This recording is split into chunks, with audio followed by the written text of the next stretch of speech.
Simon & Schuster Audio presents Without Merit, a novel. By Colleen Hoover. Read by Candice Thaxton.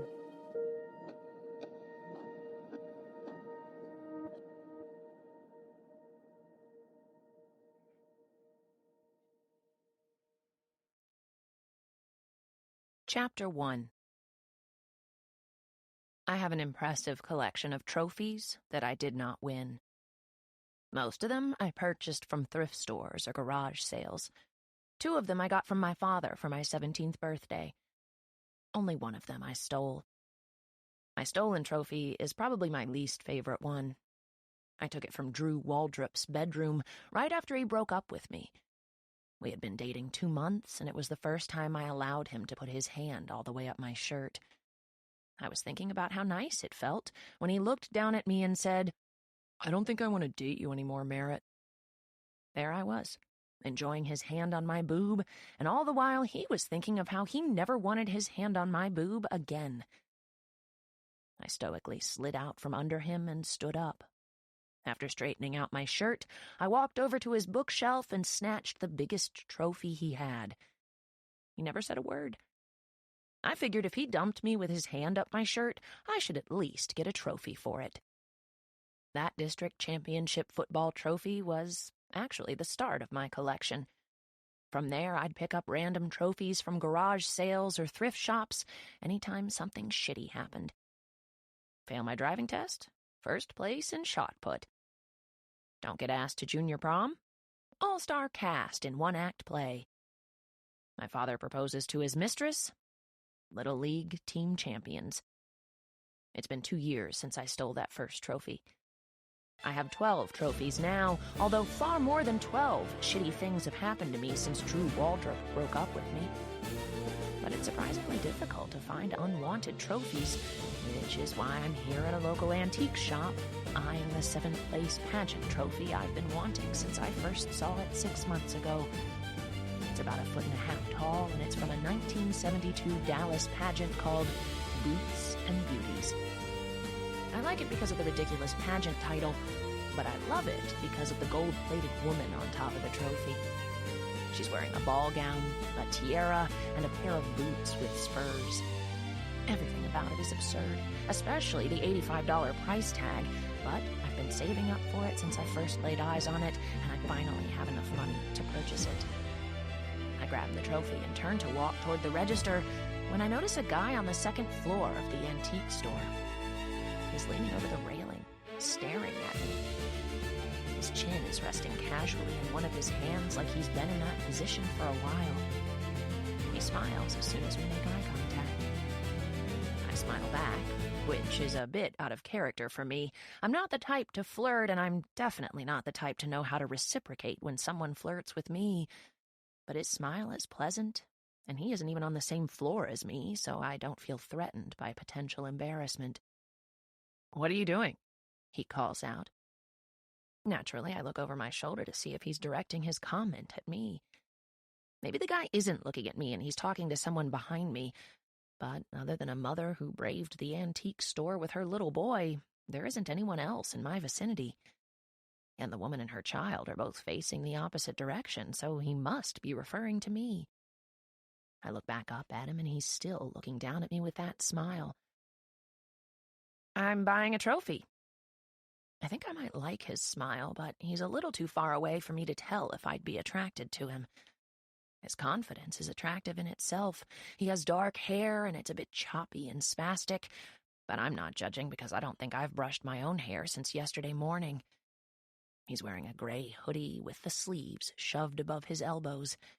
Tattoos cover the arm his chin is resting on, but I can't make them out from down here. From here, he looks a little too young and a little too tattooed to be browsing for antiques on a random weekday morning. But who am I to judge? I should be in school right now. I turn around and pretend to shop, but I'm aware that he's watching me. I try to ignore it, but every now and then I'll glance back up at him to make sure he's still there. He is. Maybe he works here, and that's why he's lingering, but it wouldn't explain why he won't stop staring at me. If this is his idea of flirting, it's a strange way to flirt. But sadly, I'm attracted to unconventional and strange. So the entire time I browse the store, I force myself to seem unaffected, when in reality, I'm very affected. I can feel his stare with every step I take. Stares shouldn't have weight, but knowing his eyes are on me makes my steps feel heavier. It even makes my stomach feel heavier. I've already looked at everything in the store, but I don't want to check out yet and leave because I'm enjoying this game too much. I attend a very small public school in a very small town, and when I say small, I'm being generous. There is an average of 20 kids in each grade. Not class, grade. My entire senior class consists of 22 students, 12 girls and 10 guys. 8 of those 10 guys have been in class with me since I was 5. That narrows the dating field quite a bit. It's hard to find someone attractive that you've spent almost every day of your life with since you were 5 years old. But I have no idea who this guy is that's made me the center of his attention, which means I'm already more attracted to him than any person in my entire school, simply because I don't know him. I pause on an aisle that's clearly visible from where he's standing, and I pretend to be interested in one of the signs displayed on the shelf. It's an old white sign with the word shaft written on it, and an arrow pointing to the right. It makes me laugh. Next to it is an old sign that looks to be from a gas station. It says lubricant. It makes me wonder if someone placed the sexually suggestive signs together, or if it was random. If I had enough money, I'd buy them and start a sexually suggestive sign collection for my bedroom, but my trophy habit is expensive enough. The little boy who has been browsing the store with his mother is standing a couple of feet away from me now. He looks to be about 4 or 5 years old, the same age as my little brother, Moby. His mother has told him no less than 10 times not to touch anything, but he picks up the glass pig sitting on the shelf in front of us. Why are kids so drawn to fragile things? His eyes are bright as he inspects it. I appreciate that his curiosity is more important to him than following his mother's orders.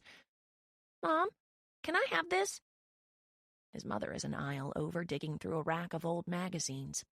She doesn't even turn around to look at what he's holding. She just says, "No."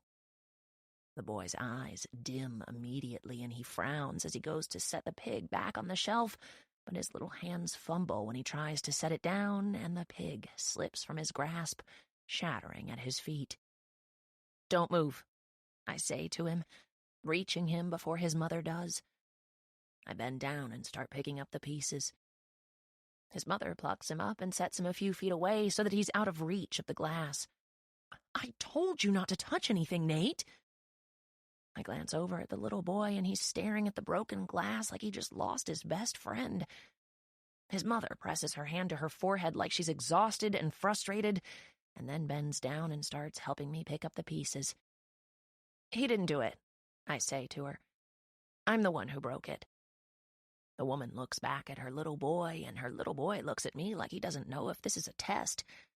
I wink at him before she turns back around, and I say, "I didn't see him standing there. I bumped into him and dropped it." She looks surprised and maybe even a bit guilty for assuming her son did it. "Oh," she says. She continues to help me pick up the larger shards of glass. The man who was standing at the register when I walked in appears out of nowhere with a broom and a dustpan. "I'll take it from here," he says. But then he points to a sign on the wall that reads, "You break it, you buy it." The woman takes her little boy's hand and walks away. The little boy glances over his shoulder and smiles at me, and it makes taking the blame so worth it. I return my attention to the man with the broom.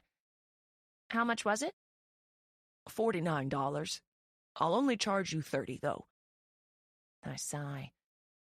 I'm not so sure that little boy's smile is worth $30.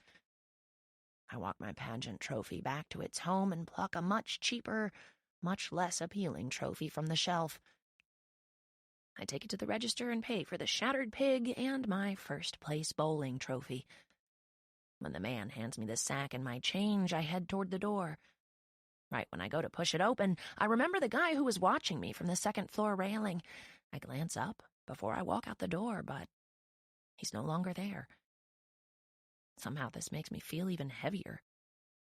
I walk out of the store and cross the street, heading for one of the tables near the fountain. I've lived in Hopkins County my whole life, but I rarely make it down to the square. I don't know why, because my love for it was solidified when they put up the strange crosswalk signs. The signs display a picture of a man crossing the street, but his leg is lifted high in the air, and it's exaggerated to the point that it could pass as a silly walk out of a Monty Python show. There are also 2 bathrooms the city had installed a few years back. They're 2 glass structures that look like a tall cube of mirrors from the outside, but when you're inside the bathrooms, you can see out. It's disturbing that a person can be sitting on the toilet doing their business while watching cars drive by, but I'm drawn to unusual things, so I'm one of the few who probably take pride in the strange bathrooms. Who's the trophy for? Speaking of being drawn to unusual things, the guy from the antique store is standing next to me now, and I can say with complete certainty that he is most definitely attractive. His eyes are a unique shade of light blue, so they're the first thing to stand out. They seem out of sync with his olive skin and severely dark hair. I stare at his hair a moment. I'm not sure I've ever seen hair that color of black on someone with eyes that color of blue. It's a bit jarring. For me, anyway. He's still smiling at me just like he was from the railing in the antique store. It makes me wonder if he smiles all the time. I hope not.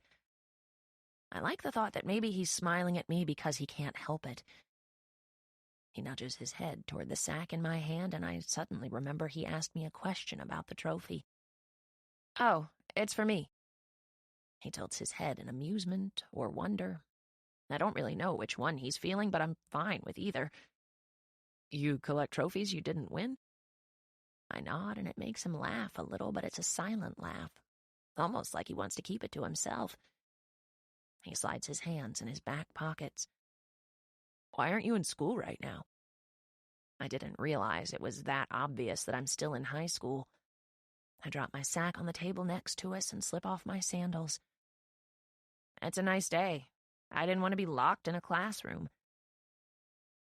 I walk over to the concrete fountain that really isn't a fountain at all. It's a section of concrete, flat on the ground in the shape of a star. The water comes out of holes around the star and spits toward the center. I press my foot over one of the holes and wait for the water to reach me. It's the last week of October, so it's too cold for kids to be playing in the water like they usually are in the summer, but it isn't too cold to get my feet a little wet. I like it when the water hits the bottom of my feet, and since I can't afford to get a pedicure, it's the next best thing. The guy watches me for a moment, but honestly, I'm getting used to it. He's starting to feel like my own personal, slightly more attractive shadow. I don't look directly at him as he casually slips off his shoes. He stands next to me and presses one of his feet over the holes. I glance at his arm now to get a closer look at the tattoos. I was right. They're only on his left arm. His right arm doesn't have a single visible tattoo on it, but the tattoos on his left arm aren't what I expected. They're random and unrelated, and none of them connect. One of them is a tiny toaster with one slice of bread sticking out of it. It's on the outside of his wrist. I can see a safety pin near his elbow. The words, "Your turn, doctor," are sprawled across his forearm. I drag my eyes up his arm, and he's looking down at his feet now. I'm about to ask him his name when the water hits my foot unexpectedly. I laugh and step back, and we both watch the spout of water shoot toward the center. The water hits his foot next, but he doesn't react to it. He just stares down at his feet until the water stops and moves on to the hole next to him. He lifts his eyes, but when he looks at me this time, he isn't smiling. Something about the seriousness in his expression makes everything tighten inside my chest. When he opens his mouth to speak, I hang on to every word. Out of all the places we could be, we're right here, at the same time. His voice is laced with amusement, but his expression verges on bewildered. He shakes his head and steps closer to me. He reaches his tattooed arm up and slides his fingers down a strand of my hair that's come loose. The gesture is intimate and unexpected, kind of like this whole moment, but I'm more than okay with it. I want him to do it again, but his arm falls back to his side. I can't think of a single instance where I've ever been looked at like he's looking at me right now, like I fascinate him. I know we don't know each other at all, and whatever this connection is between us will probably be ruined the minute we have our first real conversation. He'll probably be a douchebag, or he'll think I'm weird, and then it'll get awkward, and we'll be more than happy to go our separate ways. That's how my interactions with guys usually go. But right now, in this moment, knowing nothing about him other than the intensity in his expression, it allows me to imagine he's perfect. I pretend he's smart and respectful and funny and artistic, because he would be all those things if he were the perfect guy. I'm content with imagining he possesses these qualities for as long as he's going to stand here in front of me. He takes a step closer to me, and it suddenly feels like I've swallowed his heart because I have all these extra beats in my chest. His eyes drop to my mouth, and I'm certain he's about to kiss me. I hope he is, which is odd because I've literally only spoken a couple of sentences to him, but I want him to kiss me while I'm imagining him to be perfect, because that means his kiss would probably be perfect too. His fingers feather up my wrist, but it feels more like he has both fists clasped tightly around my lungs. My chills chase his fingers up my arm until his hand is resting against my neck. I don't know how I'm still standing with the unreliable legs I seem to have right now. My head is tilted back and his mouth is inches from mine, as if he's hesitating. He smiles and whispers, "You bury me." I have no idea what those words mean, but I like them. And I like how his lips connect softly with mine right after he finishes saying whatever it was he just said. And I was right. It's perfect. So perfect it feels like the old days in the movie, when the male lead would press his hand against the woman's back, and she would curve her body backward against the pressure of his kiss like the letter C, while he pulls her against him. It's just like that. He's pulling me to him when his tongue slides across my lips, and just like in the movies, my arms are dangling at my sides until I realize how much I want to be in this with him and finally begin to kiss him back. He tastes like mint ice cream, and it's perfect because this moment ranks high on my scale of favorites, right up there with dessert. This is almost comical, this stranger kissing me as if it were the last thing left on his bucket list. It makes me wonder what compelled him to do this. Both of his hands move to hold my face now, like we have nowhere else to be today. He's not in a hurry with his kiss, and he definitely doesn't care who sees this, because we're in the middle of the town square, and two people have already honked at us. I wrap one of my arms around his neck and decide I'll just let him continue for as long as he wants, because I don't have anywhere to be right now. Even if I did, I'd cancel my plans in exchange for this. Right when one of his hands slides through my hair, the water splashes beneath my feet. I squeal a little because it's unexpected. He laughs, but he doesn't stop kissing me. Now we're being soaked because my foot isn't covering the spout all the way, but neither of us cares. It just adds to the ridiculousness of this kiss. The ringtone on his phone adds even more ridiculousness to the moment, because of course we'd be interrupted right now. Of course. It was way too perfect. He pulls back, and the look in his eye is somehow satiated and starving at the same time. He pulls his phone out of his pocket and looks down at it. "Did you lose your phone, or is this a joke?" I shrug because I have no idea which part of this he thinks might be a joke. Me allowing him to kiss me? Someone calling him in the middle of said kiss? He laughs a little as he presses the phone against his ear. "Hello?" The smile leaves his expression, and now he just looks confused. "Who is this?" He waits a couple of seconds and then pulls the phone away from his ear and looks down at it. Then he looks up at me. "Seriously, is this a prank?" I don't know if he's talking to me or the person on the phone, so I shrug again. He puts the phone to his ear and takes a step away from me. "Who is this?" he repeats. He laughs nervously and grips the back of his neck. But you're standing right in front of me. I can feel the color drain from my face at that sentence. All the color in my body, in this ridiculous moment with this random guy, pools at my feet, leaving me feeling like the second-rate carbon copy of Honor Voss, my twin sister. The girl who is obviously on the other end of that phone call. I cover my face with my hand and turn around, grabbing my shoes and my sack. I hope I can put as much distance between us as possible before he figures out that the girl he just kissed isn't Honor. I can't believe this is happening.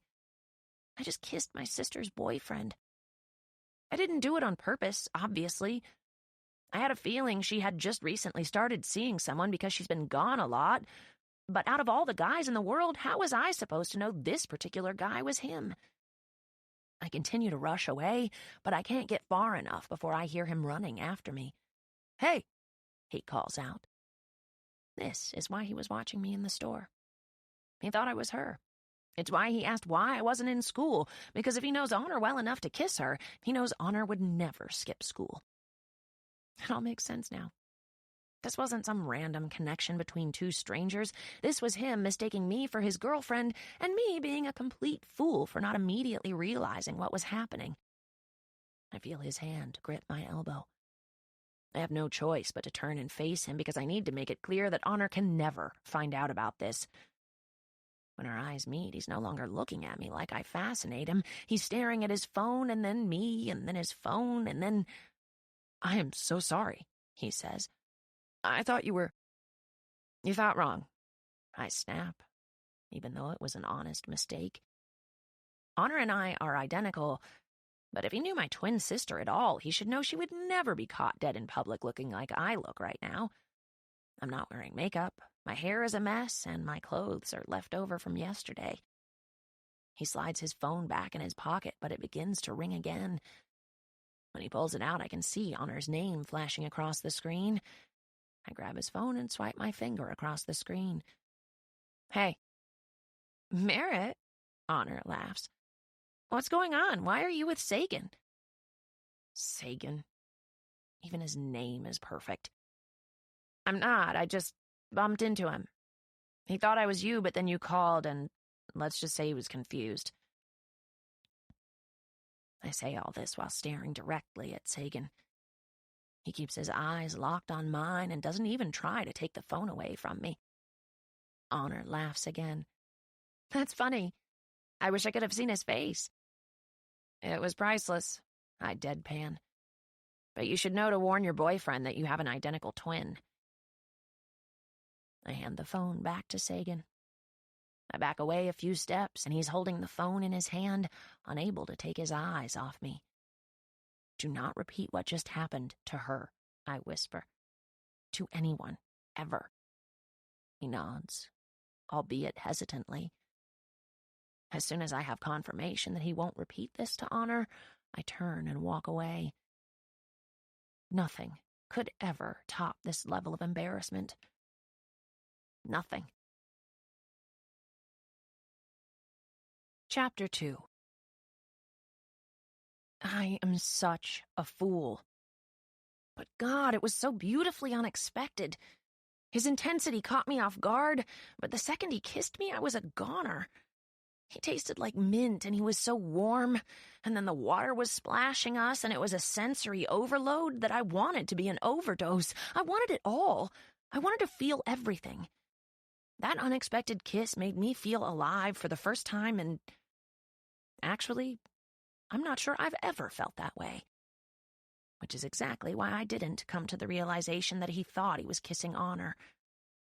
While that random kiss meant a lot to me, it was nothing new to him. He probably kisses Honor like that all the time.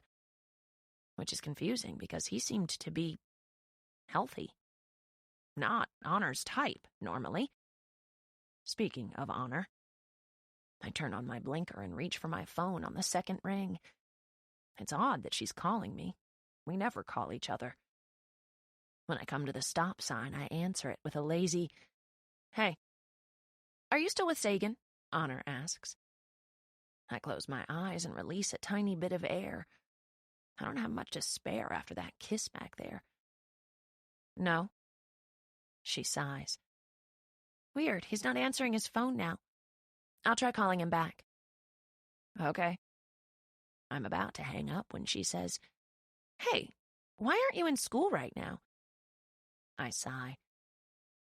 Wasn't feeling well, so I left. Oh, okay. See you tonight. Honor, wait, I say before she ends the call.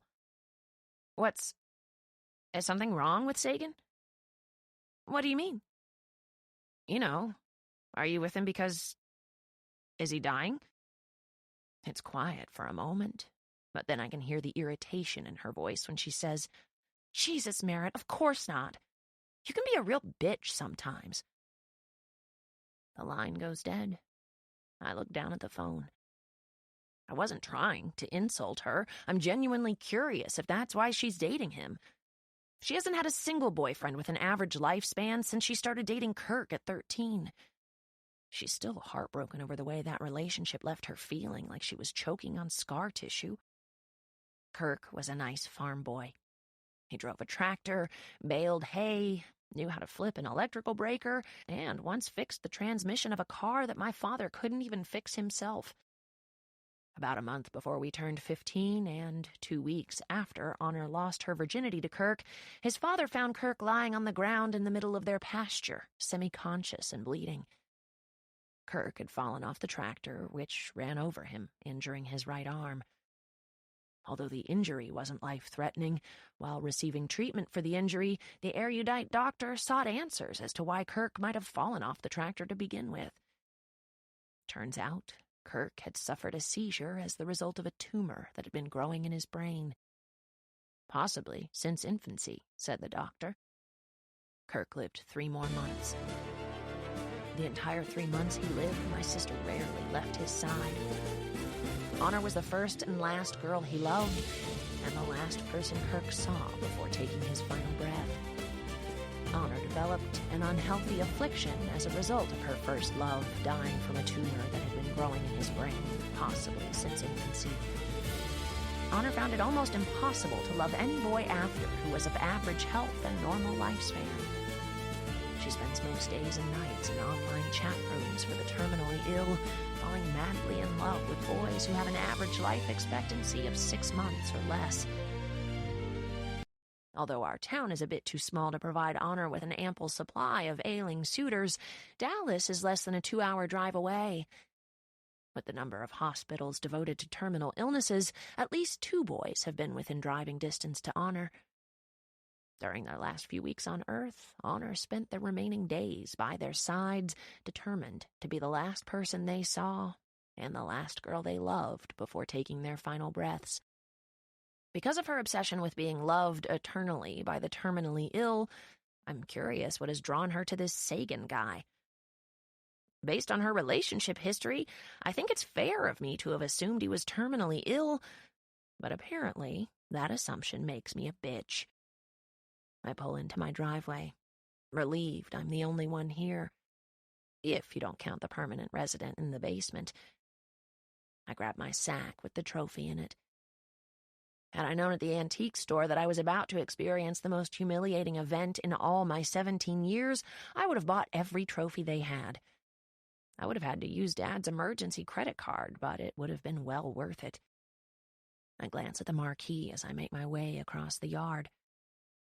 A day hasn't passed since we moved in that my brother, Utah, hasn't updated the marquee with the same promptness and precision that he gives to every other aspect of his life. He wakes at approximately 6:20 a.m. every day, showers at 6:30 a.m., makes 2 green smoothies, one for him and one for Honor, at 6:55 every morning, if she doesn't have them made first. By 7:10, he's dressed and headed to the marquee to update the daily message. At approximately 7:30 every morning, he gives our little brother an annoying pep talk, and then he leaves for school.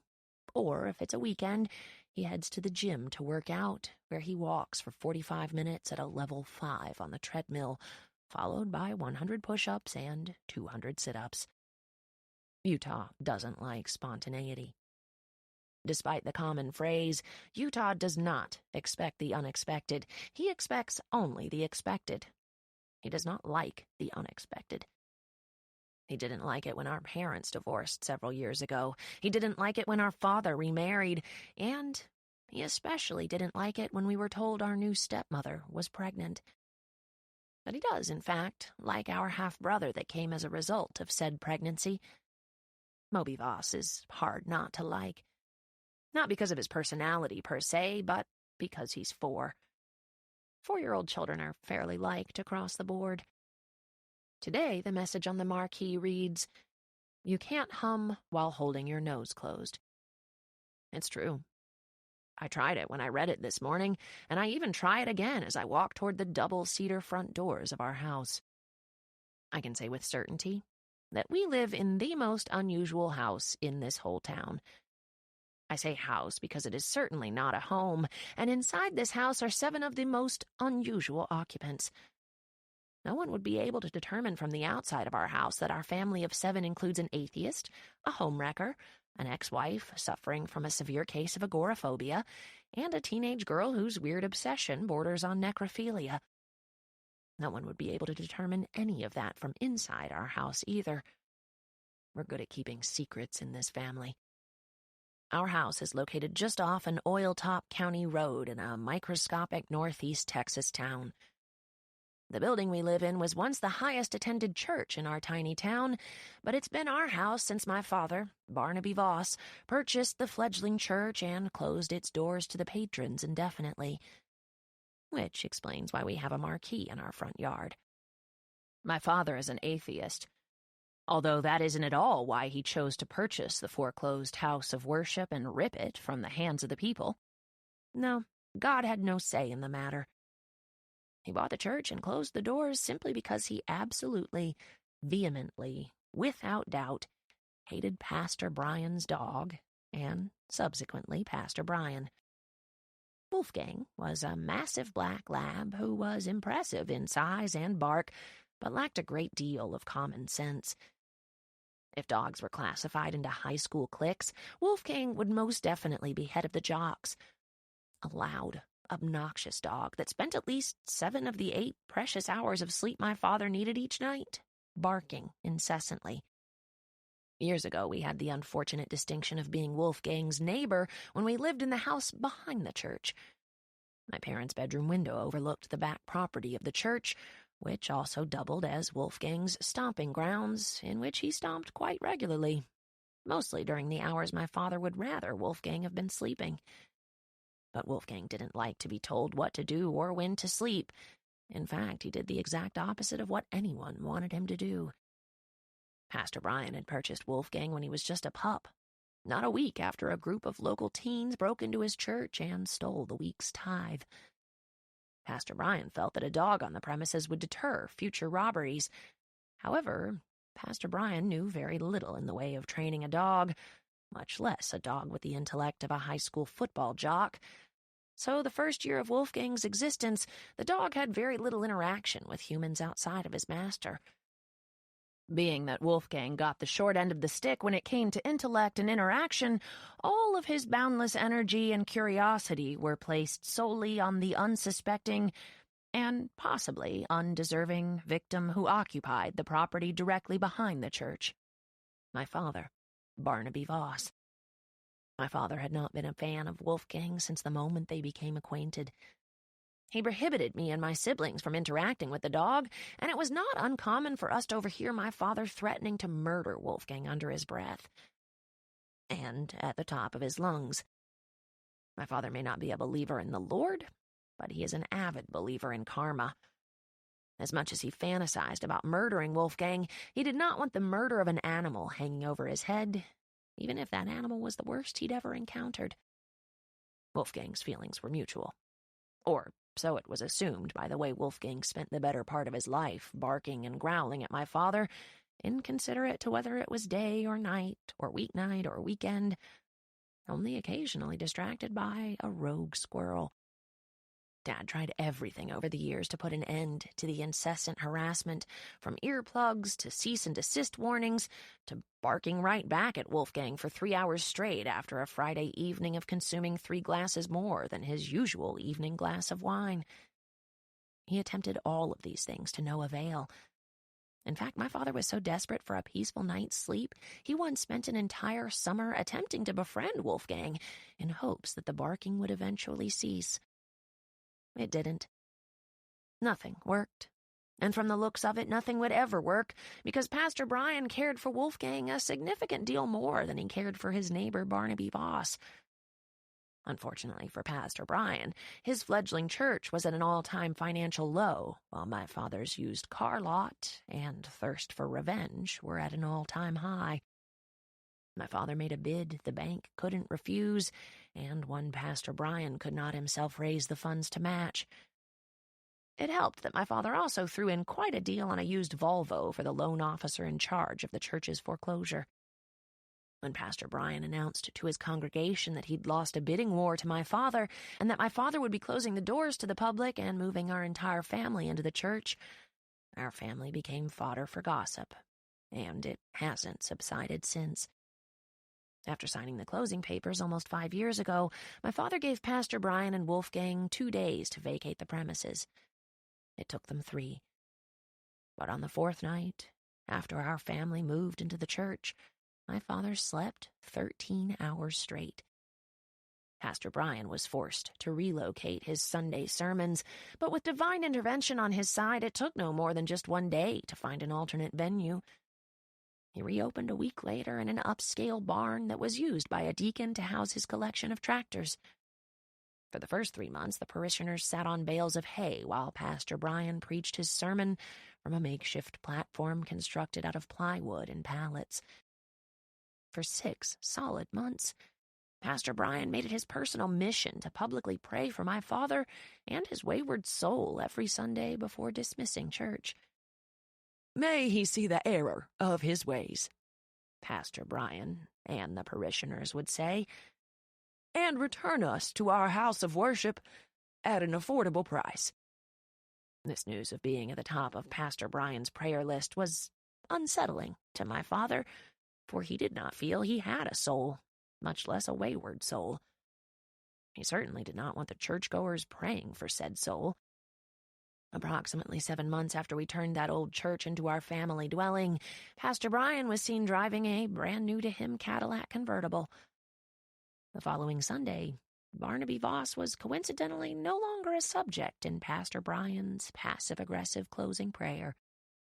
I was at the car lot the day my father and Pastor Brian worked out the deal. I was significantly younger than I am now, but I remember the deal as if it were yesterday. "You stop praying for my non-existent soul and I'll knock $2,000 off that cherry-red Cadillac." It's been several years since any of us had to listen to Wolfgang bark at night, and several years since my father has greeted a morning in a foul mood. Our family has done a great deal of remodeling inside the church, but there are still 3 elements that prevent the dwelling from feeling unlike the house of worship it once was. 1, the stained glass windows. 2, the 8-foot-tall statue of Jesus Christ hanging on the east wall. 3, the church marquee on the front lawn. The same marquee that remains out front all these years later, long after my father changed the name atop the marquee from Crossroads Lutheran Church to Dollar Voss. He chose to name the house Dollar Voss because the church is divided into 4 quarters, and our last name is Voss. I wish there were a more intelligent explanation. I open the front doors and walk into quarter 1. It consists of the old chapel-turned-living area and a rather large kitchen, both remodeled to reflect their new uses, save the 8-foot-tall statue of Jesus Christ on a cross still hanging on the east wall of the living room.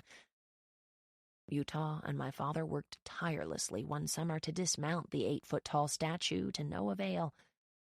It appeared, after days of failed attempts to remove him from the living room wall, that Jesus Christ's cross was an actual part of the structure of the building and could not be removed without also removing the studs and the entire east wall of the house. My father didn't like the idea of losing an entire wall. He enjoys the outdoors, but he's a big believer that the indoors and the outdoors should remain segregated. Instead, he made the decision that the 8-foot-tall Jesus Christ would have to remain. "It gives quarter 1 a little character," he said. He's an atheist, which means the wall hanging is just that, and nothing more to him. A wall hanging where an 8-foot-tall Jesus is the focal point.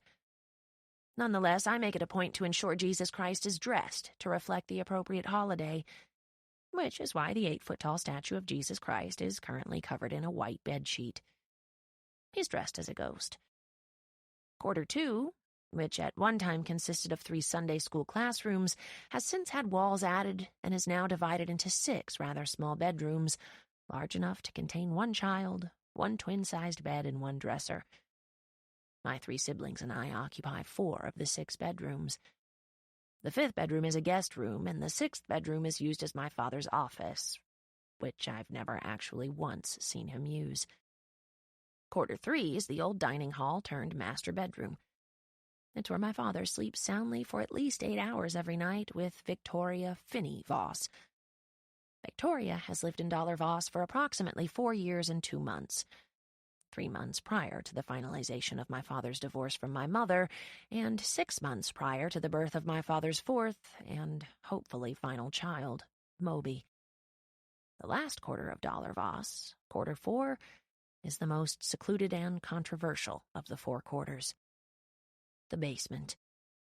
It is set up much like an efficiency apartment, consisting of a bathroom with a standing shower, a very mini kitchen, and a small living area containing 1 couch, 1 television, and 1 full-sized bed. My mother, Victoria Voss, not to be confused with my father's current wife of the same name, occupies quarter 4. It is unfortunate that my father divorced one Victoria only to immediately marry another, but not nearly as unfortunate as the fact that both Victorias still live in Voss. My father's love for the current Victoria Voss was not so much a rebound relationship, but rather more of an overlap, which is the major source of contention remaining among the 3 adults. It's rare that my mother, Vicky, ascends from her dwellings in quarter 4, but her presence is felt by all. Although none are quite as sensitive to the current living arrangement as my father's current wife, Victoria. She hasn't been happy about my mother's occupancy of quarter 4 since the day she moved in to Voss. I'm sure it's difficult, having to live in a house with your husband and his ex-wife, but probably not nearly as difficult as it was for my cancer-ridden mother to find out my father was sleeping with her oncology nurse. But that was several years ago, and my siblings and I have long since moved past the wrongs our father committed against our mother. Actually, we haven't. Not even slightly. Regardless, it's taken all of the last several years for Voss to be remodeled and revamped to appropriately house the entire Voss family, but my father is patient, if anything. Despite what is true, we, the Voss family, look very much like a normal family, and Voss looks very much like a normal house, save the stained glass windows, the statue on our wall, and the church marquee. Pastor Brian faithfully updated the marquee every Saturday with clever phrases such as, "Don't be so open-minded that your brains fall out," and "This week's sermon, 50 Shades of Prey." Sometimes I wonder what the townspeople think when they drive by and read Utah's daily facts and quotes. Like yesterday when the marquee read, "The face of the Nobel Peace Prize medal is a depiction of 3 naked men." I occasionally think it's funny, but I'm mostly just embarrassed. Most of the residents of our small town already feel we're out of place here, living in this old church. Our actions only prove to reinforce those feelings. I think my father actually tried to make an effort to fit in last year and make our house look more like a home than a church. He spent 2 weeks putting up a cute white picket fence around our entire yard. The white picket fence didn't do much to make it look more like a home. Now it just looks like we live in an old church surrounded by an out-of-place white picket fence. A+ for effort, though. I go to my bedroom and close the door. I toss my sack on the floor by my bed and plop down onto my mattress. It's almost 3 in the afternoon, which means Moby and Victoria will be back soon, then Honor in Utah, then my father, then family dinner. Joy. Today has already been too much. I'm not sure I can take much more. I go to the bathroom and search the drawers for some sleep medicine. I don't normally take it unless I'm sick, but the only thing I can think of that will get me through tonight without obsessing over my kiss with Honor's boyfriend is a few sips of NyQuil, which is precisely what I find under the sink. I take a dose and then text my father when I'm back in my room and under the covers. I'm not feeling well. Left school early and going to bed. Will probably miss dinner. I turn the sound off on my phone and slide it under my pillow. I close my eyes, but it doesn't help me to stop seeing Sagan in front of me. Honor and I aren't as close as we used to be, so it's not unusual that I didn't know about her new fling. I have noticed she's been gone more than usual, but I haven't asked her why. As far as I know, she's never brought him to our house, so I had no idea who he was when I saw him today. If only I had seen his face prior to the incident on the town square, that whole embarrassment could have been avoided. I would have known who he was immediately. If he has even one decent bone in his body, he'll break it off with her and never step foot inside this house. It's not like they're in love. They barely know each other. It's only been a couple of weeks. Anyone in their right mind wouldn't want to come between sisters, especially twins. But then again, I doubt he has any intentions to pursue me at all. It was an honest mistake. He thought I was Honor. If he had known I was her sister, he never would have said sickeningly sweet and confusing things like, "You bury me," right before sticking his tongue down my throat. He's probably laughing about the mix-up. Hell, he probably ended up telling Honor what happened, and they're both laughing about it. Laughing about poor, pathetic Merit, who thought the cute guy was actually into her. I hate that I'm so embarrassed by it. I should have slapped him when he kissed me. Had I done that, I would be laughing about it with him, but instead I threw myself at him and consumed as much of that kiss and him as I possibly could. It's a feeling I want to experience again, and that's what has me the most upset. The last thing I want is for there to be something of my sister's that I'm envious of. Just thinking about Sagan kissing her like he kissed me today makes me so jealous I would bleed green if someone stabbed me. I've always feared something like this would happen. That someone would assume I was her and I would embarrass myself somehow. Really, the only thing that sets us apart is that she wears contacts and I don't. It doesn't matter that I've done all I can to differentiate myself from Honor, including cutting and dyeing my hair, starving myself, and overeating, but we always seem to weigh the same, look the same, sound the same. But we are not the same. I am nothing like my identical twin sister, who prefers cadaver hearts to fully functioning ones. I am nothing like my father, Barnaby, who has turned our entire lives upside down simply out of spite for a canine. I am certainly nothing like my brother Utah, who spends every waking moment living an externally precise, perfect, and punctual present to make up for all the internal imperfections that live in his past. And I am absolutely, without a doubt, a far cry from my mother Vicky, who spends her days and nights in quarter four watching Netflix, licking the salt off potato chips, living off disability, refusing to vacate the house where her ex-husband and newer wife, Victoria, continue to live their lives upstairs, primarily in quarters 1 and 3. The NyQuil begins to kick in as soon as I hear the front door open. Moby's voice carries down the hallway, and Victoria's voice soon follows as she calls after him to go wash his hands before he eats a snack.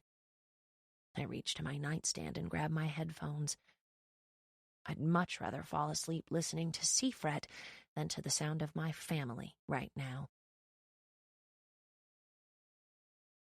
Chapter 3. I was hoping I'd never see Sagan again. I was hoping they'd break it off before she brought him around the family for introductions. That hope lasted 24 hours until it was diminished. And it's been diminished for almost 2 weeks now. In that 2 weeks, Sagan has been at our house more times than I can count. He's here for dinner every night, for breakfast every morning, and most hours in between. I haven't spoken a single word to him since the morning he showed up at our house for the first time, a mere 24 hours after his tongue was down my throat. I walked out of my bedroom, still in my pajamas, and saw him sitting at the table. As soon as we made eye contact, I spun around and opened the refrigerator. It felt like my heart was a pinball bouncing around inside my chest. I managed to make it through breakfast that morning without uttering a single word. Once everyone started to gather their things and leave, I breathed a small sigh of relief until I realized he was still in the kitchen and didn't look like he was leaving, like everyone else. I heard Honor tell him goodbye. I wasn't facing them, so it made me wonder if they kissed goodbye. I didn't wonder enough to turn around and witness it, though.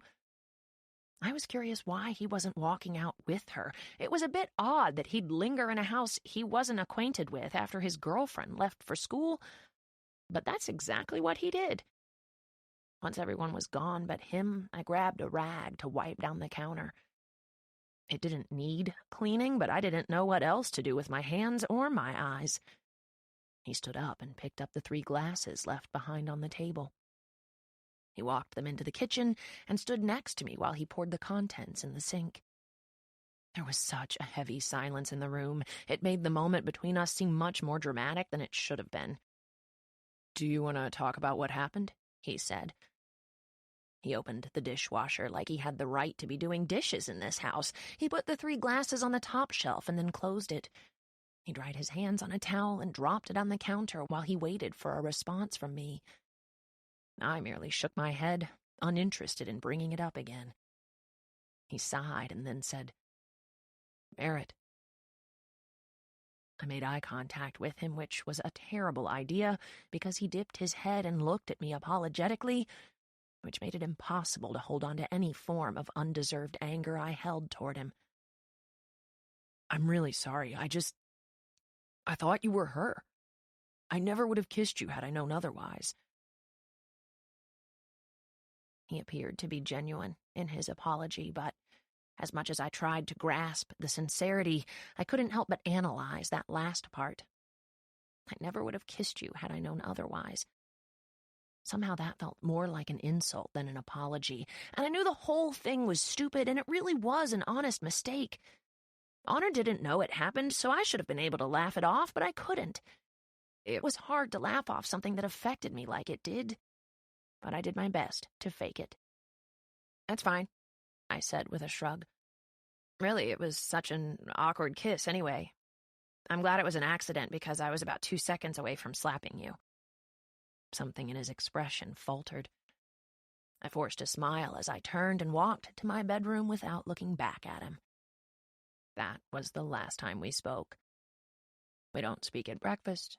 We don't speak at dinner. We don't speak when he's lingering in our living room, watching TV.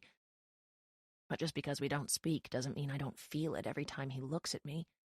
I'm constantly trying to rein in my pulse because it makes me feel guilty that I'm even attracted to him. I don't like being envious of Honor. I try to tell myself that it isn't him I'm attracted to. It was the thought of a stranger desiring me enough to kiss me with as much passion as he kissed me that day. That's what I'm envious of. The idea of it all. It has nothing to do with Sagan or who he is as a person. I don't even know him enough to know if I would like him as a person. And I don't want to know that, which is precisely why I avoid him. But I do know that he doesn't seem to be Honor's type, and there's absolutely no chemistry between them. Or maybe that's just wishful thinking on my part. I've been doing my very best to tolerate the entire situation, but it's making me miserable. However, I have a feeling my tolerance won't be as intolerable now, because misery loves company, and the thing I am looking at is most definitely miserable. Despite it being after midnight, I'm holding open the front door, staring down into the frightened eyes of Wolfgang, the very dog that terrorized my father through many of my childhood years. What a delightful surprise. My father hasn't noticed, but I haven't been back to school for a while now, and my days and nights have been mixed up. I woke up a few minutes ago after everyone else had fallen asleep. I made my way to quarter 1 in search of food, but before I got to the kitchen, I heard what sounded like scratching against our double front doors. Since we have no animals of the 4-legged variety, one would think my first instinct would have been to notify my father of a possible intruder. Instead, I immediately opened the door to investigate the matter myself. If my life were a scary movie, I'd be the first to die. Wolfgang is whimpering at my feet, covered in mud, shivering from the rain and, from the looks of it, terribly lost. There were several loud claps of thunder that shook the house and woke me up a few times when the storm began to roll through earlier tonight. He probably got spooked and started running until he ended up at the only other place he knows. I've never actually touched the dog before since we were ordered to stay away from him as children. I reach my hand out, but I do so with hesitancy. Our father once told us he witnessed Wolfgang eat an entire Girl Scout. I realize now that it was a lie, of course, but with Wolfgang's visit tonight and the ominousness of the moment being heightened by the dark, I'm a bit nervous Wolfgang might assume I'm hiding Thin Mints in my pocket. But Wolfgang doesn't eat me, not even partially. Quite the contrary, in fact. He licks me. It's a quick swipe of his tongue that catches my pinky and then releases it, as if it's more of a peace offering than an appetizer. I open the door a little wider, and Wolfgang recognizes it as the welcoming gesture it is, and he scurries inside, immediately walks through quarter one, and goes straight for the back door. He then proceeds to paw at the back door as if he wants access to the backyard.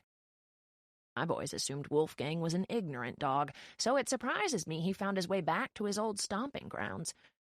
But it surprises me even more that he'd rather be outside in the backyard than here inside where it's dry.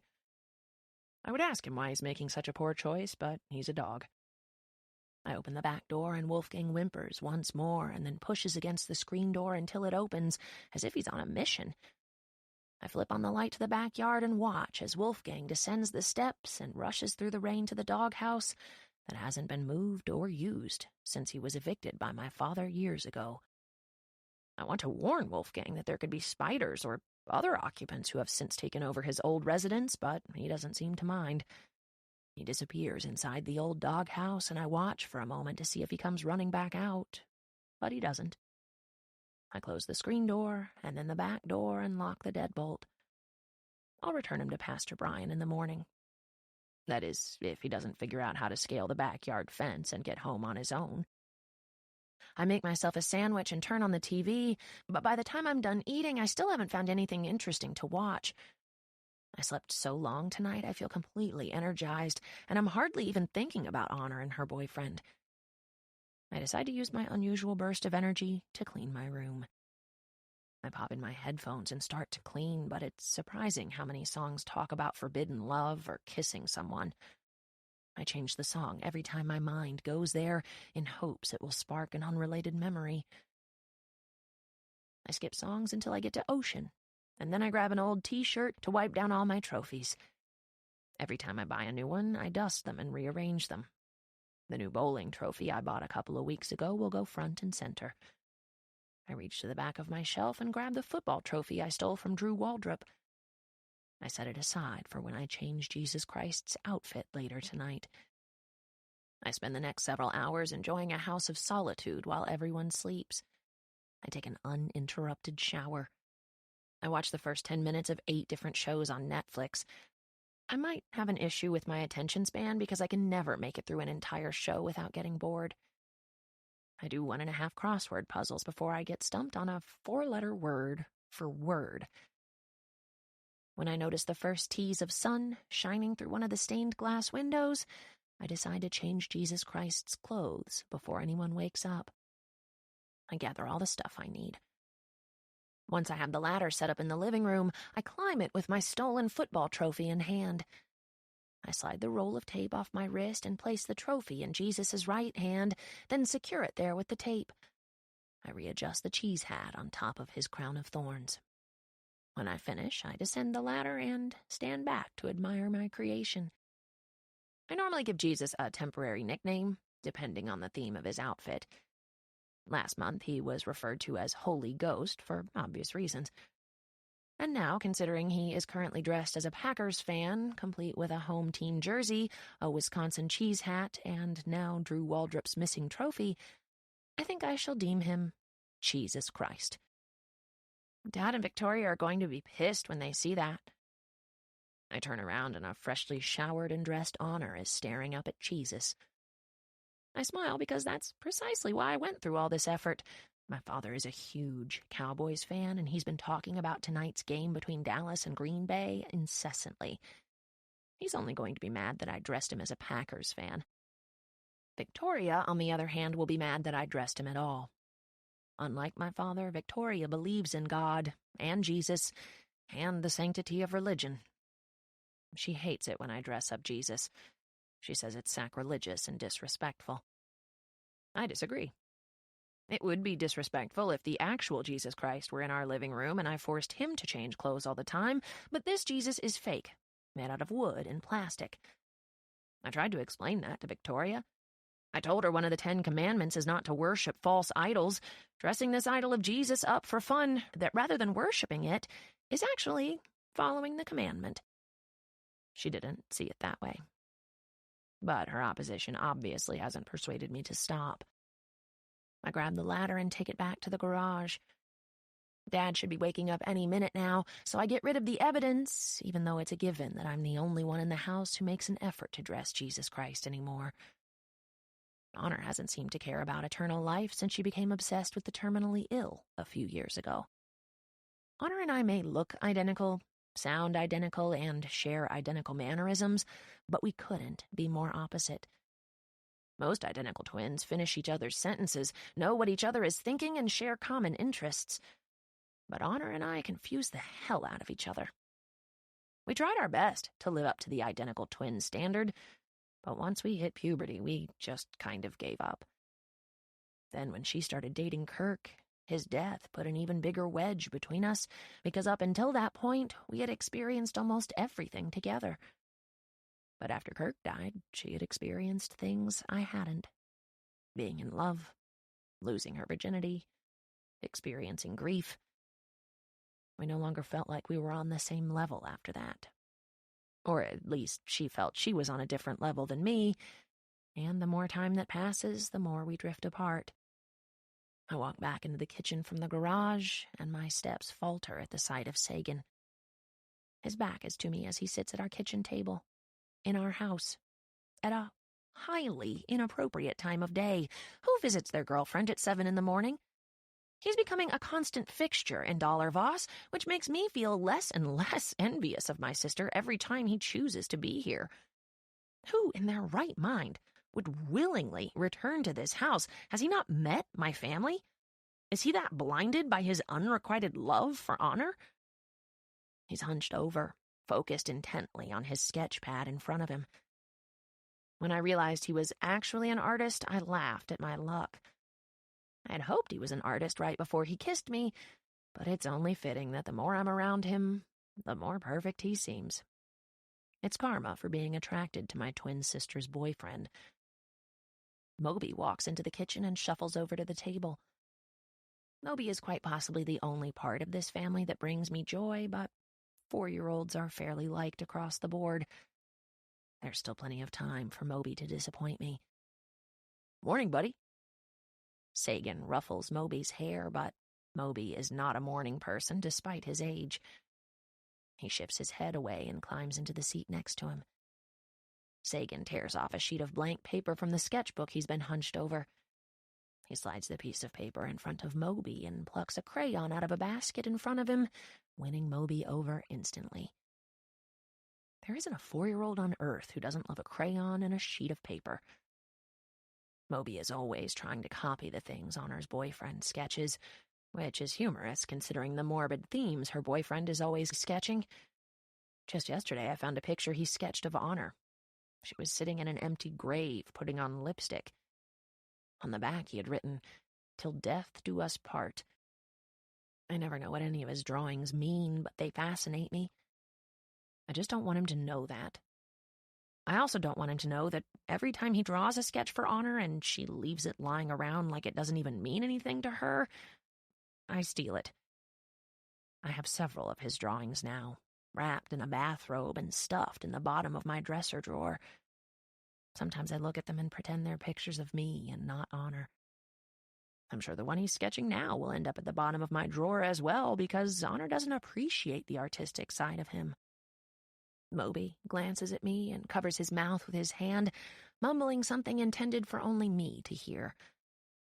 He always puts his hand flat over his mouth when he's telling someone a secret rather than cupping his hand around his mouth. It's so adorable we don't have the heart to tell him. We can never understand a word he's saying. But I don't have to understand him because I know exactly what he's asking for. I wink at him and grab the box of donuts from the top of the refrigerator. There are 2 left in the box, so I put one in my mouth and walk the other one to Moby.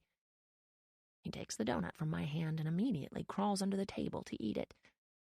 I don't even have to tell him to go hide from his mother. He already knows that anything that tastes good to him is off limits to Victoria. You realize you're teaching him to hoard junk food, right?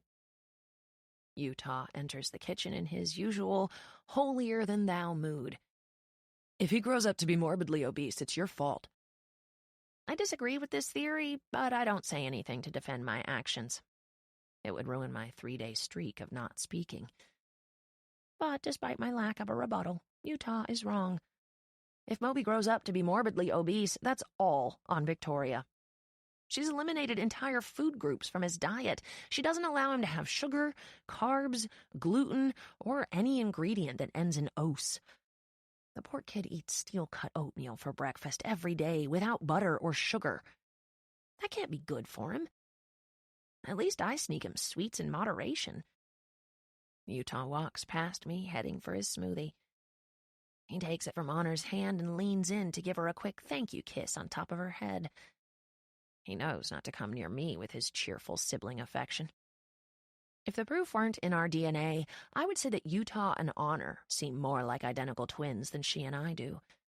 They're the ones who finish each other's sentences, share inside jokes, and spend the most time together. Utah and I have nothing in common, other than being the only 2 people in the Voss family to know its deepest, darkest secret. But since it's something we've never once discussed since the day it happened, it's barely a common thread between us now. And we look nothing alike. Honor and I look more like our mother, or at least like she did when she was younger. Her hair used to be a more vibrant blonde, much like ours is now, but she hasn't seen the sun in so long, I've noticed that the color has dulled. Utah looks like our father, with sandy brown hair and pale skin. Honor and I also have a paler shade of skin, but it's not to the degree of Utah's. He has to wear sunscreen if he's going to be outside for more than half an hour, or he'll burn. I guess Honor and I lucked out because we tan fairly easily in the summer. Obi is just a mix of all of us. Sometimes he looks like our father, sometimes he looks like Victoria. But most of the time he reminds me of this bird off a Dawn dish soap commercial I saw last year. It's not a bad resemblance, it was a cute bird. Utah takes a seat and bends down to look under the table. Morning, buddy. You excited about today? Moby wipes sticky glaze from his mouth with his shirt sleeve and nods yes. How excited? Utah says. So excited, Moby says, grinning from ear to ear. How excited? The most excited, Moby yells. There's nothing significant about today worth being excited about. This exchange is a daily occurrence between Utah and Moby. Utah says it's important to get kids pumped up for their day, even if there's nothing significant about it. He says it helps foster a positive neurological environment, whatever that's supposed to mean. Utah wants to be a teacher and already has his entire college schedule planned out. As soon as he graduates high school in 6 months, he has a 2-day weekend and then begins classes at the local university the following Monday. Honor also signed up to start classes 2 days after graduation. Me? I'm still debating on going to class today, much less college 6 months from now. It's unusual to have 3 siblings who are all seniors in high school at the same time. My mother gave birth to Utah in August and then got pregnant with Honor and me 1 month later. Apparently, it's just a rumor that breastfeeding prevents a woman from ovulating. When it was time for Utah to start school, she and my father decided to hold him back a year so they could have us all in the same grade at the same time. No sense dealing with different schedules when you can have one schedule for all 3 of your children. I don't think they thought far enough in advance to consider having to pay for 3 college tuitions at the same time. Not that it would matter. My parents don't have the kind of money to pay one college tuition, let alone 3. Once we start college, it'll be student loans or nothing for me. Honor in Utah won't have to worry about tuition because, as it stands, they're several points ahead of anyone else in the class when it comes to vying for valedictorian and salutatorian. There's no question a Voss sibling will be in the top 2 spots in the class and will land the coveted scholarships that accompany the awards. It's merely a question of which one of them will come out the most victorious. My vote is on Utah, simply because he runs less of a risk of becoming preoccupied with the terminally ill between now and graduation. I'm not a competitive person by nature, so grades have never meant as much to me as they do to the 2 of them. I used to fall somewhere in the middle of the class when it comes to grade point average, but I'm sure my GPA has taken quite a hit in the past 2 weeks. I haven't been back to school since the day I left early and went to the town square. I might go back, but I'm more leaning toward not. Utah is moving out in a month or 2, but it probably won't affect his GPA. Utah isn't the type to party and let his grades slip. Besides, he'll probably still be here most of the time since he isn't going far. He's redoing the floors in our old house, the one located directly behind this one. As soon as he finishes them, he's moving over there. If anything, the peace and quiet will give him even more time to study and clean and iron his clothes. He has to be the most impeccably dressed high school senior I've ever encountered at a public school with no required uniform. Honestly, I'll be glad when he moves into our old house. There's been a lot of tension between us for a while now. I pour myself a cup of juice and sit at the table across from Sagan. He doesn't acknowledge me, but he does shield whatever he's drawing with his sporadically tattooed arm. I take note of a few new tattoos I haven't noticed yet. There's some sort of shield, a tiny lizard with one eye, or maybe it's winking. I would ask him what they mean, but I'd have to speak to him. I just keep my mouth shut and try to sneak a peek at whatever it is he's drawing. I lean forward and try to get a better look. His eyes dart up and meet mine. I ignore the flutter of energy his eye contact gives me and force an unwavering expression. He arches an eyebrow and picks up his sketchbook as he leans back against his chair. He's still looking at me as he gives his head a slow shake to let me know I'm not getting the privilege of watching him sketch. I don't want to see it anyway. His phone vibrates and he practically lunges for it. He flips it over and looks at the screen, but his face falls flat. He silences the call and flips his phone over. Now I'm curious who makes him so anxious to answer his phone if Honor is sitting right here. Sagan glances up at Honor and she's staring at him. There's a silent exchange between them, and knowing they probably have inside secrets burns a hole in my stomach. I move my attention to Moby, who is still hiding under the table. He's managed to get more of the donut on his face than inside his mouth. "One more?" he mutters with a mouthful. I shake my head. Moderation. Also, we don't have any more. Victoria enters the kitchen in a rush. "Moby, come get your oatmeal!" She yells this loud enough to spread across all quarters of the house, but if she'd pay closer attention to her child instead of her makeup, she'd notice he's already awake, dressed, and fed. Victoria grabs a knife from the drawer and a banana. She wipes the blade of the knife across her pink scrubs, judging its cleanliness or lack thereof. "Whose day was it to wash dishes yesterday?" None of us respond to her. We rarely do.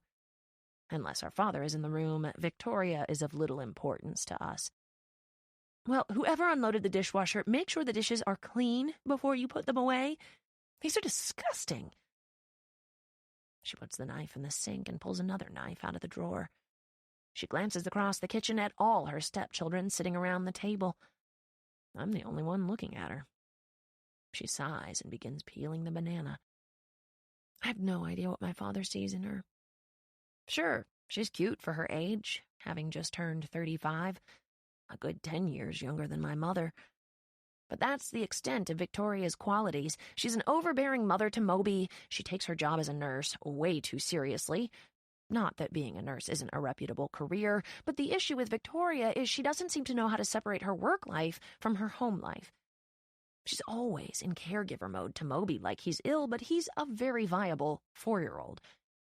And she always wears pink scrubs, even though she's allowed to wear any color or pattern she wants. I think her pink scrubs annoy me more than anything else about her. I might even be more willing to forgive her for the atrocity she committed against my mother if she'd wear a different color just once. I remember the day she started wearing pink scrubs. I was 12, sitting at this very table. She had emerged from quarter 3, back when quarter 3 was shared by my father and ailing mother. She had been my mother's nurse for about 6 months, and I actually kind of liked her. Until that particular morning, anyway. My father had been sitting across from me reading the paper when he looked up at her and smiled. "Pink looks really good on you, Victoria."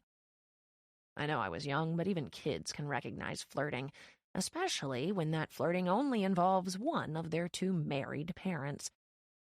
Victoria has only worn shades of pink scrubs since that day. I often wonder if their affair began before or after that flirtatious moment in the kitchen. Sometimes the curiosity consumes me so much, I want to ask them the exact hour they began ruining my mother's life. But that would mean we were discussing a secret out in the open, and we don't do that in this family. We keep our secrets buried deeper than the grave Victoria wishes my mother would go ahead and fall in. They kept the affair quiet for at least a year, long enough to realize my mother's cancer wasn't going to kill her after all, but not long enough to prevent Victoria from getting pregnant. My father was stuck between a rock and a hard place at that point. It didn't matter which decision he made, he'd still come out the asshole. On the one hand, he could choose not to abandon his wife, who had just beaten cancer, but if he chose his wife, that would mean he was abandoning his new pregnant mistress.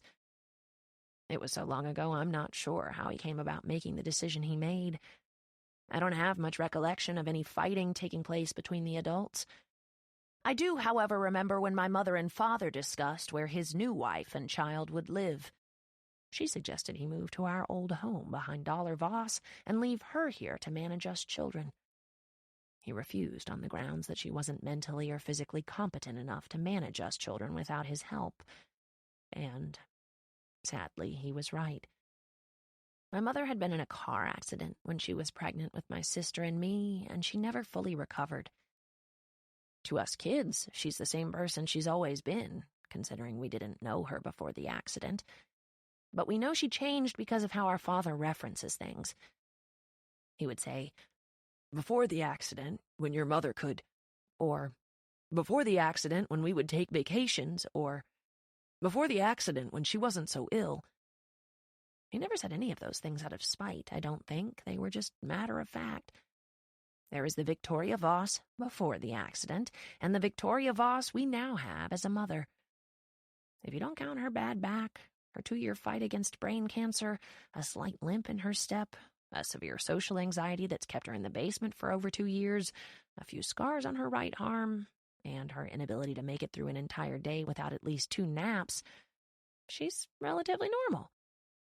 We used to try to get her to leave the basement and interact with us all the time. The last time she left the basement was to attend Kirk's funeral, and that was only because Honor sobbed and begged her to come. But after that, when the first year of her seclusion came and went, and our mother seemed to be functioning just fine with her life in the basement, we had no choice but to accept it. With Utah, Honor, and me, she's checked on daily. My father still buys all her groceries, and Honor and I make sure her mini kitchen is fully stocked. She doesn't have any bills because my father covers utilities on the whole house. The only issue that has come up in the past 2 years since she's been secluded is her health. Fortunately, my father found a doctor who does house calls if he's ever needed, and since she refuses to see a psychiatrist for her social phobia, we have no other choice but to accept it. For now.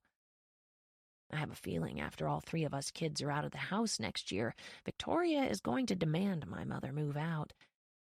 But that's not a battle anyone wants to confront prematurely, especially when my siblings and I will be the first to come to our mother's defense. Victoria has just resigned to pretending my mother doesn't exist, the same way my siblings and I pretend Victoria doesn't exist. We don't see the point in befriending a woman we despise simply because she's the mother of our little half-brother. Since the day Victoria entered our lives, our family hasn't been the same. And while we do hold our father accountable for half of our family issues, he is still required to love us, which makes him harder to blame than Victoria, who doesn't even like us. Victoria scoops up the bananas and layers them over the top of Moby's bowl of oatmeal. "Moby, come eat your breakfast." Moby crawls out from under the table and stands up. "I'm not hungry."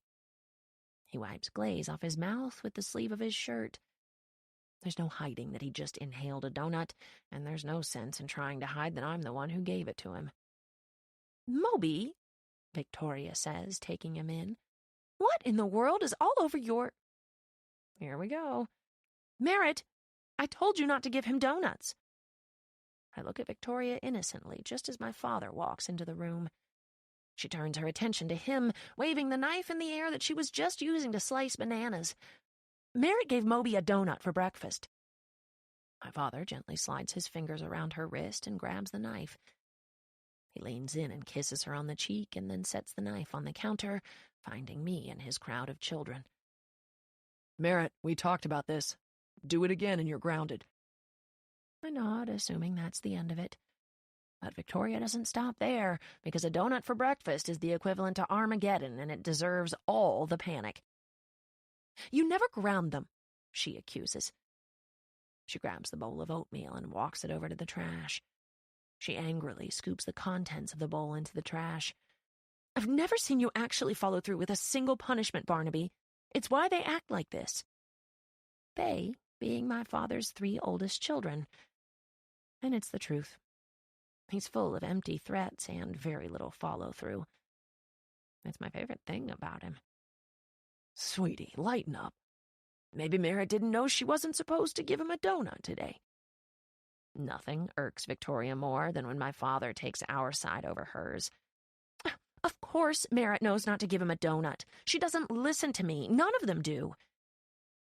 Victoria chucks the bowl in the sink and bends to pick up Moby. She sets him on the counter near the sink and wets a napkin to wipe donut remnants off his face. "Moby, you cannot eat donuts. They are very bad for you. They make you sleepy, and when you're sleepy, you can't perform well in school." Never mind the fact that he's 4 and isn't even in real school yet. My father sips from his coffee cup and then reaches over to Moby and ruffles his hair. "Listen to your mother, buddy." He carries his coffee and newspaper to the table, taking the seat next to me. He gives me a look that says he's not happy with me. I just stare at him with the hope that he demands I apologize or ask me why I broke one of Victoria's rules again. But he doesn't, which means my no-speaking streak is looking good for day 4. I wonder if anyone will notice my taciturnity. Not that I'm giving anyone the silent treatment. I'm 17 years old, hardly a child, but I do feel invisible in this house most of the time, and I'm curious how long it will take before someone notices I haven't spoken out loud. I realize it's a bit passive-aggressive, but it's not like I'm doing it to prove a point to them. It's simply to prove a point to myself. I wonder if I can make it an entire week. I once read a quote that said, "Don't make your presence known. Make your absence felt." No one in this family notices my presence or my absence. They would all notice Honors. But I was born second, which just makes me a faded copy of the original. "What's going on the marquee today, Utah?" my father asks. It's bad enough all the ex-parishioners of this church still hold a grudge against my father for buying this house, but the marquee digs the knife in even deeper. I'm sure the daily quotes that have nothing to do with Christianity get under people's skin. Yesterday's quote said, "Charles Darwin ate every animal he discovered." I had to Google that fact because it sounded too insane to be true. It's true. "You'll see in 5 minutes, Utah says. He downs the rest of his shake and pushes away from the table. "Wait," Honor says. "Maybe you should hold off on updating the marquee today. You know, out of respect." Utah stares blankly at Honor, which clues her in that none of us knows what she's talking about. She looks at my father. "Pastor Brian died last night." I immediately turned my attention to my father at that news. He rarely shows emotion, and I'm not sure what kind of emotion this will bring, but surely it'll be something. A tear? A smile? He stares stoically at Honor as he absorbs the news. He did? She nods. Yeah, I saw it on Facebook this morning. Heart attack. My father leans back in his chair, gripping his coffee cup. He looks down at the cup. He's dead? Victoria puts a hand on my father's shoulder and says something to him, but I tune her out. Until this moment, I had forgotten all about Wolfgang showing up last night. I put my hand over my mouth because I suddenly want to tell them all about the dog showing up in the middle of the night, but I feel like I might choke up. What does it say about me that I didn't have any sort of reaction just now to the news of Pastor Brian's passing, but realizing his dog came back to the only other home he's ever known makes me want to tear up? Honor called me a sociopath once while we were in the middle of a fight. I'll make it a point to look up that word later. There might be some truth to that. I can't believe he's dead, my father says. He stands up and Victoria's hand slides off his shoulder and down his back. He wasn't that much older than me. Of course, that's what he's focused on. Pastor Brian's age. He's less concerned about the death of a man he's been warring with for years and more concerned that he was close in age to someone who is old enough to fall over dead from a heart attack. Utah is still paused at the door. He looks like he's in a state of disbelief. I don't know what to do, he says. If I don't acknowledge his passing on the marquee, people will accuse us of being insensitive. But if I acknowledge it, people will accuse us of being disingenuous. What an odd thing to be worried about in this moment. Honor's boyfriend tears out his drawing and stares down at it. Sounds like you're screwed either way, so I'd just go with whatever you feel like going with. He says all this without looking up from his drawing, but his words reach Utah anyway, because after a brief moment of pause, Utah walks out the front door toward the marquee. I'm confused by two things. One being the constant and repeated presence of Honor's boyfriend at our breakfast table. Two being the fact that everyone seems to know him so well that they're perfectly fine with him joining in on the family conversation. Shouldn't he be too nervous to speak? Especially around my father. He's only been hanging around for a couple of weeks now. Meeting his girlfriend's family seemed to sit really well with him. I hate it. I also hate that he doesn't seem like the person who talks a lot, but the few things he does say have more weight than if anyone else were to say them. Maybe that's part of the reason I've decided to go on a verbal strike. I'm tired of everything I say not having meaning to anyone. I'll just stop talking so that when I do talk, my words will count. Right now, it feels like any time I talk, my words circle right back into my mouth like a boomerang, and I'm forced to swallow them again. What's a heart attack? Moby asks. Victoria bends and begins to help Moby put on his jacket. It's when your heart stops working and your body goes to sleep. But it only happens when you're an old man like Pastor Brian. His body went to sleep? Moby asks. Victoria nods. For how long? When is he going to wake up? Not for a long time. Is he going to get buried? Yes, she says, sounding a bit annoyed with the natural curiosity of her 4-year-old. She zips his jacket. Go get your shoes. But what happens when he wakes up? Will he be able to get out of the ground? I smile, knowing how much Victoria hates telling Moby the truth. He asks all the normal questions about life, and Victoria makes up the most bizarre answers. She'll do anything to protect him from the truth. I once heard him ask her what the word sex meant. She told him it was a terrible TV show from the 80s and that he should never watch it. She places her hands on Moby's cheeks. Yes, he can get out of the ground when he wakes up. They'll bury Pastor Brian with a cell phone so he can call them when it's time to dig him back up. Honor sputters laughter and spews juice everywhere. Utah hands her a napkin and whispers, Does she think this is healthier than telling him the truth? We're all watching this conversation with fascination. Victoria can sense it because even though she's failing miserably, she's giving it her best effort to put Moby's questions to rest. "Let's go find your backpack," she says, pulling on his hand. He stops following her right before they make it to the hallway. "What if his phone battery dies while his body is sleeping? Will he be stuck in the ground forever?" My father grabs Moby by the hand, sweeping in to rescue the desperate Victoria. "Come on, buddy. Time to go." Right when they round the corner to the hallway, I hear Moby say, "Isn't it time for your body to sleep, Daddy? It's getting really old, too." Honor starts laughing, and I think her boyfriend does, too, but his laugh is quiet, and I don't want to look at him. I cover my mouth because I'm not sure if laughing out counts against my verbal strike. But Victoria's mothering skills are humorous at best. Victoria is staring at all of us with her hands on her hips, watching us laugh. Her face turns as pink as her scrubs, and she walks swiftly out of the room, headed toward quarter 3. I would feel sorry for her if she didn't bring this on herself. Utah and Honor begin to pack up their things. I walk to the sink and pretend to busy myself, hoping they don't ask me if I'm going to school today. I usually take a different car than the two of them because they both stay after school.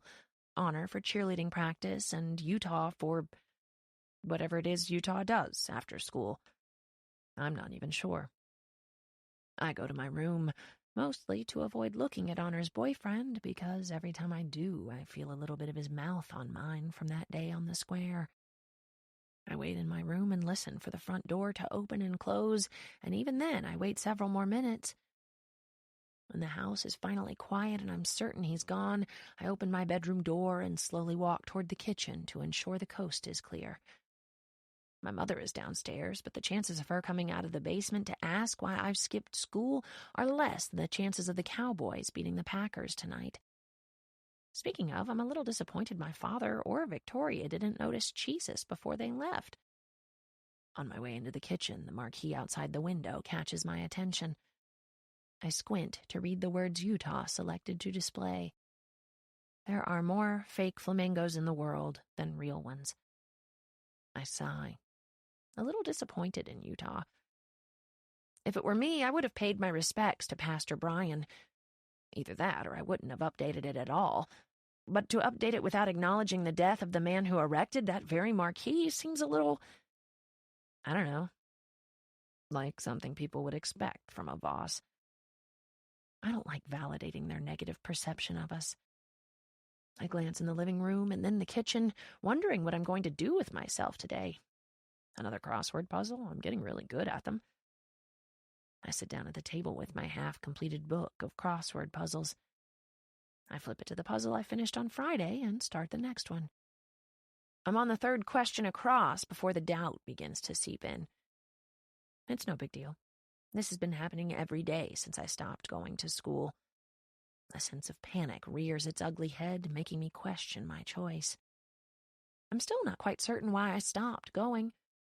There wasn't a single catastrophic or embarrassing incident that influenced my decision, just a bunch of small ones that continued to pile up until they were hard to ignore. That, coupled with my ability to make choices without giving them a second thought. One minute I was at school, and the next minute I decided I'd rather be browsing antiques than learning about how terribly we lost the Battle of the Alamo. I like spontaneity. Maybe I like it because Utah hates it so much. There's something freeing about refusing to stress over stressful situations. No matter how much thought or time you put into a decision, you're still only going to be wrong or right. Besides, I've accrued more knowledge this week by doing these crossword puzzles than I probably could in my entire senior year attending high school. That's why I only do one puzzle a day. I don't want to get too intellectually ahead of Honor in Utah.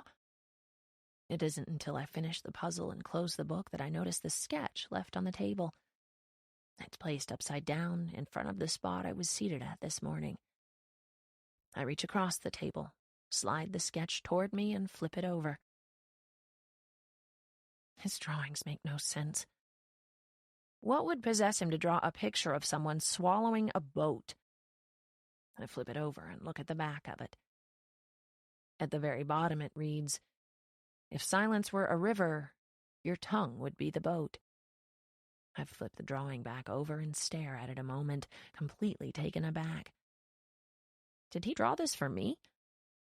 Was he the only one in this house to notice I haven't spoken since Friday? He actually noticed, I whisper. And then I immediately slap the drawing on the table and groan. I just ruined my no-speaking streak. Damn it. Chapter 4. How long will this last? I ask the cashier, dropping the 50-pound bag of dog food onto the counter. What kind of dog? She asks. It's for a full-grown black lab. Just one? I nod. Maybe a month and a half. Oh, I was guessing a week. I don't think he'll live with us that long. She rings up the total and I pay with my father's debit card. He said to only use it in emergencies. I'm sure food is an emergency to Wolfgang. You need help carrying it out? Someone from behind me asks. No thanks, I say, taking my receipt. I turn around to face him. I only got the one bag. What are you wearing? I didn't mean to say that out loud, but I wasn't expecting to be met with the likes of the guy I'm staring at right now. Peeking out beneath his hat are sporadic pieces of red hair, too bright to be authentic. So bright it's almost offensive. His face is decent, a little imperfection here and there, but I didn't give it much notice because my eyes went straight to the kilt he's wearing. I guess the kilt itself isn't tripping me up as much as the clothes he chose to pair it with. He's wearing a basketball jersey and neon green Nikes. Interesting ensemble. The guy looks down at his outfit. It's a basketball jersey, he says innocently. You don't like Blake Griffin? I shake my head. Sports aren't my thing. He sets what looks like a lifetime supply of beef jerky on the counter. I wrap both arms around the ginormous bag of dog food and head to my car. The car I drove here isn't specifically mine, but that's because my father never keeps a car long enough for any of us to claim ownership over it. Vehicles have always rotated in our driveway, and the only rule is that whichever person leaves the house first each day gets first pick. I think that's the true reason behind Utah's extreme punctuality. Last month, a faded red 1983 Ford EPX appeared in the driveway. It's such a terrible car, they stopped making them almost as quickly as they started. I think my father has been having trouble selling it because it's the longest any vehicle has lasted before it's been sold, and since I rarely leave the house on time, this unfortunate Ford has been driven more by me than the rest of the family put together. I place the bag of dog food in the trunk, and I'm about to open my front door when Kilt Guy appears out of nowhere. He's chewing on a piece of beef jerky, assessing my car like he's about to steal it. He walks toward the front of the car and taps his neon green Nike against the front tire twice. Think you can give me a ride? He looks at me and leans against the car. Despite the kilt, there's no trace of a Scottish accent. There's also no trace of a Texas accent either, but when he said the word you just now, he sounded a tad British. What kind of accent is that? I ask. I open my front door and stand behind it to put a barrier between us. He looks harmless, but I don't like his confidence. I need to shield myself from it. Overly confident people should never be trusted. He shrugs. I'm from all over, he says. But he says over with an Australian twang. Over? Are you Australian? Never been there, he says. What kind of car is this? He walks to the rear of the car to read the make and model. Ford EPX, they're extinct, I tell him. Where do you need a ride to? He's back from the rear of the car, but now he's standing on the same side of the door as me. My sister's house. It's a few miles east of here. I give him another once-over. I'm aware of how stupid it is to give a complete stranger a ride, especially a stranger in a kilt who can't seem to nail his own accent. Everything about him screams unstable, but my spontaneity and refusal to weigh the consequences of my decisions are my two favorite things about me. Sure, I'm headed east. I sit in the driver's seat and shut my door. He grins at me through the window and runs around to the passenger side. I have to lean across the seat to unlock the door so that he can open it. Give me a second to grab my things.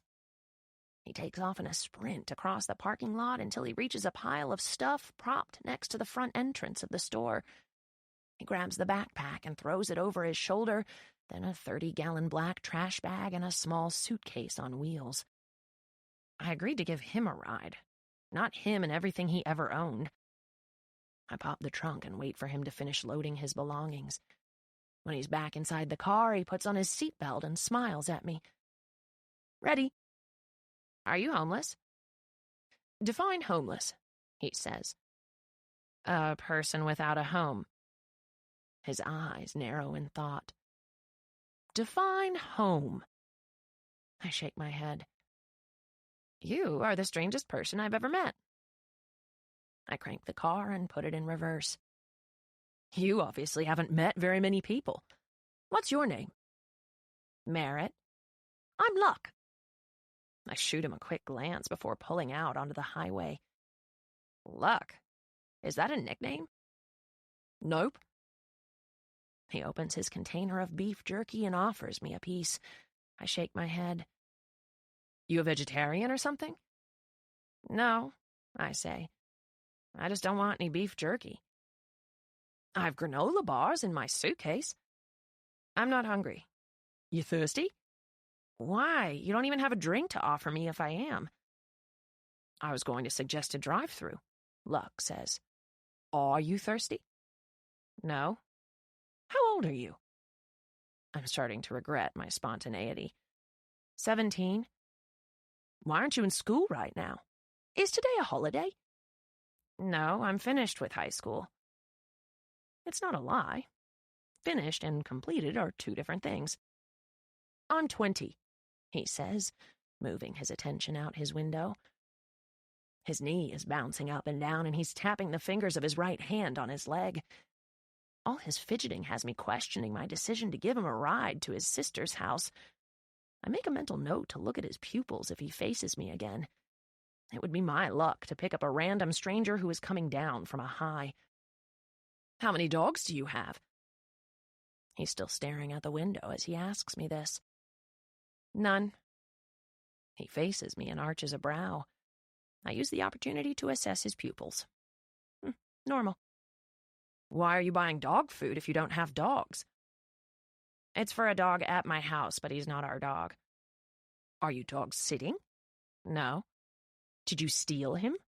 No. What kind of dog is it? Black lab. He grins. I like black labs. Where do you live? I must make a face that indicates what I think of that invasive question because he immediately responds, I didn't mean your exact address. I just meant in relation to where I'm going. I don't know. I don't know where you're going. To my sister's house. Where does your sister live? He shrugs. This way, he says, pointing in the direction we're going. He pulls his phone out of his pocket. I have a picture of her house. You don't know her address? He shakes his head. No, but if you can just drop me off somewhere in the general area, I can ask around. General area of where?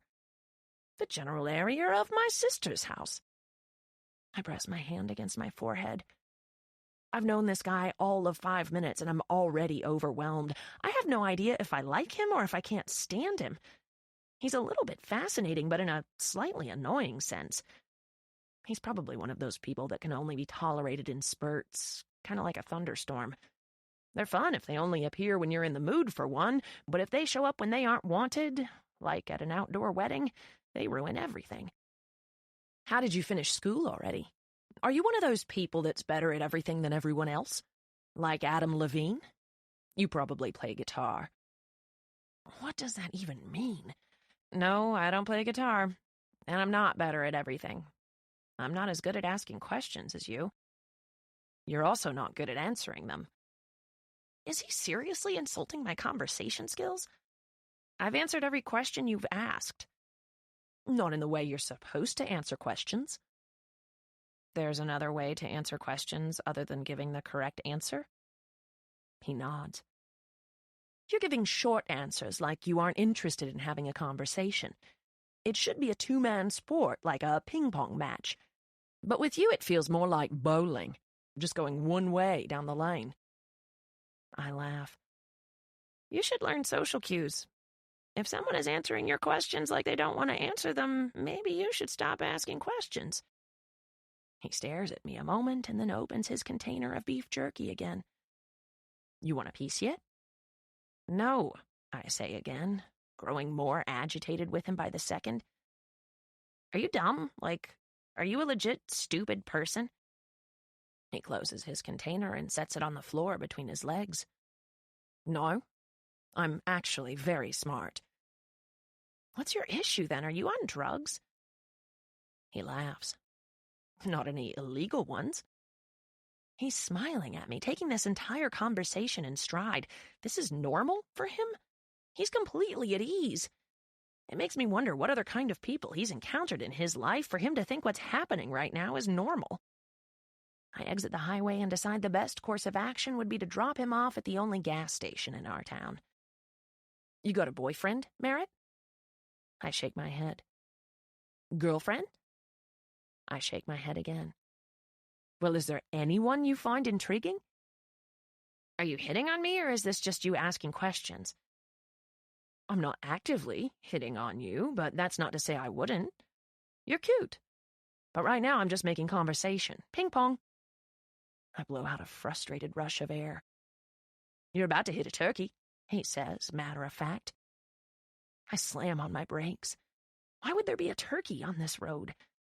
I scan the road in front and around us, but see nothing. There's no turkey. I meant metaphorically. What the hell? Never tell a driver they're about to hit something metaphorically. Jesus Christ. I let off the brake until the car starts moving again. It's a bowling term. 3 strikes is a turkey. I am so lost. He sits up straighter and pulls his leg up in his seat so that he can face me. Conversation should be like ping pong, he repeats. But conversation with you is like bowling. It's a long, one-way lane. 3 strikes in bowling is a turkey. And since you aren't answering my questions, I used turkey as an analogy to describe your lack of... Okay, I say, holding up a hand to shut him up. I get it. Yes, there's a guy.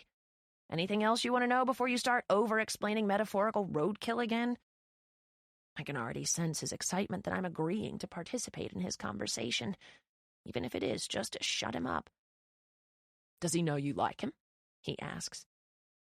I shake my head. Does he like you? I shake my head again. Is he out of your league?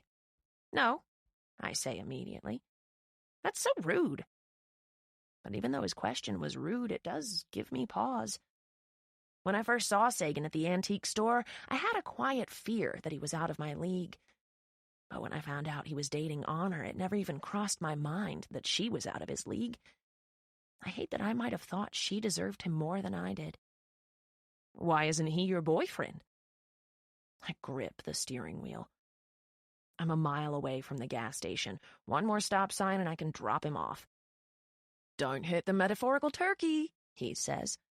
Why aren't you dating this fellow you find intriguing? Fellow? He seriously just referred to another guy as a fellow, and his turkey metaphor doesn't even make sense. You use analogies wrong. Don't avoid the question, he says. Why aren't you and this guy dating? I sigh. He's my sister's boyfriend. The words are barely out of my mouth before Luck starts laughing. Your sister? Holy crap, Merit, what a terrible thing to do. I give him the side eye. Does he think I don't realize how terrible it is to be attracted to my sister's boyfriend? Does your sister know you like him? Of course not, and she never will. I motion toward his phone. Let me see the picture of your sister's house. I might know where it is. I'm more eager than ever to drop him off now. Luck scrolls through the pictures on his phone. Right when I get to the stop sign, he hands me his phone. You've got to be kidding me. I'm being pranked, right? I immediately throw the car in park. I zoom in on the picture of Victoria standing in front of Merit Voss. The picture looks a couple of years old because the white picket fence my dad put up last year isn't in this picture. Looks like it might have been a church at some point, Luck says. Victoria is your sister? He perks up. You know her? I hand him back his phone and grip the steering wheel. I press my forehead against it. 5 seconds later, a car behind us honks. I look in my rearview mirror and the guy behind us holds up his hands in frustration. I put the car in drive. Yes, I know her. You know where she lives? Yep. Luck faces forward again. Good, he says. That's good. He starts tapping his fingers on his leg again. And you're taking me to her house? Right now? He seems nervous again. Isn't that where you want to go? He nods, but even his nod seems unsure. Does your sister know you're coming? He shrugs his shoulders as he stares out the passenger window. There's not really a correct answer to that question. Actually, there are 2 potential correct answers, yes and no. She may not be expecting me today, but she can't abandon me without expecting me to show back up at some point. I had no idea Victoria had a brother. I'm not so sure my father knows Victoria has a brother, and he's so different. Nothing like Victoria. I turn onto our road and then pull into our driveway. I put the car in park. Luck is staring at the house, still tapping his leg and bouncing his knee, but not making an effort to get out of the car. Why does she live in a church? He pronounces church without the R. Church.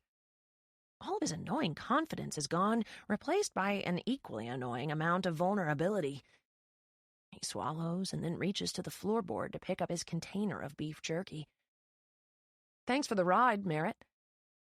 He puts his hand on the door and glances back at me. We should be friends while I'm in town. You want to exchange numbers? I shake my head and open my door. That won't be necessary. I pop the trunk and get out of the car. I can get my own stuff, he says. You don't have to help. I open the trunk. I'm not. I'm getting my dog food. I struggle to pull the bag out from beneath all of Luck's belongings. Once I have a secure grip on it, I head for the front door. Why are you taking your dog food to my sister's house? When I don't stop to answer him, he starts following me. Merit! He reaches me just as I stick a key in the front door. When it unlocks, I face him. He's still staring at the key in the door. Your sister is married to my father. I wait for him to absorb that information. When he does, he takes a step back and tilts his head. You live here? With my sister? I nod. She's my stepmother. He scratches his chin. So that makes me your uncle. Step-uncle. I walk through the front door and toss the bag of dog food onto the floor. Luck stands in the doorway as he runs a hand through his hair and then grips the back of his neck. I already pictured you naked, he mutters. Now would be a good time to stop doing that. Luck glances back to the car and then peeks his head inside the house. Is my sister home right now? He whispers. She doesn't get back for a couple of hours. Get your stuff and I'll show you where to put it. While he heads back to the car, I drag the dog food through the kitchen and set the bag next to the back door. I find a couple of old bowls and fill them with water and food, then take them out back. Wolfgang is halfway out of the doghouse, lying on his stomach. His ears perk up when he hears the back door shut, but he doesn't move. His ears go limp again when he sees me. He just watches as I set the bowls down next to his doghouse. He makes no move to devour the food, even though he's been a whole day without it. I reach out and pet his pathetic head. Are you sad? I've never seen a grieving pet before. I didn't even know they could grieve. Well, you can stay here as long as you need to. I'll try to hide you from my father as long as I can, but you better not bark all night. As soon as I stand up, Wolfgang lifts himself off the ground just far enough to reach his food bowl. He sniffs the food and then the water, but he lies back down again and whimpers. Luck appears next to me. Has he eaten that brand before? He's still holding his suitcase, trash bag, and backpack. I look back at the house. Why didn't you just leave your stuff inside? He looks down at his stuff and shrugs. He nods his head toward the dog. What's wrong with him? Is he dying? No. His owner died yesterday. He showed up in the middle of the night last night because he used to live here. That's impressive, Luck says, tilting his head. What's your name, dog? Wolfgang's eyes scan over Luck, but he doesn't move. He can't answer you. I think that goes without saying, but I'm not convinced Luck comprehends how reality works. His name is Wolfgang. What? Luck grimaces. That's a terrible name. He should have been named Henry. Obviously. I'm being sarcastic, but again, I'm not sure Luck comprehends that level of communication. Are you in mourning? Luck asks Wolfgang. Will you stop asking the dog questions? Luck looks at me perplexed. Are you always this angry? I'm not angry. I turn and walk toward the house. Well, you aren't not angry, he mutters from behind me. Once we're inside the house, he follows me to quarter 2. I take him to the spare bedroom across the hall from me. You can stay in the guest room. I open the door and pause in the doorway. Or not. There's stuff all over the guest room. Shoes on the floor, the bed is unmade, there are toiletries on the dresser.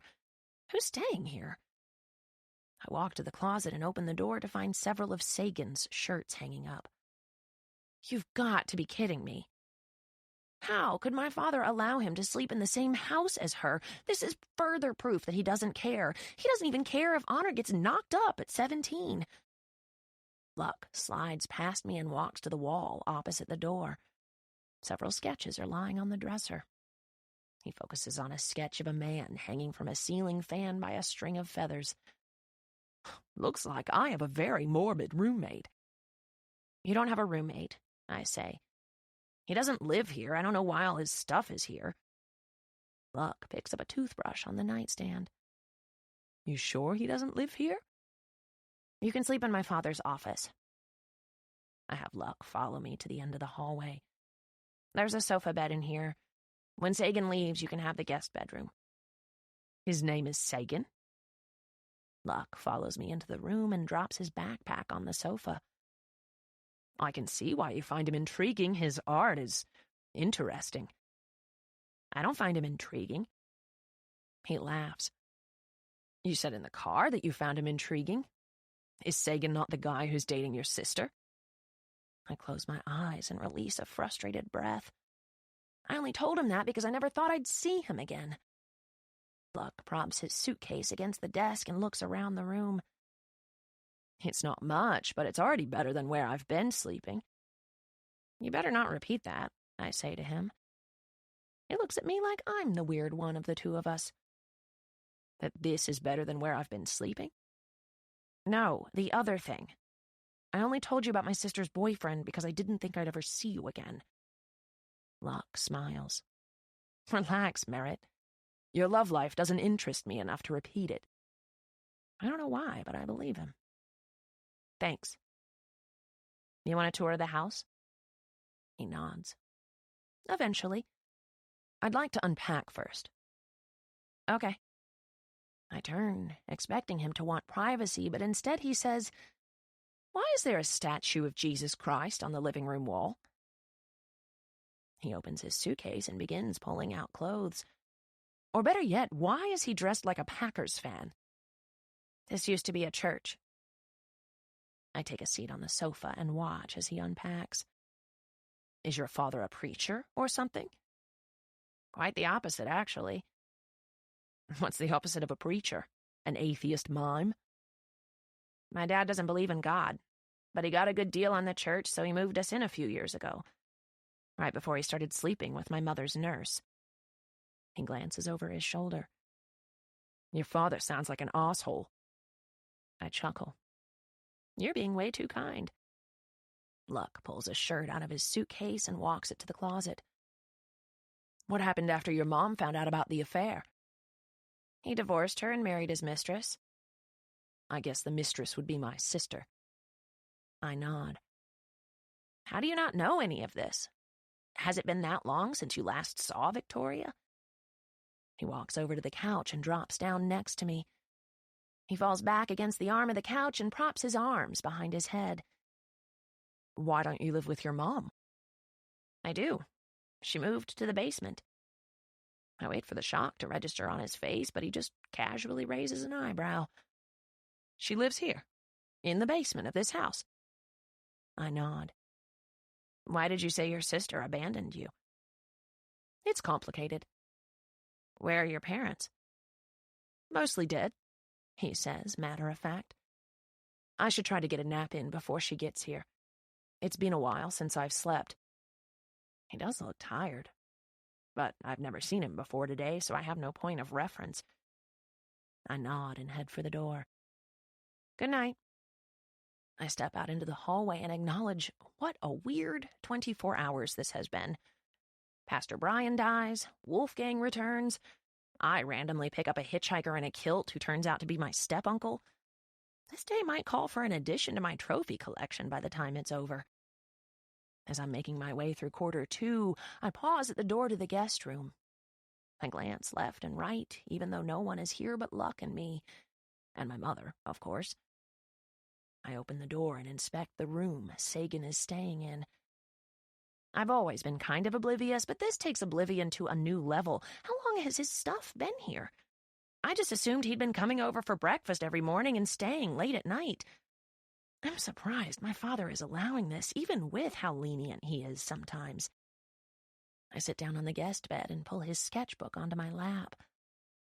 I know I shouldn't be looking through his things, but I feel justified since I was out of the loop that we added a new member to the household. I flip through the sketchbook, but all the pages are blank. All of them except for one. In the very back of the sketchbook, there's a drawing of 2 girls with their arms around each other. After closer inspection, I realize there's more to it than that. My hand goes to my mouth when I realize what I'm looking at. It's a depiction of me and Honor, stabbing each other in the back. Why would he draw this? I flip it over, but this one isn't titled like the one from this morning. What are you doing? I immediately slide the book off my lap. Sagan is standing in the doorway, which marks the second most embarrassing moment of my life. Funny that they both include him. I don't normally snoop. I don't know how to talk my way out of this. I stand up, painfully aware that I don't know what to do with my hands when I'm this embarrassed. My arms are stiff at my sides. I clench my fists and then unclench them. I didn't know you moved in, I mutter. He steps into the room and his eyes fall to the sketchbook I was just skimming through. His eyes meet mine again. He looks annoyed. I've lived here for 2 weeks, Merit. 2 weeks? Until this moment, I never realized just how much time I spend alone in my room. For 2 weeks, he's been living across the hall from me, and no one thought to tell me? He stares at me, and I stare right back because I have no idea what else to do. I hate the way he looks. I hate his hair. I especially hate his mouth. His lips are weird. They don't have grooves in them like most lips have. They're smooth and tight, and I hate that every time I look at them, I remember what it was like when they were kissing me. But what I hate the most about him are his eyes. I hate how I feel when I look at them. Not that his eyes are accusatory, but I always get swallowed up in guilt when he's looking at me. Because no matter how much his individual features annoy me, they complement each other very nicely. I look down at my feet and wish the last 5 minutes never happened. I shouldn't have walked in here. I shouldn't have looked at the sketch he drew, and I shouldn't have stared so long at him just now. Because I'd give anything for him to look at me the way he looked at me when he thought I was Honor. The fact that I want that embarrasses me more than being caught in his room. I rush past him, refusing to look at him as I make my way out into the hall. I walk straight to my bedroom door and open it, then slam it shut. I fall onto my bed and I feel the tears as they begin to sting at my eyes. I don't even know why I'm emotional. It's so dumb. What a weird, shitty day. I pull my phone out of my pocket to text my father. I rarely ask him for anything, but this is an emergency. Can you stop by the thrift store on your way here and see if they have any trophies? I wait a few minutes to see if he responds, but he doesn't. Sadly, I'm not surprised. I lie down on my bed, pull my blanket over me, and think about the picture Sagan drew of me swallowing a boat this morning. It's such a strange picture. I hate how much I like it. I hate that no matter how hard I try not to, I like him a little more every day. Part of me wonders if it's actually him I like or if I'm just a jealous person. I've never been jealous of any of Honor's boyfriends before him, but then again, they were all dying. I'm so angry that he's living here now. I was convinced it would be easy to avoid him, but now he's living in the room across the hall from me. I'm going to be subjected to their relationship and to him kissing her and loving her. I know my father doesn't believe in God, but luckily atheism isn't hereditary. I hardly ever pray, but I feel like now is as good of a time as any. I roll onto my back and look up at the ceiling. I clear my throat. God? Not gonna lie. It feels weird talking to the ceiling. Maybe I should kneel, like they do in the movies. I throw the covers off and kneel on the floor against the bed. I lower my head and try it again with my eyes closed. Hey, God. I know I don't pray as much as I probably should, and when I do pray, it's always something selfish. I apologize for that. But I really need your help. I'm sure you saw what happened with my sister's boyfriend a few weeks ago. I can't stop thinking about him. I don't like the person it's turning me into. I've been having these irrational thoughts like maybe he was meant for me and not Honor. Maybe you created him as my soulmate, and because Honor and I are identical, his soul got confused and fell in love with her. Because they're nothing alike. They have nothing in common. She doesn't even like the best parts of him. But even if they were to break up, there's no way it would work out between us. I'd never do that to my sister, and as much as I'm attracted to him, I could never love someone that was once with Honor. It's out of the question. So, I'm not coming to you to ask you to show him the error of his ways. I'm coming to you to ask if you would just send me someone else. Someone who will completely take my mind off him. I don't want to have the thoughts I've been having anymore, or at least I don't want to be having them about my sister's boyfriend. I wouldn't mind having these thoughts about someone else, so yeah, I'm merely asking for an alternative soulmate, or even just a distraction. I don't even care if it has to do with another person. Any interest that isn't Sagan would be great. Whatever you can spare. I open my eyes and then crawl back into bed. Praying is so awkward. Maybe I should do it more. Oh, yeah. Amen. Chapter 5. Merit, wake up. I didn't know it was possible to roll my eyes before opening them, but I accomplished this feat. What? I grumble, pulling the covers over my head. You need to wake up, Honor says. She flips on the light to my bedroom. I pull my cell phone out from under my pillow to see what time it is. It's 6 a.m, I mutter, annoyed. None of us wake up this early. Not to mention she knows I don't go to school anymore, so what's it matter if I'm awake? It's 6 p.m, dumbass. It's your night to take Mom dinner. She slams the door. It's 6 p.m, which means it's still today, shitty today. Joy. I spoon mashed potatoes onto a plate next to a piece of blackened chicken. There may not be much about Victoria to like, but her cooking has always been good. I do wonder, though, what it must be like to have to cook extra food every night for your husband's ex-wife who lives in your basement. I spin around to grab a roll for the plate, but I bump into Sagan, who has appeared behind me. Sorry. I try to move around him before having to inhale his scent or, God forbid, look at his face. I move left, he moves right.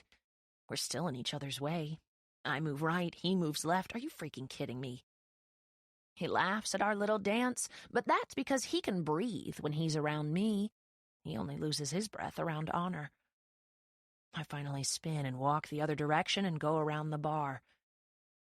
Right before I reach the basement door, I glance back in the kitchen. Honor is now standing next to her boyfriend, making her plate, but he's staring at me with a quizzical look. He must think I'm such a bitch, especially when something as simple as being in his way happens. I'm not able to laugh it off like he does. I get frustrated and go the other direction. Merit? I'm not even halfway down the stairs, and she can tell it's me. She somehow memorized the footsteps of everyone in the house.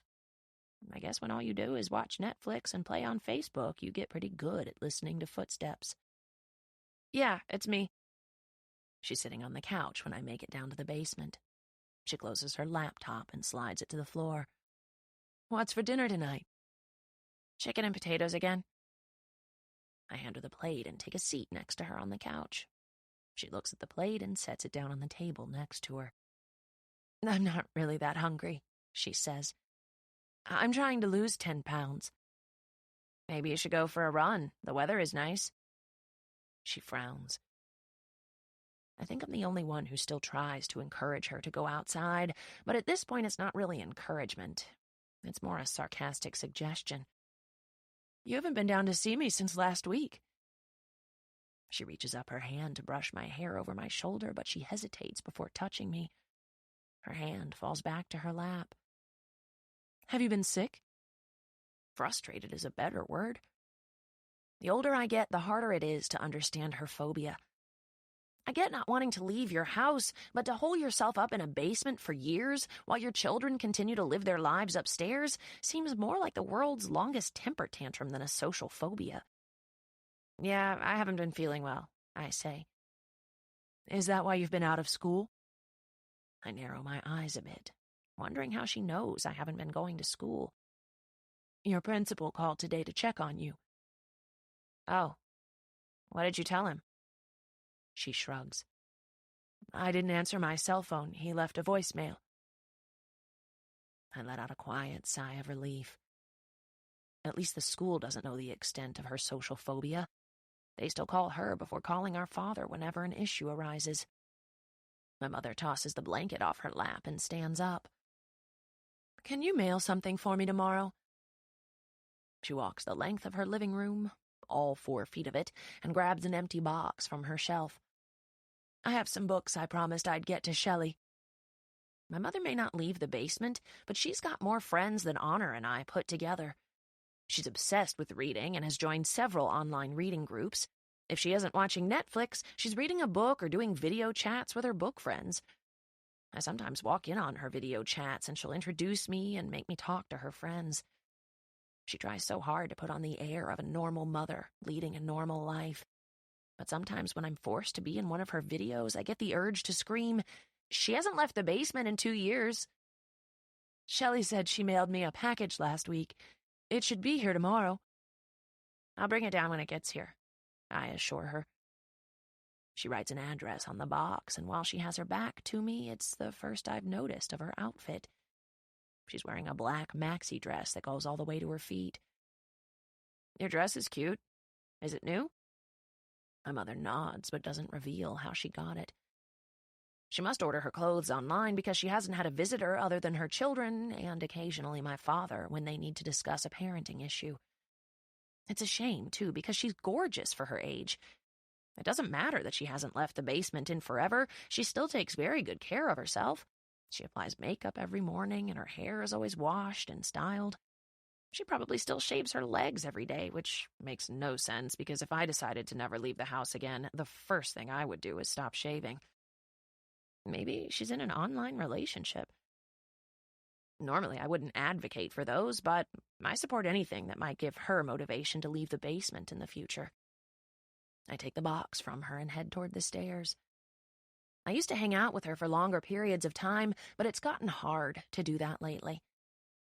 I'm starting to resent her. I used to feel sorry for her and assumed her social phobia wasn't something she could control, but the older I get, and the more of my life she misses by choosing to stay in the basement, the angrier at her I am. Sometimes I get so angry when I'm down here I start shaking and have to leave before I explode on her. Which is where things will lead if I don't get out of this basement right now. See you later, Mom, I say as I head back up the stairs. Merit, she says, calling after me. I let the door to the basement close behind me. Victoria is in the kitchen, cutting up a chicken breast for Moby. Everyone else is already at the table eating. I grab a plate for myself just as my father walks through the front door. It's 6:30 now, and his football game starts at 7, so he has his dinner plate made before I do. When I finally walk my food to the table, there's only one empty seat left, right next to What's-His-Face. Honor is on the other side of him, leaning into him and laughing at something he just said. I'm sure it was clever, whatever it was. I plop down in my chair and scoot it forward. Moby is seated on my other side, to my relief. You have a good day? I ask him. He's shoving a bite of corn in his mouth when he nods. Tyler got in trouble for saying bastard. Most of us laugh, but Victoria gasps. Moby, that's a bad word. Technically it isn't, my father says. Victoria glares at my father. It is when you're only 4 and you say it at preschool. What's a bastard? Moby asks. A kid born to parents who haven't gotten married yet. It's what you almost were, I reply. You would think I slapped the kid with the way Victoria reacts to my comment. She immediately pushes her chair back and stands up. Go to your room. I laugh because at first I think she's kidding, but then I stop smiling because her anger is authentic. You've got to be kidding me. I look at my father and he's staring at Victoria, his fork paused in front of his mouth. I look back at Victoria. He asked what a bastard was. Did you want me to lie to him? Victoria's eyes are boring into mine. Her nostrils might even be flaring. I've never seen her so mad. I honestly didn't say it out of cruelty. A bastard is a child born out of wedlock, I say to Victoria. Isn't that what he almost was? Victoria points toward the hallway. You will not speak that way in front of my child, Merit. Go to your room. She looks to my father for backup. Barnaby? I scoot back and fold my arms over my chest. I'm not backing down. So you want me to lie to your child? I look at a wide-eyed Moby. Since Sex is a bad 80s TV show, a bastard is the commercial. I look at Victoria. Is that better? Merit, Utah says. He says it like I'm the one out of line at this table. I turn my attention to him. Are you seriously taking Victoria's side now? Can we please just make it through one meal as a family without a fight breaking out? Honor says, frustrated. Barnaby? Victoria says, still standing, still waiting for him to punish me. My father wraps his hand around Victoria's wrist and tries to get her to sit back down. I'll deal with her later. Let's just eat, okay? Victoria snatches her hand away from my father and grabs her plate. She walks toward the kitchen and tosses her food into the trash can. Save the scraps, I call out to her. Excuse me? I point to the trash. The scraps. Wolfgang can eat them. Wolfgang? My father says. Why are you bringing up that bastard dog? And here we go again with that word, Honor mutters. Is that why there's a bag of dog food by the back door? Utah asks. My father's eyes move to the bag of dog food. He stands up. Is that dog here? I take a bite of my mashed potatoes because I have no idea if I'm about to be sent to my room, but I'm hungry. He showed up in the middle of the night last night, I say, with a mouthful. I swallow and throw my thumb over my shoulder. He's in the backyard. You let him in the backyard? My father yells. Victoria throws her hands in the air. Oh, this is just great. You get angry at her for allowing a dog in the yard, but not for calling your son a bastard? I hold up my fork. I said he was almost a bastard, I clarify. Why do you always do this? Utah whispers. He's so quiet when he says it, which means he's not directing his question at Victoria on the other side of the kitchen. Surely he isn't talking to me. You think this is my fault? It usually is, Honor says. We can't get through one meal without you doing something to piss her off. I laugh incredulously. And that's my fault? I raise my voice loud enough for Victoria to hear our conversation. Maybe she gets pissed off because she's an unreasonable person. Just ask the little brother she abandoned. I make sure to look at Victoria so I can see her face. Sure enough, that last sentence was a shocker. What did you just say? She's looking at me like she either didn't hear me or doesn't want to hear me. I open my mouth to repeat what I said, but my father interrupts me. Merit, he says, more defeated than angry. Go to your room. Victoria slowly turns her head toward my father. You told her about Luck? He immediately shakes his head. No, they don't know about Luck. She's pushing your buttons. Now I'm dying to know what she doesn't want us to know. I take 2 more quick bites of my potatoes in case I'm forced to carry out my punishment. I'm not pushing her buttons. I swallow and wipe my mouth and then prepare to explain myself. Not that I should be required to do so. Wolfgang showed up here last night. It was raining and I felt bad for him, so I let him in the backyard. Then I found out Pastor Brian died and forgot to tell any of you about the dog. I went to Tractor Supply to get dog food today, and this weird guy in a kilt asked me for a ride to his sister's house, which turned out to be this house. His name is Luck. He's Victoria's little brother, and he's asleep in Dad's office, since Sagan apparently lives in the guest room now. And like it or not, the definition of a bastard is a child born out of wedlock, and in case any of you forgot, Victoria got pregnant while Dad was still married to Mom, so Moby was practically a bastard. When I finish my explanation, everyone is quietly staring at me. I face forward and give my full attention to my food. He was wearing a kilt? Sagan asks. As much as I wish he wasn't talking to me, I appreciate him trying to ease the tension with humor. What color was it? I force myself to look across the table at him. A small smile plays across his lips. Green plaid.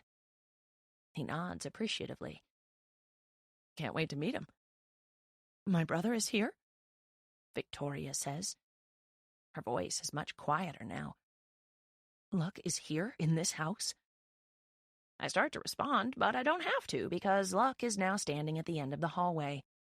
Technically, it's not a house, he says to her. It looks more like a misunderstood church. I'm starting to understand what Luck meant about conversations being a ping-pong match, because we're all looking back and forth between Luck and Victoria, waiting for the emotional reunion. Victoria's hand goes up to her mouth. My father walks up to her and puts his hands on her shoulders, trying to take her attention away from her little brother. Sweetie, he says soothingly, let's go talk it out with him in the bedroom. Victoria shakes her head and pushes past my father toward Luck. You can't just show up unannounced, Luck. You need to leave. Luck doesn't move. He looks a little surprised by her reaction. You aren't going to hug me first? Victoria takes a step closer to him. Leave, she says. And next time you want to show up without apologizing first, try calling. It'll save you money on travel. Victoria, my father says in a whisper. He pulls her in the opposite direction. Go to the bedroom. I'll be there in a second. She immediately starts trying to hide the fact that she's sniffling a bit when she walks away from Luck toward their bedroom. My father faces Luck. Luck smiles and walks toward him with his hand out. You must be my brother-in-law, Luck says. My father reluctantly shakes his hand. Barnaby. I honestly thought she'd be over it by now, Luck says. She's right. Maybe I should have called first. Be over what? Honor asks. Luck swings his gaze to Honor and he gives her a familiar smile, but then his smile disappears when he notices me. He looks back at Honor, then back at me, then he points between us. Which one of you gave me a ride today? I lift my hand. Thank you for the hospitality, Merit. Luck walks toward the table. He introduces himself to Utah, Honor, and then Sagan.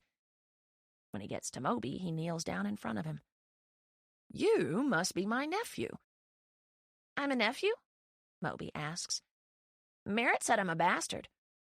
"Almost a bastard," I correct. "Luck," my father says, interrupting the introductions. "Can we please sort this out first before you make yourself at home?" Luck stands up and puts his hands on his hips. "Yeah, sure. But I just woke up from a 4-hour nap. Kind of already made myself at home." He laughs, but he's the only one laughing. I have to hand it to him. Luck is cheerful, if anything. He follows my father to quarter 3. I'm sad they're moving the conversation out of quarter 1. I was enjoying it. "Sounds like your day was productive," Honor says to me. "At least you weren't wasting away your entire life by sleeping all day." I can put up with a lot, but Honor's snarky attitude about my decision to stop going to school is my boiling point. I toss my roll back on my plate. "Tell me, Honor, what have I missed this week that's going to miraculously prep me for life beyond high school? An opportunity to graduate, maybe?" I roll my eyes. "I can get a GED before Christmas." "Yes, because that's a reasonable alternative to a scholarship," she says. "You want to talk to me about reasonable?" I challenge. "Does your new boyfriend know how reasonable you've been when it comes to your past relationships?" Honor's jaw clenches. I've hit a nerve. Good. Maybe she'll back off. "That's not fair, Merit," Utah says. "Whatever," I mutter. I tear off a piece of my bread and pop it in my mouth. "Of course you're going to defend her. She's your favorite." Utah leans back in his chair. "I don't have a favorite sister. I'm defending her because you always get too personal with your attacks." I nod. "Oh, right. I forgot. We like to sweep things under the rug and pretend Honor doesn't need therapy." Honor glares at me from across the table. "And you wonder why you have no friends." Actually, I don't wonder that at all. The raised voices coming from quarter 3 interrupt our sibling bonding. It's too muffled to make out what they're saying, but it's clear that Luck and Victoria aren't having the homecoming Luck was hoping for. "Did anyone else notice how strange his accent was?" Sagan asks. "Thank you," I say. "It's so weird. It's like his brain can't decide if he grew up in Australia or London." "He sounded Irish to me," Utah says. Sagan shakes his head. "Nah, that was just the kilt playing tricks on you." I laugh and then glance down at Moby, who is still seated next to me. He's looking down, so I can't see his face. "Moby?" He doesn't look up, but he sniffles. "Hey, why are you crying?" Moby sniffles some more and then says, "Everyone is fighting." Ugh. Nothing can make me feel worse than when Moby is upset. "It's okay," I say. "Sometimes adults fight. It doesn't mean anything." He wipes his eyes on his shirt sleeve. "Then why do they do it?" I wish I had an answer for him. "I don't know," I say with a sigh. "Come on, let's wash up and I'll tuck you in." Moby has always been a great sleeper. He's been sleeping in his own bedroom in quarter 2 since he was 2. His bedtime has always been 7, but I heard Victoria tell him a few days ago that she would change it to 8 in a few weeks. The rest of us don't really have a bedtime. My father likes us to be at the house on school nights by 10, but once we're in our rooms, he never checks on us. I'm rarely ever in bed before midnight. I take Moby to the bathroom and help him brush his teeth and wash his hands. His bedroom is right across the hall from where Luck is staying, which, by the sound of the shouting continuing in the other room, might be my father's office again within the hour. Victoria puts Moby to bed most nights, but occasionally he'll ask for Honor, Utah, or me to do it. I enjoy tucking him in at night, but I only do it when Moby specifically asks for me. I don't like to do Victoria any unnecessary favors. Moby's room is whale-themed, which I hope changes before he starts having sleepovers. It's bad enough he was named after a murderous whale, but for Victoria to actually go so far as to extend the theme to his bedroom is just asking for Moby to get bullied. Moby likes the whales, though. He also loves that he was named after a whale. Moby Dick is Victoria's favorite book. I also don't trust people who claim for a classic to be their favorite novel. I think they're lying just to sound educated, or they simply haven't read another book beyond high school English requirements. My favorite book is God-Shaped Hole. It's not a classic, it's better than a classic. It's a modern-day tragedy. I've never read Moby Dick, but I can almost bet it doesn't leave you feeling like you have less skin than before you opened the book. I tuck Moby into his bed, pulling the whale-themed blanket up to his chin. "Will you read me a story?" he asks. It's not entirely inconvenient, so I nod and grab a book from his bookshelf. I choose the thinnest one, but Moby protests. "No, read The King's Perspective." That's a new one. I glance back at the bookshelf and scan through them, but I don't see one with that title. "It's not here. How about Goodnight Moon?" "That's for babies," he says. He picks up a stack of pages from the table beside his bed. "Read this one. Sagan wrote it." He shoves it toward me. I take the pages from him. They're stapled together in the top left corner. In the center of the front page, it reads, "The King's Perspective" by Sagan. I sit down on the edge of the bed and run my fingers over the top of the page. "Sagan wrote you a story?" Moby nods. "It's a true story, and it rhymes." "When did he give you this?" Moby shrugs. "Like 7 years ago." I laugh. Moby is the smartest 4-year-old I know, but he cannot for the life of him grasp the concept of time. I move to the spot next to Moby and sit against the headboard. I normally don't make myself this comfortable when it comes to tucking him in, but I might be more excited about story time than Moby is tonight. I feel like I'm in on one of Honor's boyfriend's secrets, and it makes me way more excited than it should. I pull my knees up and rest the pages on my thighs. "The King's Perspective," I say aloud. I glance down at Moby. "Do you even know what perspective means?" He nods and rolls over onto his side so that he's facing me. "Sagan said it's kind of like putting someone else's eyeballs inside your own head." "Pretty close," I say. I'm impressed. I am impressed. Not so much with Moby, but with Sagan for taking the time to write him a story, and for obviously explaining its meaning. Moby sits up and flips the page for me. "Read it." On the next page is a picture of a bird. It looks like a cardinal. "Is the story about a bird?" I ask Moby. "Just read it," he says. I flip the page again. Fine, no spoilers. The King's Perspective. There is a story of a king, and this story is very true. Some say it's just a rumor.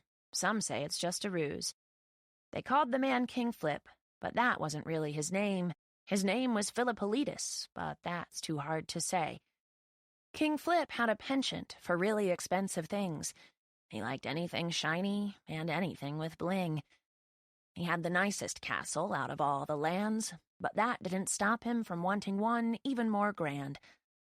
So he bought a town called Perspective and made the people build him a castle at the top of their highest mountain. He didn't care if it was a hassle. When the work was finally done, he decided to go inspect it, but when he arrived in the town of Perspective, it was exactly as he'd left it. He couldn't find a castle. It wasn't on the mountain. It wasn't on the beach. It wasn't on the mainland. He immediately grew angry and sought his just revenge on all those who had fooled him, on the town his army did descend. When the people were all dead, a red cardinal then appeared. "King Flip, what have you done? You killed good people, I do fear." King Flip tried to explain that the town deserved to die, for his castle was never built, or he would see it with his own eyes. The bird said, "But King, you merely assumed. You didn't even try. Look from a different perspective. Don't just look from your own 2 eyes."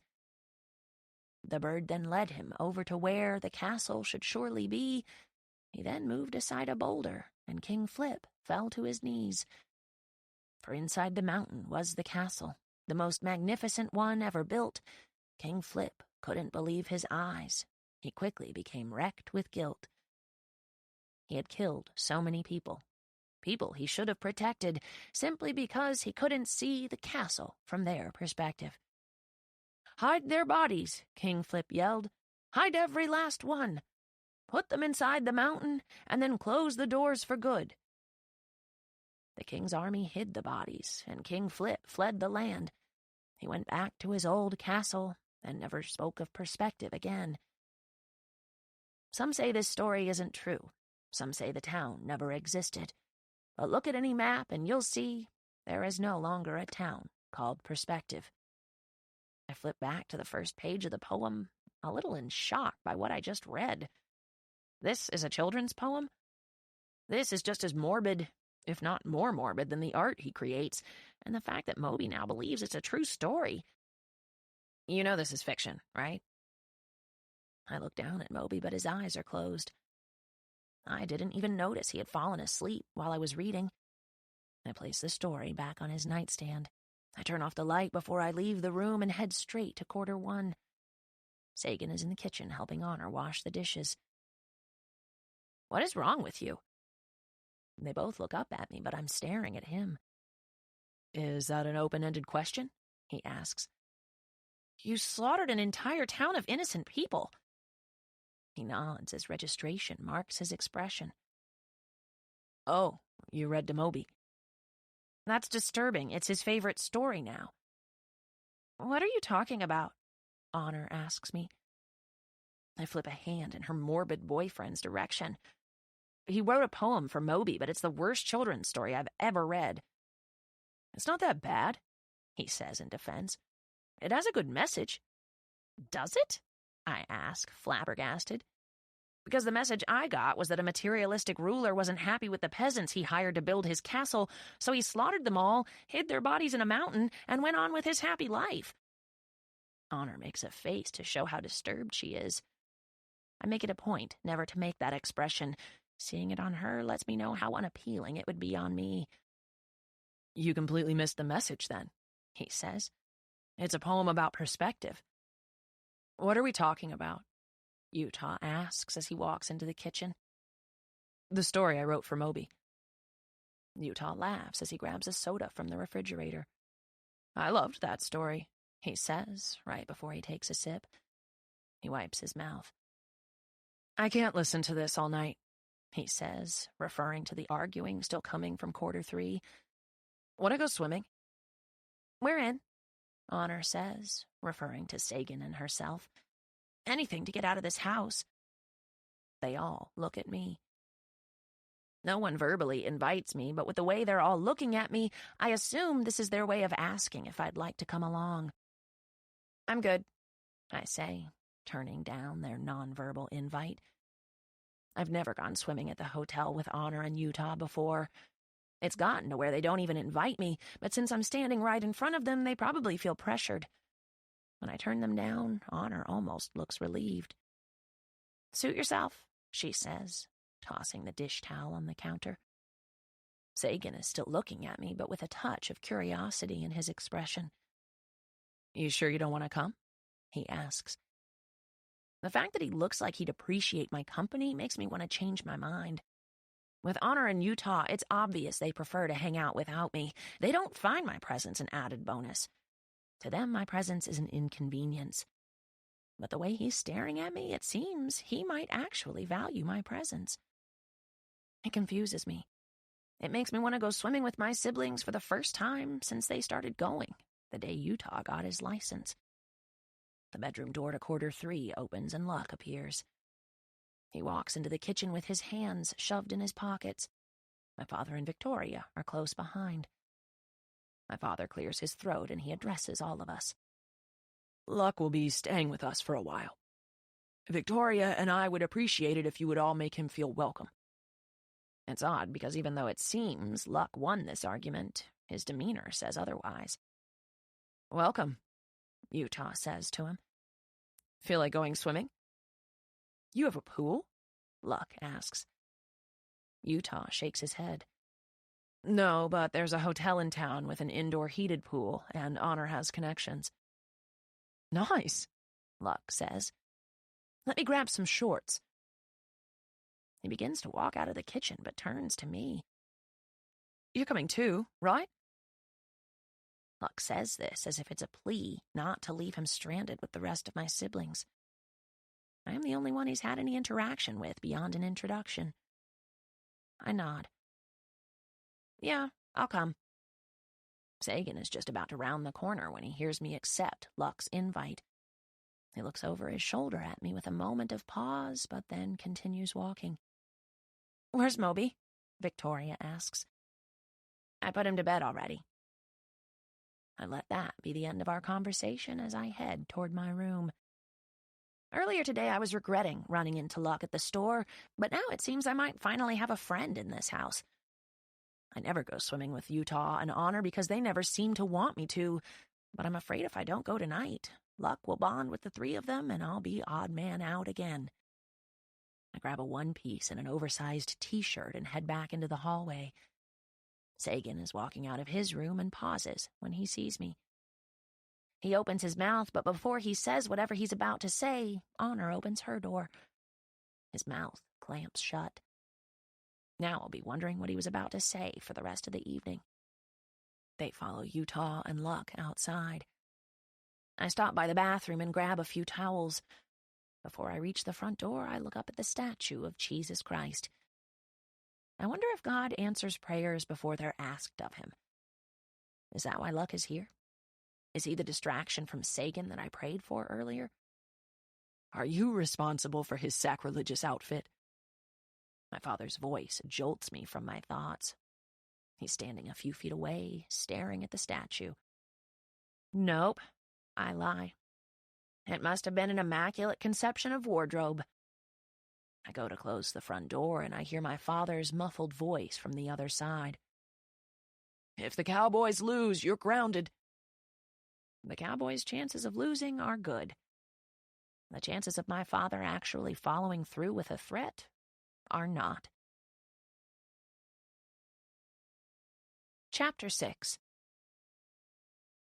One of the most utilized vehicles in our driveway is the Ford Windstar. It holds 7 people, but at the rate our household is growing this month, we'll need an upgrade soon. I was the last one to the van, but Honor's boyfriend sat in the back and left one of the middle bucket seats open for me. Luck is in the other one. Honor is in the front passenger seat, and Utah is driving. We live in the middle of nowhere, in a town too small to be significant enough for a hotel with a pool. It's 12 miles to the nearest store, and even farther to the hotel we're heading for. This will be at least a 15-mile drive, but in a rural area like this, it'll only take 13 minutes to get there. So, Utah says, you're Victoria's brother?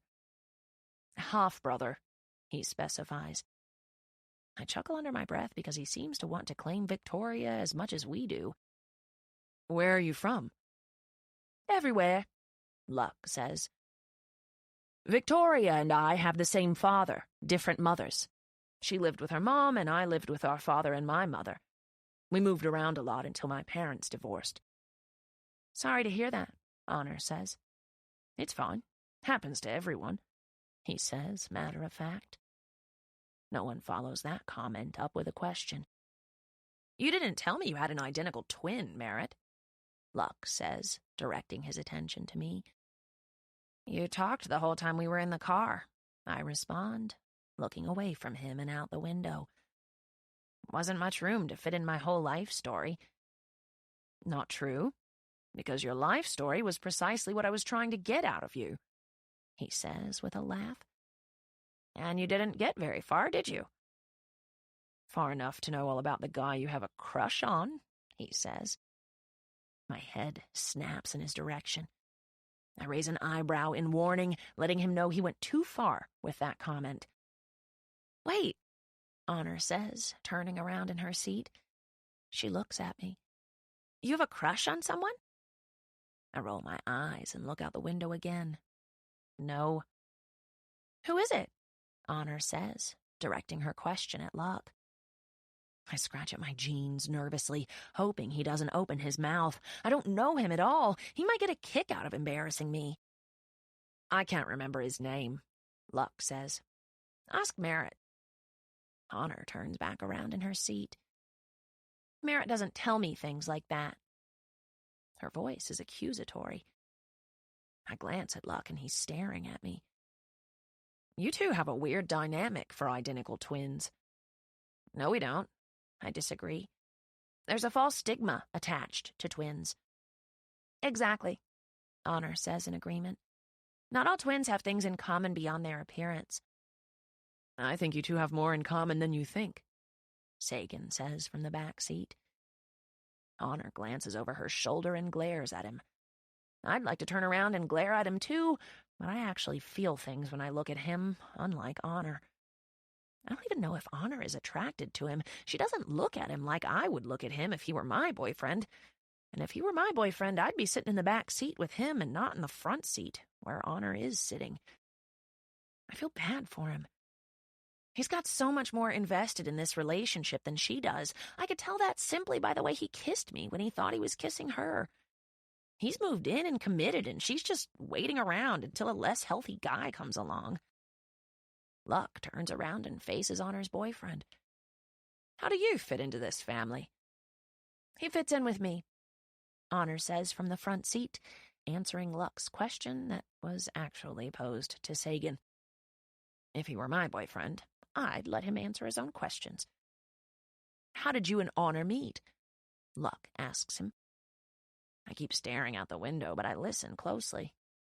I've never asked either of them this question directly, so I've only heard bits and pieces from eavesdropping.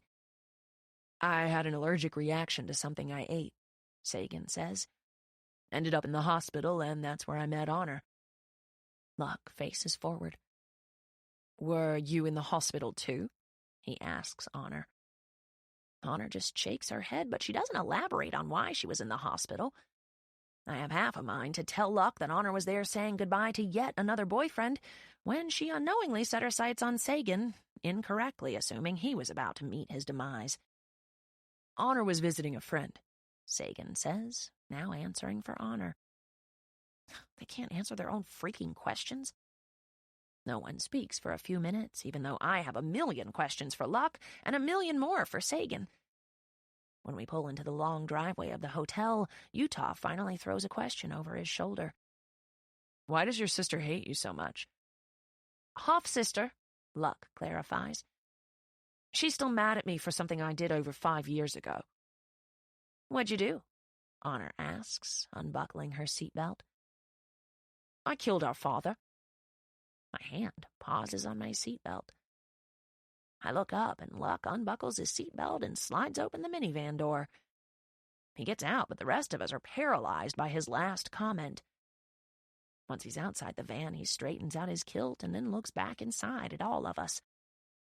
Oh, come on, I'm kidding. Honor exhales. That's not funny, she says, throwing open her door. When we get inside, Honor walks up to the front desk and rings the bell. A few seconds later, one of Honor's friends from school, Angela Capici, appears from the back office. I never liked Angela. She was a year ahead of us in school, but she and Honor have been casual friends since we were kids.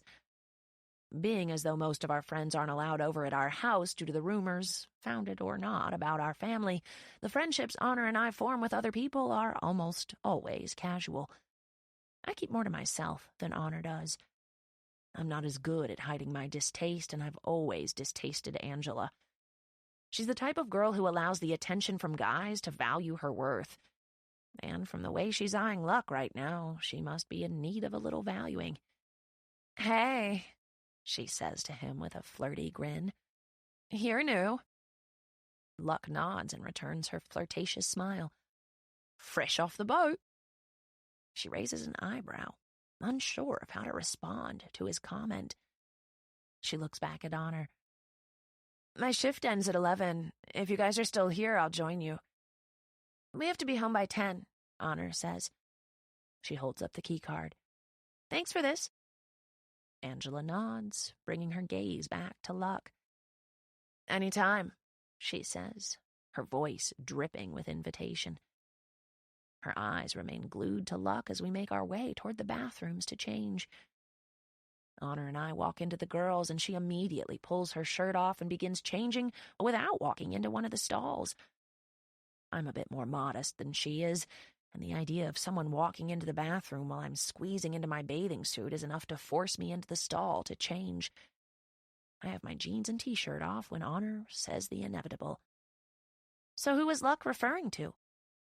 I pause for a moment, then begin pulling on my swimsuit. "What are you talking about?"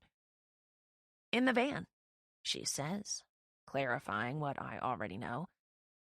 "He said you told him you had a crush on a guy? Do I know him?" I close my eyes and try to imagine the hell that would break loose if I admitted to her that the guy I have a crush on is her boyfriend. It would be the end of what little relationship we have left as sisters. I open the door to the stall, pulling my t-shirt over my head. "He was lying. There's no one. I hardly even leave the house. How would I meet someone?" Honor looks a little disappointed in my answer. She also looks stunning. "Is that a new bathing suit?" I ask her. She's in a red bikini with black trim. It covers her as well as a bikini can cover her, but the color and the cut are perfect. I look down at my oversized t-shirt that's covering up my ill-fitted, plain black one-piece, and I frown. "I've had it a few months," she says, slipping her hands into the top to push her cleavage together. "You just never come swimming with us, so you haven't seen it." "You know I don't like swimming," I mutter. Honor folds her jeans and sets them on the sink counter. Our eyes meet in the mirror. "Is that the reason?" Although it would appear otherwise, the question is rhetorical. Honor knows the reason I don't swim with them has nothing to do with how I feel about the water. I don't come because of my strained relationship with her and Utah, the relationship that's been strained for 5 years now. She walks out of the bathroom, and I give it a moment before I follow her. The last thing I need to witness is her boyfriend's expression when he looks at her in that bathing suit. I notice I sometimes refer to him in my head as her boyfriend instead of Sagan. I wonder if I'll ever stop referring to him as her boyfriend and not by his name. I just really like the name Sagan. It's smart and sexy, and I don't want it to fit him, but it does so well. Which is why I just want to refer to him as his title, Honor's boyfriend. It's less appealing. Wishful thinking. I take off my t-shirt as I look in the mirror. I stare at my one piece and wonder why everything looks better on Honor, even though we're identical. She looks prettier in dresses, better in jeans, taller in heels, sexier in swimsuits. We have the same body, same face, same hair, same external everything, but she pulls off her look with more maturity and sophistication than I ever could. Maybe it's because she's more experienced than I am. She's got 3 years on me when it comes to losing her virginity. That could be why she walks with an air of confidence that eludes me. The only guy I've ever made out with is Drew Waldrop, and he didn't even get to third base. That whole debacle didn't end with me gaining more confidence. It ended with me being mortified. At least I got a trophy out of it. I know I'm being ridiculous. Losing your virginity doesn't make you more of a woman than a virgin. It just means your hymen is broken. Big whoop. I pull the t-shirt back over my head. I'm not about to swim in front of Honor's boyfriend like this with Honor looking like she does. The 4 of them are in the water when I walk into the pool room. I keep my head down, not wanting to make eye contact with anyone as I make my way over. I'm not even sure I want to swim yet, so I sit down on the ledge at the shallow end and let my legs dangle in the water. I watch the 4 of them swim for a good half hour, ignoring Luck's pleas for me to join them. When I refuse for the 3rd time, he finally swims over to me. He grins and presses his back into the wall, watching as Utah and Sagan race from one end of the pool to the other. Honor is now sitting on the edge of the deep end, waiting to declare a winner. "You two are identical, right?" Luck says, spinning around in the water so that he's facing me. "On the outside." He reaches to me and tugs on the hem of my t-shirt. "Then why are you hiding your bathing suit with this t-shirt?" "I feel more comfortable covered up." "Why?" I roll my eyes. "You never stop with the questions." He waves toward Honor. If people can see her, they can see you. It's the same thing. We're two different people. She wears a bikini. I don't. Is it a religious thing? No. I've known him half a day, and he's already ranking up there with Utah and Honor on the irritation scale. He leans in and brings his voice to a whisper. Is it because of Sagan? Is he why you feel uncomfortable? I never said I was uncomfortable. I just said I'm more comfortable in a t-shirt. He tilts his head. Merit. There is a vast difference between you and your sister's confidence levels. I'm trying to figure out the root of that. There's no difference. She's more outgoing. He pulls himself up out of the water, plopping down next to me on the ledge. Utah also gets out, but only because his phone is ringing. He takes the call and walks out of the pool room. Honor and Sagan are still at the deep end, but he is now helping Honor back float. His hands are under the water, palms pressed against her back. He's laughing as he talks her through the motions. Jealousy scorches my throat as I attempt to swallow it down. You make it too obvious, Luck says. What? He nudges his head toward them. The way you look at him. You need to stop. I'm embarrassed that he noticed. I don't acknowledge the truth in his comment, though. Instead, I turn our conversation around on him. Why does Victoria hate you? For the first time, sadness registers in his expression. Or maybe it's remorse. He kicks his right leg up and slings water several feet. Our father wasn't that involved in either of our lives, and my mother was having trouble controlling me. She thought Victoria might be able to help, so I went to live with her when I was almost 15. I wasn't even there for a week before I stole all her jewelry and pawned it. I wait for him to explain the rest of the story, but he adds nothing else. That's it? You took some jewelry when you were younger, so she kicked you out and has refused to speak to you for 5 years? He leans to the right, and then to the left, and drags out the word when he says, well, it was more than just a little jewelry. Apparently, what I took had been passed down for generations on her mother's side, and it meant a lot to her. When she confronted me about it, I was insensitive. I was a punk kid who was supporting a weed habit. We got into a huge fight, and I left. Never went back. You haven't spoken to her since that happened? No. We were never that close, anyway. Why did she forgive you tonight? I told her my mother died, and that I have nowhere else to go. He pauses. And I was able to track down one of the rings. I gave it to her and apologized. And it was sincere because I really do feel bad for what I did. I think an apology is all she's really wanted this whole time. Funny how Victoria needs apologies from people, but she's never once apologized to any of us for tearing our family apart. So now what? I guess now I get to know my nieces and nephews. Don't call us that, it's so weird. Why is it weird? I shrug. I don't know, I just don't think I could ever look at you like an uncle. Are you attracted to me? I scoff, and maybe even cringe a little. Luck is good-looking, and I would be lying if I said my head wasn't heading in that direction earlier today, before I found out he was Victoria's half-brother. But now that I'm aware, there's not an inkling of attraction there. I can't even entertain it long enough to kid around with him. Don't flatter yourself. He laughs. Easier said than done. I glance over at Honor and her boyfriend again. They're both floating on their backs in the water, holding hands. It makes me wonder if there's a difference between Honor and me when it comes to simple things like holding hands. Would I hold Sagan's hand the same way? Do Honor and I kiss the same way? Would he even be able to differentiate between the two of us? Did he think the kiss with me at the fountain was different than all the other times he's kissed her? Does he ever get us confused? Can you tell us apart? I ask Luck. He shakes his head. Not really. But you're both so different, it probably won't take me long to be able to tell who is who. How are we different? You've only known us a few hours.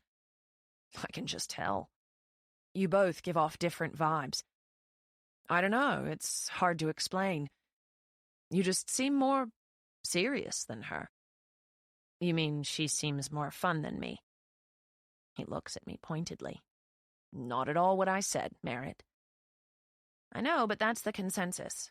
I'm the quiet, angry twin. She's the outgoing, fun one. I don't know either of you well enough to make that determination yet. Well, it won't take you long to figure it out. And then Honor will be your favorite, and you'll hang out with her and Sagan in Utah, and the four of you will become best friends. He nudges me with his shoulder. Stop that. It's unattractive. I laugh. Good. You aren't supposed to be attracted to your niece. You keep that self-deprecating attitude up, and you'll have nothing to worry about. He looks over at Honor. You guys have odd names. What's up with that? Says the guy named Luck, I reply. What was your mother thinking? As soon as I say it, I regret it. He's probably still grieving her recent death, and here I am, bringing her up. Sorry, I mutter. That was insensitive. No worries. She was a terrible person. I haven't seen her in years. I thought you lived with her, and that's why you came here, because she died. He raises a brow. No, I told you that's what I told Victoria, but I haven't lived anywhere since Victoria kicked me out. Hopped on a bus to Canada to stay with a friend of mine. A few months and a fake ID later, I got a job on a cruise ship. Been doing that for the last 5 years. You've been working on cruise ships? He nods. I've been to 36 different countries so far. Kat explains the sporadic accent. Maybe so. I liked reinventing myself on every cruise. The work and routine were monotonous, so I would pretend to be someone different on every sail. I have about 14 different accents nailed. It went on for so long I get confused now when I try to talk normal. I stare at him for a moment, watching him watch the water. You're interesting. He straightens his back and slaps his hands on his knees. That's one way to put it. He hops out of the pool and stands up. I'll be back in a little while. He grabs a towel, then walks out of the pool room with no further explanation. I watch it until the door closes behind him. When I turn around, Sagan is the only one in the pool, and he's swimming toward me. I try to find something else to look at, but I just make myself feel more awkward. I force myself to make eye contact with him and try to ignore the sudden, chaotic hammering of my pulse. Why aren't you getting in? He asks. I was talking to Luck. I feel exposed, not being in the water. I jump into the pool and allow myself to sink to the bottom before coming back up to face him. When I finally do break the surface, I push my hair back and open my eyes. Honor is walking out of the pool room. Where's she going? I ask, turning to him. She has to pee. He moves to the shallowest part of the pool and sits. It's only a few feet deep, so his shoulders are still above water. I sit next to him so I don't have to look at him. My chin barely breaks the surface. The room is a stark, silent contrast to what it was just moments ago. The quietness is only making my pulse worse, so I force myself to break up the silence. What's your story? He spins in the water so that he's facing me. There are drops of water on his lips, but they roll off when he smiles. Can you be more specific? I swallow hard. Why did you move in with us? Does it bother you that I live with you? I shrug. Honor is only 17. It's a little soon for her boyfriend to move in. I'm not her boyfriend. He says that like he's okay with the fact that she's keeping her options open. You aren't dead enough for her to want to make it official? He doesn't laugh. I knew he wouldn't. It was a low blow. He moves back to the wall, and I'm thankful. Conversations with him are much easier when he's not in my line of sight. I still can't take the quiet and find myself wishing Utah and Honor would return. I try to bring up a subject that has less of a chance of reminding me that he makes out with Honor on a daily basis. Why were you named Sagan? Are your parents fans of the astronomer? He looks at me with slightly widened eyes. I'm impressed you know who Carl Sagan is, and no, I wasn't named after the astronomer, although I wouldn't have minded it much. Sagan was my mother's maiden name. I lift my arms in front of me and push the water away from me in waves. I don't know a lot about Carl Sagan, but my father used to keep one of his books on our coffee table. Cosmos. I would flip through it sometimes as a kid. I've read all his books. I think he's fascinating, but I could just be partial because of the name. He disappears beneath the water and then comes back up, smoothing his hair back. What's your middle name, Merit? I don't have one. Our parents were planning on having one daughter and naming her Honor Merit Voss. But there were two of us, so they just gave us each a first name and didn't even bother with middle names. Sagan stares at me with a tilt of his head, his expression full of curiosity. What is it? He smiles a little and then says, You have a speck of brown in your right eye. Honor doesn't have one. I'm surprised he noticed. Very few people notice. In fact, I'm not sure anyone has ever pointed that difference out before. He's very observant, which makes me question the drawing I found in his notebook and what motivated him to draw Honor and me stabbing each other in the back. I dip myself underwater again to ward off chills. When I come back up, I wrap my arms around myself and look at him. I can't think of anything to say, though. Or maybe I have way too much to say and I don't know where to start. Sagan smiles at me appreciatively for a moment, then lifts his hand and slides away strands of my wet hair that are stuck to my cheek. That's the most you've spoken to me since we met, he says casually. His fingers don't linger at all, but the feel of them does. And his stare. And the chills that crept up my arm after he touched my cheek. I nod, a little embarrassed by his comment. Yeah, I'm not much of a talker. So I've noticed. I feel two things at once. I feel the weight of my attraction to him.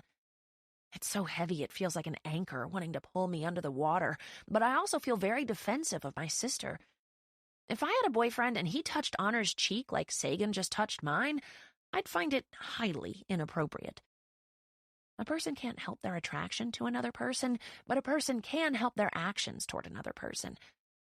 Brushing hair from my cheek while looking at me the way he was looking at me was definitely an action he should have controlled.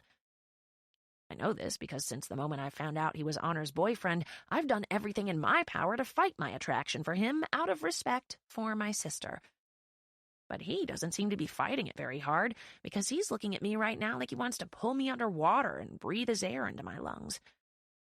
I glance over my shoulder, back at the door, waiting for one of them to return. Any of them. I'd even take Utah at this point. It's suffocating being the only one in the room with Sagan. I face forward again and force myself to ask him more questions.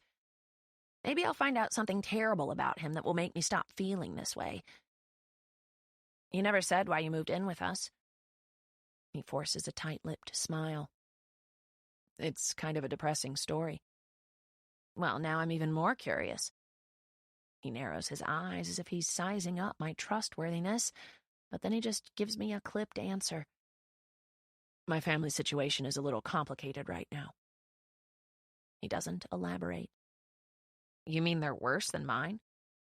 Your family isn't so bad, he says. Of course he believes that. He's not the one who's forced to live there. He's there by choice. Yeah, well, stay in your corner, because from my perspective, they aren't much to brag about. His expression leaves no hint of his thoughts. He just stares at me as calmly as the water has become around us. Our knees touch briefly, and it sends a shiver over me. I'd noticed the same chills climbing up his arms when his gaze drops to my mouth, just like it did the day he mistook me for Honor and created this monster inside of me with his kiss. I need him to back up a few miles, or lunge for me, just like he's lunging for his phone. Here and then gone. He hopped out of the pool as soon as his phone started ringing. I've never seen anyone so anxious when their phone rings. I want to find out why he gets like that. but I also hope I never find out because that would mean we'd have to have another conversation. Sagan answers his phone as he's walking out of the pool room. I'm alone now. It's kind of creepy, so I jump out of the water and grab the last towel. I also grab the key card and my stuff and head to the bathroom to change. Honor has a fresh face of makeup, and she's currently brushing her hair at the sink. She's already changed out of her bathing suit. Is everyone ready to go? More than ready, I say, closing the stall door behind me. I'll be in the van, she says on her way out the door. I finish changing clothes, but I don't bother brushing my hair or applying makeup like Honor did. I just don't care as much as she does. When I make it back to the front desk to return the key, Sagan is in the lobby, still on the phone. Honor hands him his dry clothes, and he smiles at her and then walks them to the bathroom. Honor and Utah both walk outside, and once again I'm all alone, because the front desk clerk is nowhere to be found. Angela, I say, tapping the key card on the counter. I'm not sure if I should just leave it on the counter and go, or if I should wait on her to return to the desk. Coming, she says, a little too cheerful. The door to an office opens and she slips out, smiling a little too widely. She combs through her hair with her fingers. Just returning this. I slide the key across the counter to her. I'm about to walk toward the exit, but I pause when Luck emerges from the office Angela just came from. He's still wearing the shorts he had on in the pool. I look at Angela, but she darts her eyes away, tucking the back of her work shirt into her skirt. I look back at Luck. Is everyone ready? He asks casually, as if I didn't just interrupt whatever was happening in that office. I nod, but I don't speak. I just walk away quietly because I'm speechless. Did that seriously just happen? Luck was in the middle of a conversation with me a mere 15 minutes ago when he got up and walked away. How, in the span of 15 minutes, did he end up having sex with a girl he doesn't even know in the office of a hotel? I'm angry, and I don't even know why. I couldn't care less who Luck has sex with. I don't even know him. I'm angrier about the fact that I wouldn't even know the first thing about having sex, much less a quickie with a guy I've never met before. Sex seems like such a monumental thing. It should take months to lead up to, and he accomplishes it in 15 minutes. The door is open when I reach the van. Honor is sitting in one of the two middle seats, so I save the other one for Sagan and take the back seat this time. I'm not sure I want to sit by anyone at this point. Sagan walks outside and climbs in the front seat. Where's Luck? Honor asks. He's getting dressed, Sagan says. He got held up, I add. He was busy screwing Angela in the back office. Honor spins around in her seat, wide-eyed. Shut up! Angela is dating Russell. I really don't care. Is she really? Utah asks. Isn't that Shannon's older brother? Honor turns around in her seat. They've been dating for like 2 years. I can't believe she'd do that to him. Her words make it appear that she's upset about Angela cheating on her boyfriend, but her voice is way too eager over the possibility of it happening. Honor has always loved gossip. It's one of the many things she and Utah have in common. Luck finally returns to the van, pulling his shirt over his head as he takes his seat. He closes the door, and Honor doesn't waste any time. Did you really just have sex with Angela? Luck turns around in his seat and faces me. Really, Merit? I feel guilty for telling them now. It seems like I came straight out to the van with gossip, but I only told them because I don't know. Why did I tell them? Luck turns back around in his seat. I don't kiss and tell. She has a boyfriend, Honor says. That's lovely, Luck says, uninterested. You're going to make things even worse for us, Honor says. What's that supposed to mean? The Voss family already has a terrible reputation around here, thanks to our father and Victoria. Now we've added you to the mix, and you're a man whore. Luck laughs. Do people not have sex in this town? They do, I say. But there's usually more than a 1-minute screening process. Yeah, well, sex doesn't mean as much to me as it must mean to you guys. What if it meant something to Angela? Honor asks. Luck rolls his head and looks at Honor. Believe me, it didn't. Says a lot about your performance, I say with a chuckle. Luck turns around and hugs the seat, looking at me. Speaking of sex, he says, challenging me with his stare. Have you ever had sex with that guy you have a crush on? What's his name again? I shake my head, silently begging him to shut up, but I can tell I've upset him by starting this whole conversation. He very well might bring Sagan into the fold just to get back at me. You look embarrassed, he says, narrowing his eyes. Are you a virgin, Merit? Sadly, I'm probably the only virgin out of this whole group, but I'm not about to discuss that with anyone in this van. Are you? Luck asks again. Stop, Sagan says from the front seat. His voice is shockingly authoritative. Luck raises an eyebrow and then slowly turns back around. Sagan glances in the rearview mirror and finds me. I have no idea what thoughts are going through his head, but they don't seem to be in my favor. He holds eye contact for a few seconds and then looks away. I close my eyes and press my forehead against the back of Luck's seat. I shouldn't have come tonight. This is why I never hang out with any of them. It never ends on a good note. Chapter 7. There are only 24 hours in today, just like every other day, but today seems twice as long. We got back to the house a little after 10 from swimming. Sagan took a shower first, and then Honor took one. Utah has a shower in his bedroom, so he and Luck took turns using that one. By the time I got a free shower, there was no hot water left. I couldn't even wash my hair, but I honestly don't care. I'll take a shower when everyone is gone tomorrow. I pulled the drawing Sagan did this morning out of my dresser and hung it on the wall next to my bed. I decided I wanted to look at it all the time. I'm looking at it right now as I sit on the floor next to the wall that separates mine and Honor's bedrooms. She and Sagan just started arguing, and I want to hear every word of it. However, I only get bits and pieces because Sagan is too quiet in his rebuttals. Honor is the one raising her voice.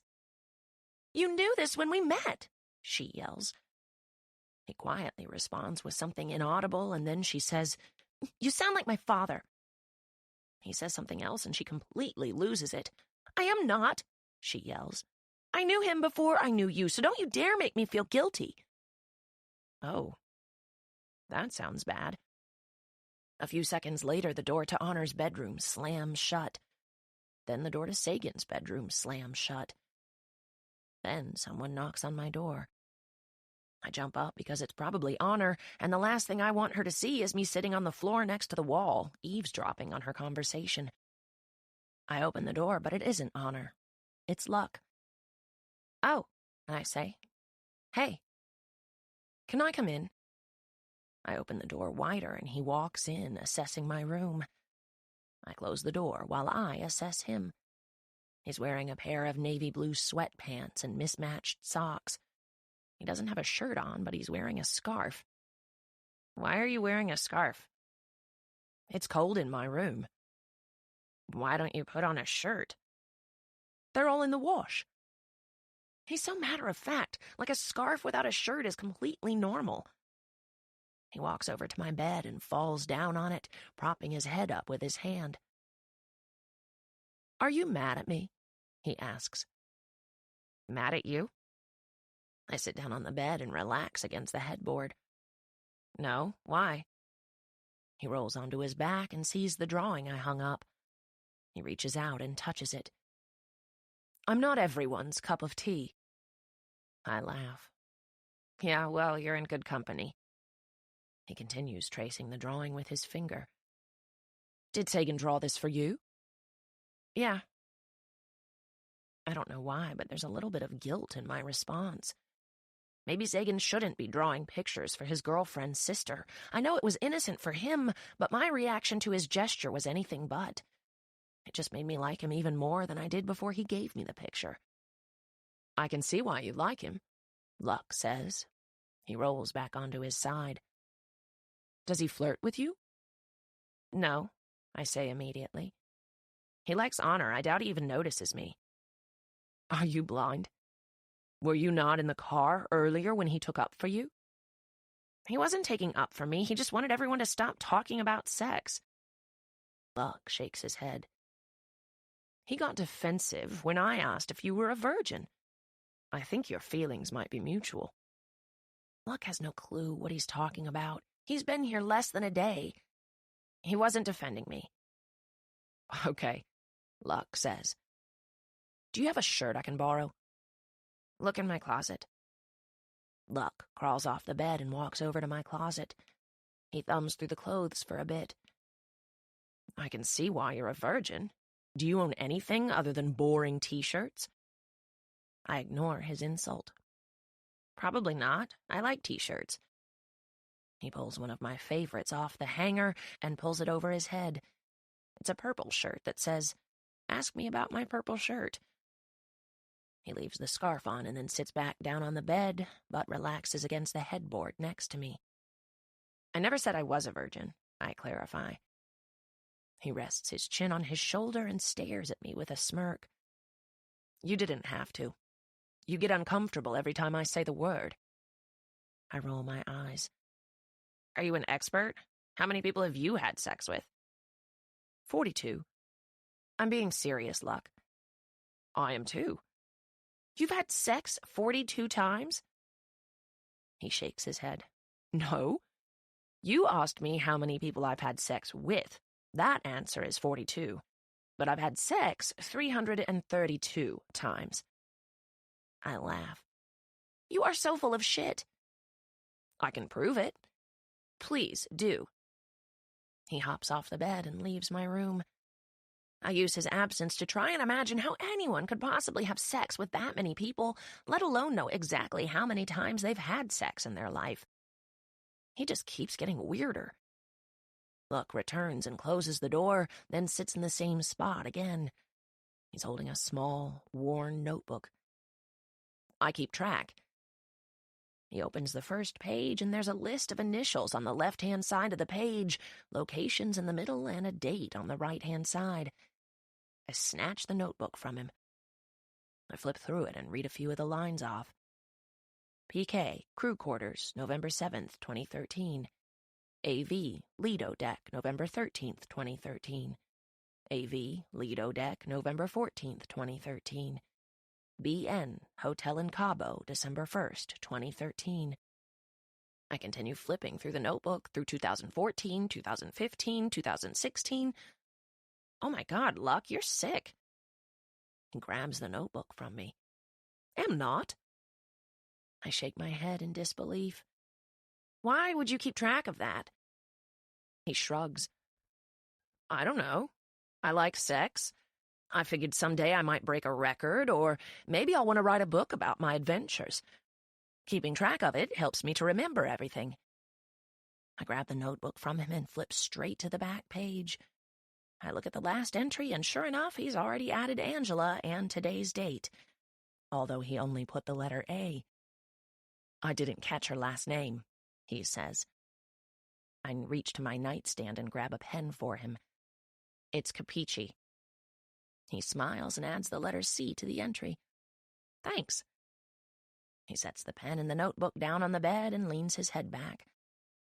Were you ever in love with any of them? He shakes his head.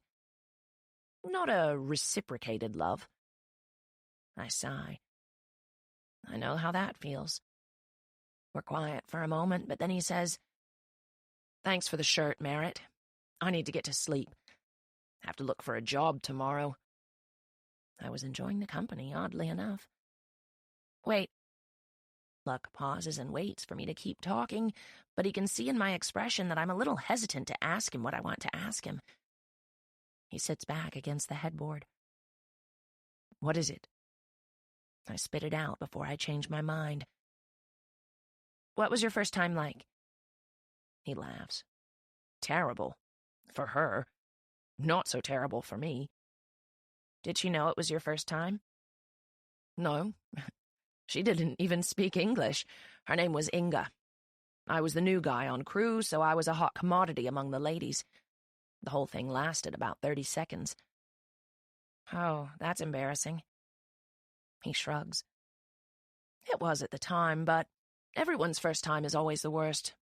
I eventually got better, and I got to make it up to her a couple of years later, so I redeemed myself. Why do you think first times are always the worst? He looks up in thought. I don't know. There's just so much expectation.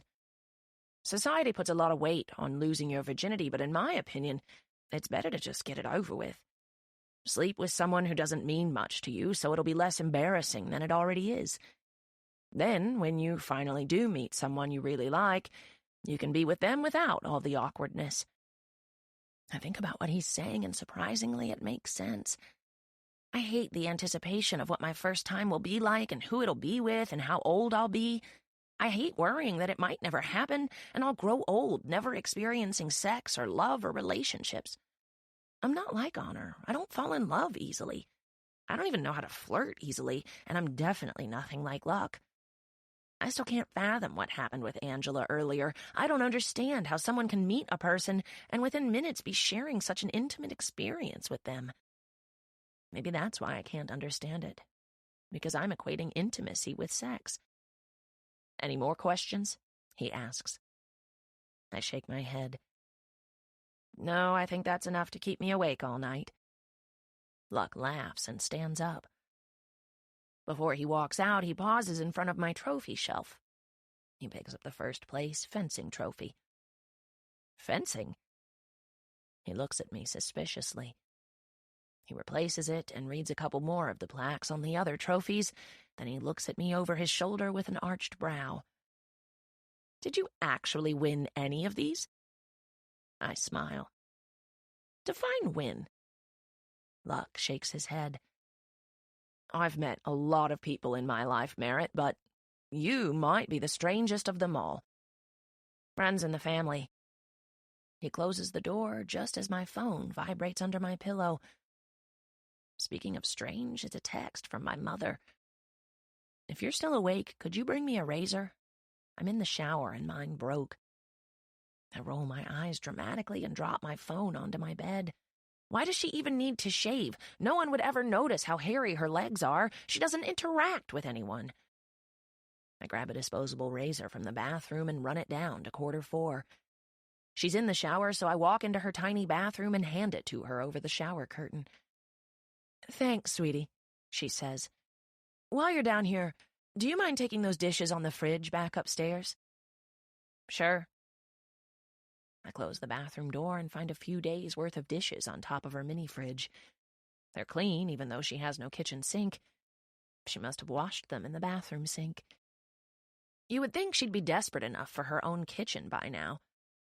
I don't understand why she still lives here. She could move into the house Utah is remodeling. She could lock herself in her bedroom and never leave, just like in the basement. It's been vacant since the last tenants moved out 6 months ago. It's not healthy for anyone, especially her. As I'm walking toward the stairs with her dishes in hand, my eyes fall to a pile of medication on the table next to her couch. She's been on several different medications since as early as I can remember. Medication for her cancer, pain pills for her back, anxiety pills. I look at the bathroom to make sure the door is shut. I set the plates down on the couch and pick up one of the pill bottles. It's the medication she takes for pain. My hands begin to shake as I open the lid. They always do this when I come down here and take some of her medicine. I'm always scared she'll catch me or scared she'll notice some are missing. But with as many teenagers that are living in Voss now, it'll be impossible to pinpoint who did it. I empty a few pills into my hand and then shove them in my pocket. I put the bottle back where I found it and I take the plates up to the kitchen. I rush to my room and pull the pills out of my pocket and count them. 8. I've never stolen that many at once. I like to spread it out so it'll be less noticeable. The bottle was more than half full, so maybe she won't be able to tell that 8 are suddenly missing. I walk to the closet and pull the bottle of pills out of my black boot. I've been hiding them in this boot since I started stealing them. Honor hates these boots, so I don't have to worry about her borrowing them or finding my stash. I open the empty Tylenol bottle, adding the 8 to the pile of 20 I've already stolen. I've never actually taken one. In all honesty, I don't even know why I steal them. I have no desire to become addicted to medication like she is. I think I steal them out of spite, just like the trophy I took from Drew Waldrop's bedroom. I don't normally steal things. The few times I have, it's simply a return for my anger. I stole 2 sets of Valentine-themed scrubs from Victoria once. I had no intention of wearing them, but knowing she couldn't wear them made the theft worth it. I donated the scrubs to Goodwill and pretended I had no idea what she was talking about when she asked all of us if we'd seen her pink scrubs with the hearts on them. Other than the trophy from Drew Waldrop, the scrubs, and the pills, I've never stolen anything from anyone else. Not that I don't have the urge. I can't stop wondering what it would be like to steal Honor's boyfriend. I place the boot back in my closet and shut my closet door. On my way back to my bed, my foot meets something that isn't carpet. I look down and notice a sheet of paper on my bedroom floor. I pick it up and turn it over. I'm assuming the girl in the picture is me, since Sagan slid the picture under my door rather than Honor's. In the picture, I'm sitting at the bottom of a pool. A rope is tied around my waist on one end, and the other end is tied to a floating cinder block. I flip it over and read the caption. Coming down for air. I sit down on my bed and continue to stare at it. Coming down for air? What does that even mean? Why would he draw this? Before I can talk myself out of it, I walk across the hall and knock on his door. It's open, he says. I open the door and he's sitting on his bed with his sketchbook in his lap. When he looks up and sees me, he pulls the sketchbook to his chest. What does this mean? I ask him, holding up the sketch. He stares at me a moment and then returns his attention to the drawing in his lap. Sometimes I just get ideas, so I draw them. You drew a picture of me drowning. Is that supposed to comfort me? It's not a picture of you drowning. Then what is it? He sighs and slides his notebook off his lap. He tosses his covers aside and stands up. He's not wearing a shirt, and it's the only thing I can focus on, despite the fact that he's walking toward me. I have so many thoughts, but the closer he gets, the more jumbled they become.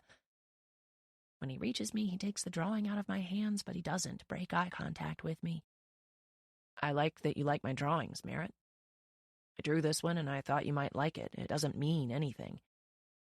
He sets the drawing down on his dresser and then returns to his spot on the bed. He pulls his sketchbook onto his lap again and gets back to whatever he was doing before I interrupted him. I swallow my embarrassment. Why is he making it seem like I'm overreacting? I turn toward the door, but then I spin and walk back to his dresser and grab the drawing. When I walk out of his room, I close his door a little too hard. That only serves to embarrass me more. I hang the drawing next to the one he drew of me this morning. I don't like that he's drawn 2 pictures of me today. I would prefer to be ignored by him much more than being the center of his artistic attention. Chapter 8. I didn't even pretend to get ready for school this morning. I heard everyone rushing around in the usual morning Voss chaos, but I stayed in bed the entire time. I'm surprised Honor and Utah haven't told my father about my skipping school for the past 2 weeks. They hounded me about it for a few days, but once they realized I wasn't listening to them, they stopped bringing it up. No one knocked on my door to ask where I was. Not even my father. I wonder if anyone would even notice if I ran away. They'd probably notice, they just wouldn't be upset about it. I reach under my pillow to check the time and notice a text from my father sent an hour ago.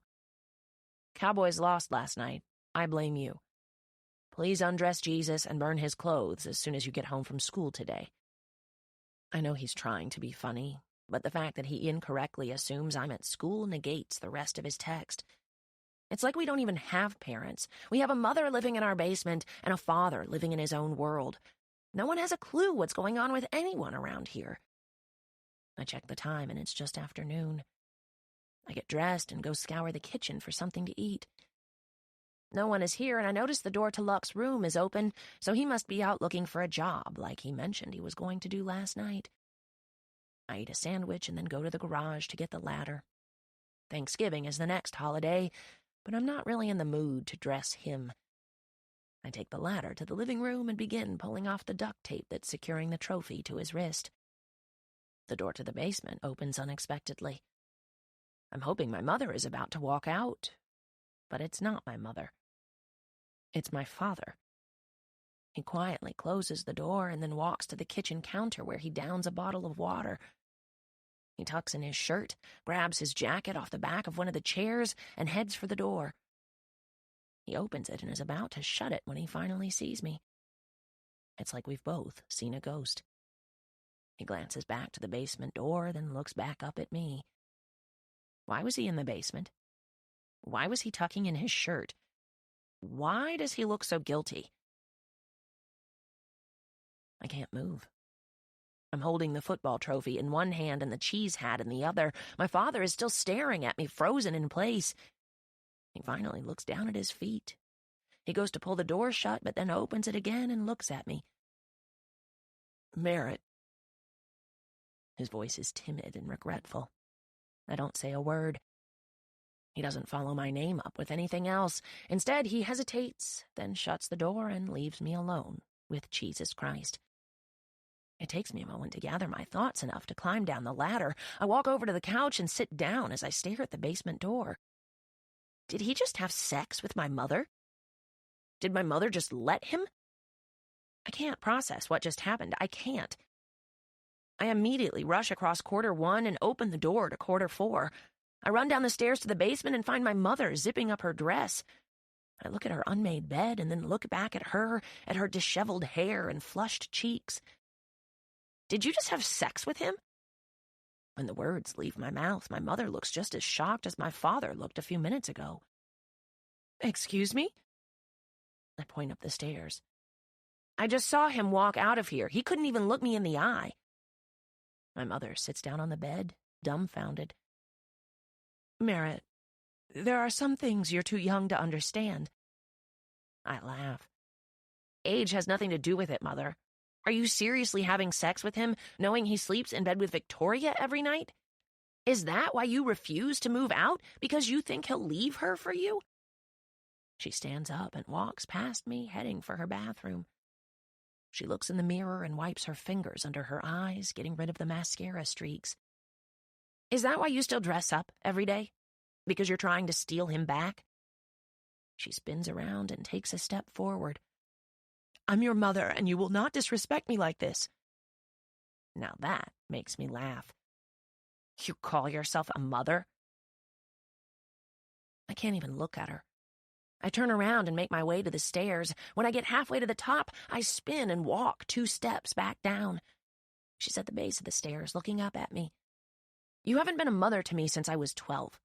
You haven't been a mother to any of us, and now I know why, because Dad is the only thing you've ever cared about. I run the rest of the way up the stairs. She calls my name, but I don't return to the basement. Right before I slam the door, I yell down, the only thing separating you from crazy is a few cats. I go back to my room and slam my door. I fall onto my bed and check my texts again.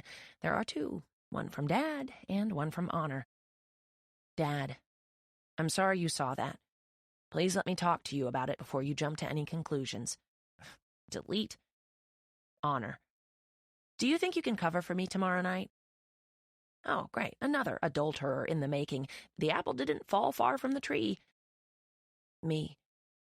Cover for you in what way? From Dad or Sagan? Honor. Both. I'll text you about my plans later. Have to put my phone away. I slide my phone back under my pillow. I'm curious what she's hiding from Sagan, but from the sound of their argument last night, it has to do with a guy. I'm sure one of her online friends is near death, so she wants to be there for him in ways that Sagan wouldn't approve of. I swear to God, this family is the worst. No wonder so many people hate us. I roll onto my side and face the wall. I stare at the pictures Sagan drew and trace all the lines in them. My fingers are on their third path when someone knocks at my door. Before I can say it's open, the door swings open, and Luck walks in sporting a new head of jet-black hair. He's smiling, which only annoys me further. "Guess what?" he says. "I can't possibly." He plops down on the bed next to me. "I got a job." I roll back over and stare at the wall. "Good. Where?" "You know where we met?" "You got a job at Tractor Supply?" "No. It's on the same street as that, though. The coffee store. I'm a barista." I smile, even though I don't feel like it, but it's actually perfect for him. "When you say coffee store, are you referring to Starbucks?" "Yeah, Starbucks." I laugh a little, curious as to how he couldn't possibly remember the name of Starbucks, but it's Luck, so it makes sense. "Is that why your hair is black now? You had an interview today?" "No. I was actually going for green, but I think I let the dye stay on for too long. Speaking of black, why is it so dark in here? This lamp is an insult to Thomas Edison." He fingers the string of my lamp, pulling it. It turns off, and then he turns it back on. "I don't have any windows." "I can see that, but why?" I roll over onto my back. "My father divided all the rooms into two when we moved in. Honor got the half with the window after the wall was put up." Luck scrunches up his nose. "That's not fair." "I didn't want a window." "Well, then, I guess it worked out well." He scoots down until he's lying next to me. "Why are you still in bed?" I wonder if I should tell him about what just happened with my mother and father. I decide against it. I want to talk to my father first. I'm hoping I was wrong. I'm hoping he values his marriage to Victoria more than he valued his marriage to my mother. At least then I could believe he learned something from ripping our family apart, because right now it doesn't appear he learned his lesson at all. Sex is more important to him than his wives, than keeping his family together. "Is sex really all it's cracked up to be?" I ask Luck. "Why do people risk so much for it?" "You're asking the wrong person. I don't think I value it as much as most people. I hope to God I don't either. I don't want it to rule my entire life and every decision I make. It seems that way with my father, with Victoria, with my mother. I want sex to be meaningless so it has absolutely no control over me. In fact, it would be great if I could just get it over with." I roll over onto my side and prop my head up on my hand. "Look." He's staring at me apprehensively. "What?" I swallow nervously. "Do you think maybe we could—" Luck laughs, but I don't crack a smile. I'm dead serious, even though I can't seem to come out and ask him. When he sees that I'm not smiling, he lifts up onto his elbow. "No, I'm your uncle." "Step-uncle." "Not any better. It's by marriage. You don't even know me." "I know you better than you knew Angela, and you had sex with her." He narrows his eyes at that response. "You're a virgin, Merit. I'm not having sex with you." He falls onto his back like the conversation is over. I'm not giving up. "You said yourself that people put too much weight on losing their virginity. I just want to get it over with. Sex doesn't mean anything to you anyway." He's quiet for a moment, and then, "Why? Why me? Why now?" I shrug. "I'm not everyone's cup of tea," I say, repeating how he described himself to me yesterday. I've never really had the opportunity to get it over with until now. He looks at me, and I can see in his eyes that he's contemplating it. I don't know if it's because he wants to help me, or if it's because he's a guy, and most guys would take me up on this offer without question. "You don't like me, do you?" he asks. "In what way?" "Are you attracted to me?" I debate lying if it will help him make his decision, but I go with the truth instead. I don't want him to think I like him when I don't, even if it would help my case right now. "No, not really. I mean, I think you're a good-looking guy, but I'd be lying if I said I was attracted to you." He stares at me a moment and then says, Merit, you better be certain about this. Because sex is just sex to me, and this won't mean a damn thing to me. I don't want it to mean anything to you, that's the point. So it's just a means to an end? I nod. The end of my virginity. He studies me closely, waiting for me to change my mind. When he sees I'm not going to, he shrugs. Okay then, let me grab a condom. He hops out of the bed and I fall onto my back. He said condom with an accent. He's starting to sound more and more American now, and I can't believe this is where my train of thought is when I just asked a guy to have sex with me. A guy I'm not even attracted to. Is this really happening? Do I want it to happen? I do. I want to get it over with. Rip the Band-Aid off. I don't want it to mean anything at all. I want it to be trivial with little effect on my life. I want to be the exact opposite of my parents. When Luck returns, he closes the door and locks it. Do you mind if I turn off the lamp? I'd actually prefer it. He turns off the lamp and climbs into bed. We both crawl under the covers and begin to remove our clothes. You're sure about this, Merit? Yep, I say as I struggle my way out of my jeans. My heart is starting to race and my conscience is fighting to break through the wall I've put up, but I don't stop until all my clothes are off. Once we're both undressed beneath the covers, Luck scoots closer to me. It probably won't feel good, he warns. I don't know why, but that comment makes me laugh. I'm serious, he says. His hand meets my hip. It might even hurt. It's fine. My expectations aren't that high right now. He scoots closer and pauses with his hand still on my hip.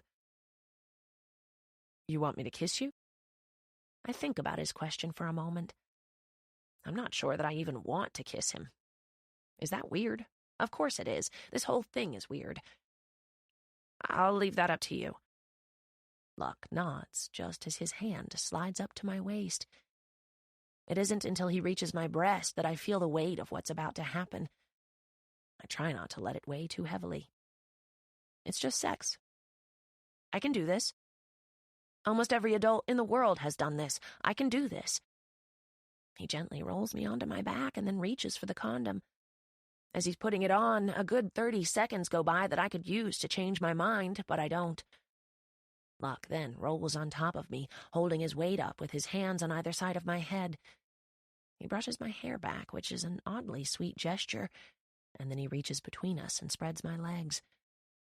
I close my eyes. He presses his forehead into the pillow beside my head. You sure? Yes, I whisper.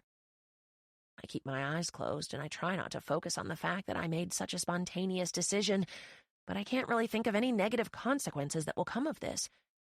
I won't have to worry about never losing my virginity, and Luck will get to add another line to his book. Last chance to change your mind, Merit. How long does it usually last? I whisper. Luck laughs in my ear. You already hate it that much? I shake my head.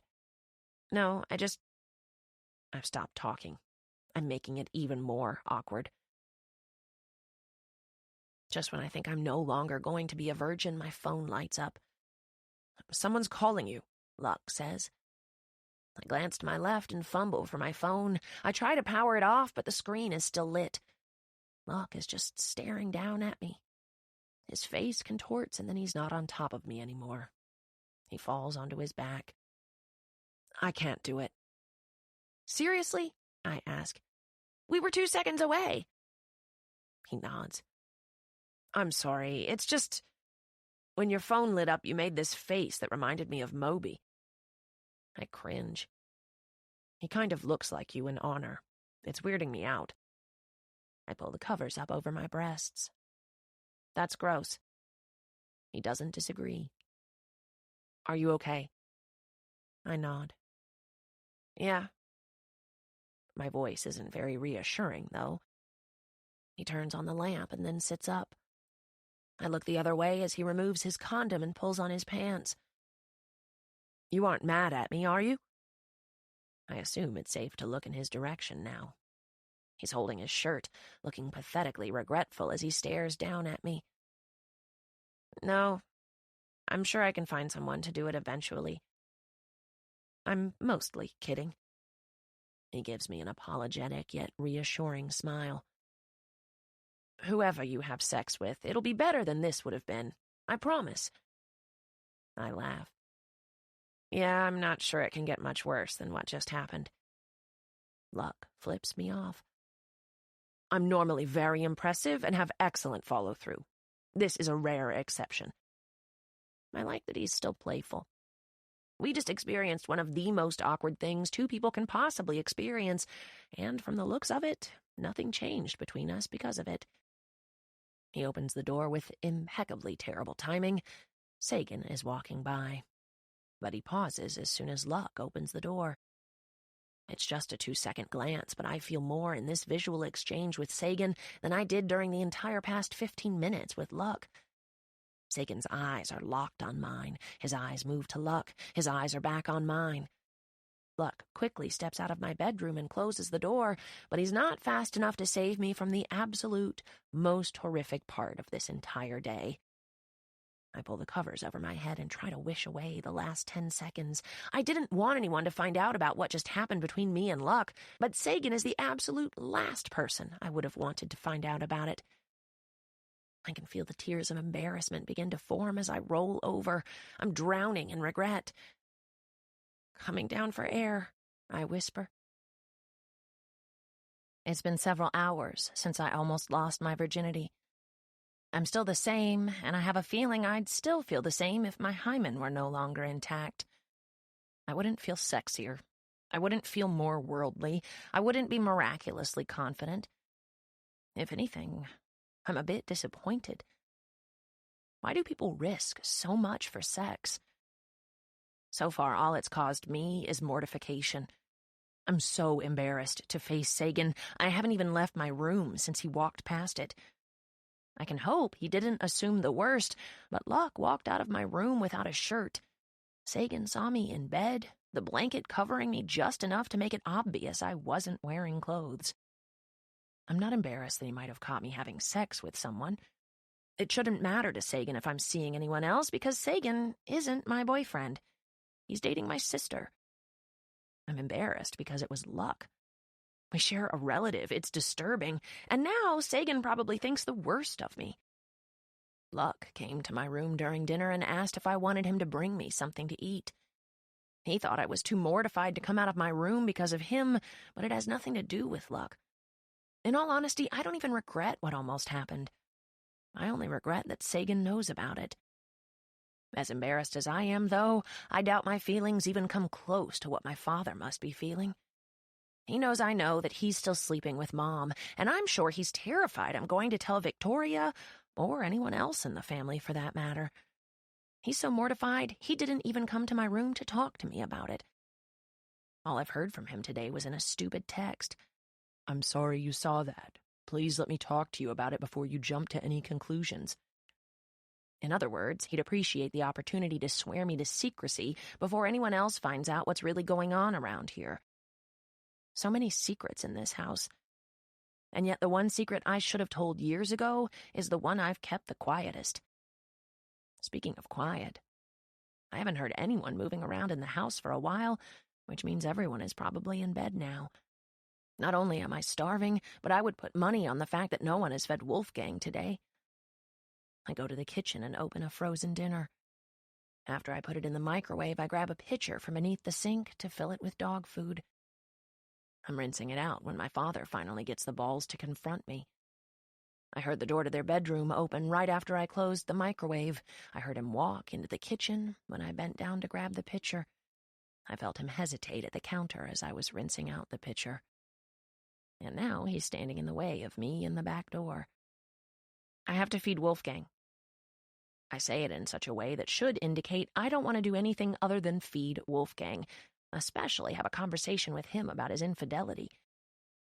Merit, he says, looking at me pleadingly. We need to talk about this. I walk around him to the bag of dog food. Do we? I ask as I scoop some into the pitcher. I turn around and face him. Do you really want to have a conversation with me about it, Dad? Are you finally going to explain why you started cheating on Mom when she needed you the most?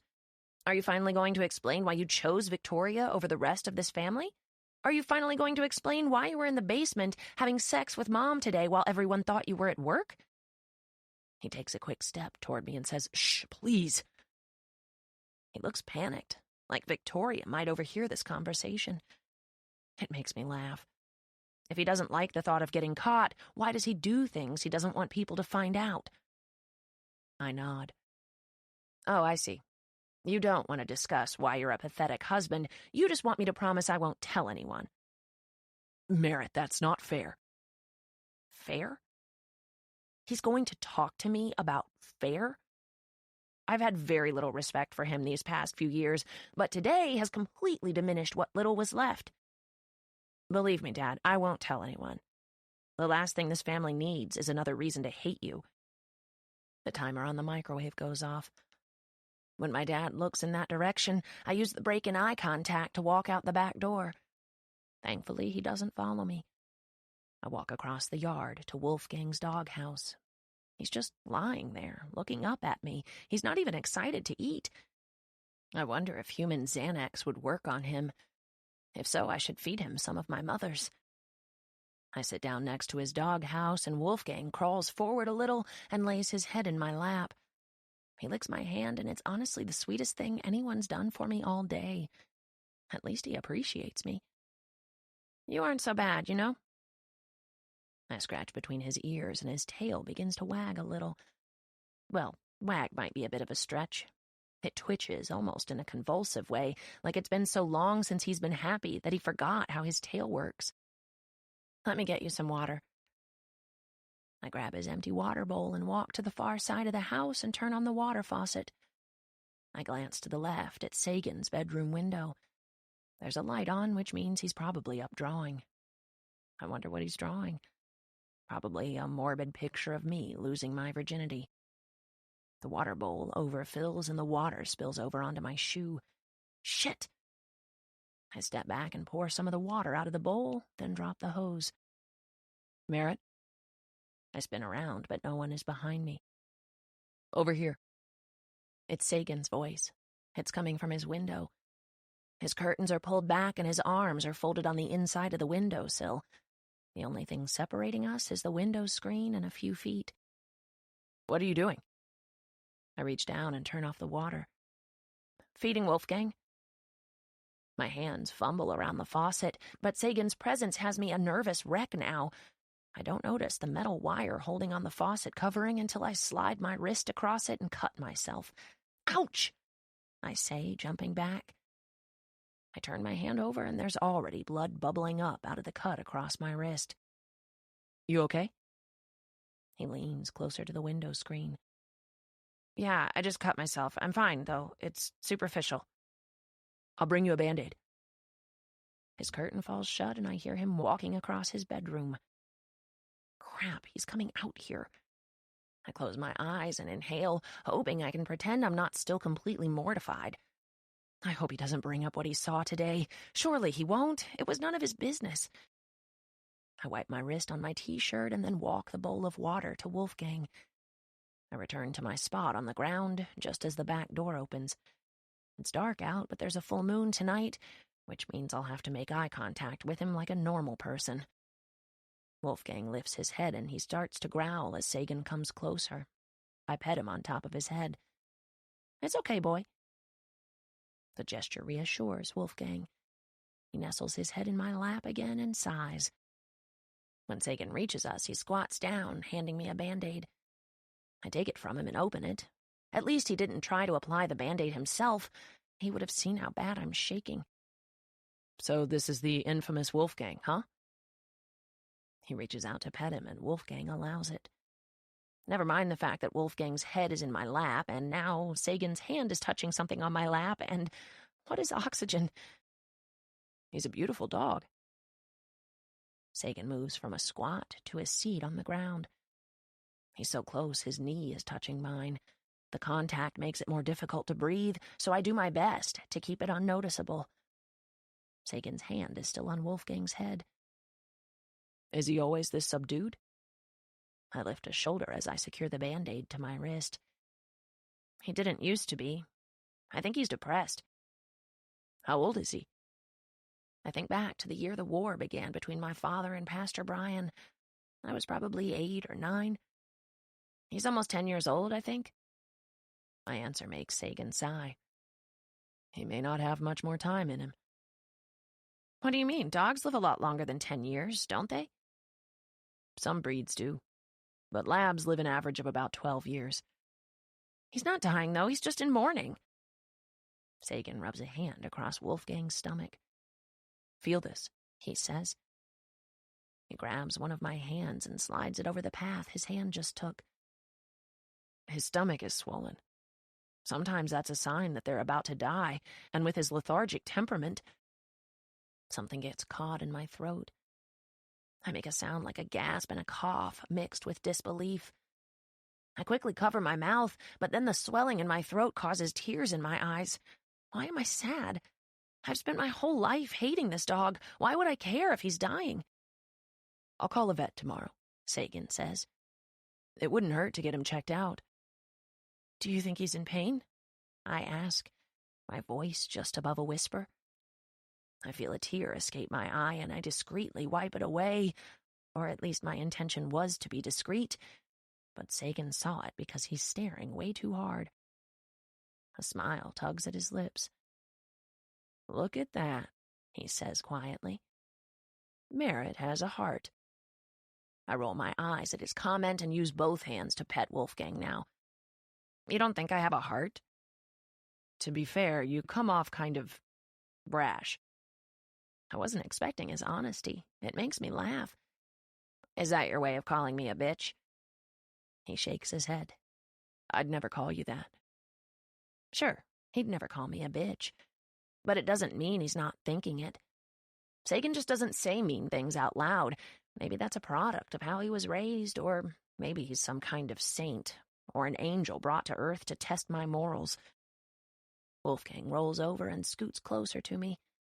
My eyes flick up to Sagan's, but when I see he's looking at me, I immediately look back down at Wolfgang. I once again do whatever I can to find something about him to dislike. What are you allergic to? Sagan tilts his head. Nothing, he says, looking confused. Why? That's such a random question. Last night in the van, you said you had an allergic reaction to something you ate, and that you met Honor in the hospital. He nods a little, then cracks a smile. Oh, that. He pauses and then says, I was lying. For Honor. Of course he was. That's what good boyfriends do for their girlfriends. Which one was a lie? That you had an allergic reaction, or that you aren't allergic to anything? Sagan pulls at a piece of grass and twists it between his fingers. I met your sister through a friend of mine. I was visiting him in the hospital. He drops the grass. So is she. I wait for him to elaborate, but once again he keeps his stories clipped and uninformative. But I take it he lied about why he was in the hospital out of guilt. He doesn't want anyone to know that he met Honor through his dying friend, and that, from the way it appears, they're seeing the same girl. How messed up is that? I guess that explains the argument in Honor's bedroom the other night, and Honor wanting to keep her visit with Sagan's friend a secret from him. I don't know why, but this satisfies me. Knowing she's seeing both of them and he's seeing her while still somewhat being flirty with me, it makes me feel like the better person out of the three of us, when before I felt like the worst one. What happened between you and Honor? He asks. Seems like there's a little animosity there. I laugh. A little? Has it always been that way? I lose my smile and shake my head, looking down at Wolfgang. No, we used to be really close. I think about all the times we refused to sleep unless we were in the same room, all the times we would switch clothes and try to trick our father, all the times we would talk about how lucky we were to be twins. Do you have any brothers or sisters? I look back up at him just in time to see him frown a bit, but the frown dissipates. Yeah, a little sister. How old is she? 7. His expression is stoic, which makes me wonder if he misses her and doesn't like talking about her. Do you get to see her very often? This must be where the point of contention comes in with his family, because he just inhales and leans back on his hands. I've never met her, actually. Oh. There must be a story there, but I can sense the sadness in his voice. And then he leans over and starts petting Wolfgang like the subject is closed. It's apparent he doesn't want to dive deeper into conversations about his family. It disappoints me because I want him to feel like he can talk to me, but he obviously doesn't feel that way. I wonder if Honor has these kinds of conversations with him. The weight of her name bears down on me. I drag a hand over my mouth and hold it there as my arm rests on my knee. Do you ever wish you had a different family? One who communicates? I ask him. You have no idea, he says. I really wish I had that kind of relationship with Honor in Utah. We aren't close at all, and sadly, once we all go off to college, I doubt we'll speak much. The only reason we interact is because we live together. It's not too late to change that, you know. I try to force a smile, but I don't have enough strength in my body to pretend he's right. My family will never be any different. I don't know, Sagan. There's a lot of baggage in our family. I think sometimes you luck out and get a family you connect with, but sometimes I try to fight back an embarrassing and unexpected tear. Sometimes you get stuck with family members that do nothing but make mistakes they never have to apologize or pay for. But I'm sure I've fought the tear back successfully. I look at Sagan. He's staring back at me sympathetically. There's a quiet reassurance about him. Maybe it's the way he seems to listen without judging. He nods a little, like he understands what I'm trying to say, but then he shrugs. Not every mistake deserves a consequence. Sometimes the only thing it deserves is forgiveness. I immediately have to look away because that comment hits me like a punch in the gut. I wish I could apply that thinking to my family, but I'm not sure I'm capable of that much forgiveness. Sagan pulls his right leg up and rests his chin on his knee, wrapping his arms around his legs. He stares out over the backyard, focused on nothing. Merit. I squeeze my eyes shut. I don't even want to look at him because I can tell in his voice that he's about to ask me something I don't want to answer. What? I whisper. It feels like my heart is swollen when I finally look at him, or maybe bloated is a better term for this. What was going on today in your room? I immediately break eye contact with him. Please don't let him be referring to what he saw from the hallway. Were you in luck? That's exactly what he's referring to. Did you have sex with him? I'm shocked that he came straight out and asked it. I open my mouth and then clamp it shut because I'm too embarrassed to respond and even a little angry. Why is it his business? He's having sex with his dying friend's girlfriend. It shouldn't be any of his concern who I'm having sex with. I roll my eyes and push myself off the ground. That's such an inappropriate question, especially coming from you. He looks a little ashamed that he asked it, but he doesn't apologize. He just silently watches me as I walk back toward the house. I go straight to my bedroom and close the door. It's not until I lock it that I remember my food in the microwave. Great, I mutter. I'm not about to walk back out of this room. I hate being hungry. It makes me angry, and when I'm already upset, it makes me really angry. I'm angry and starving, and now that I've picked up my phone, I have to read through all these texts from Honor. I fall onto the bed and scroll to the top. Honor. Okay, so tomorrow night I'm going to visit my friend Colby.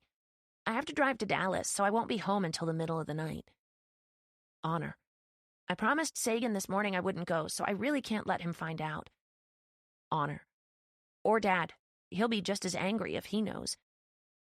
It really annoys me how she thinks every sentence should be a separate text. Why can't she just write me one long paragraph? Honor. Sagan works until after 10 tomorrow night. I'm going to text him around 9 and tell him I'm tired and I'm going to bed, so that won't be an issue. Honor.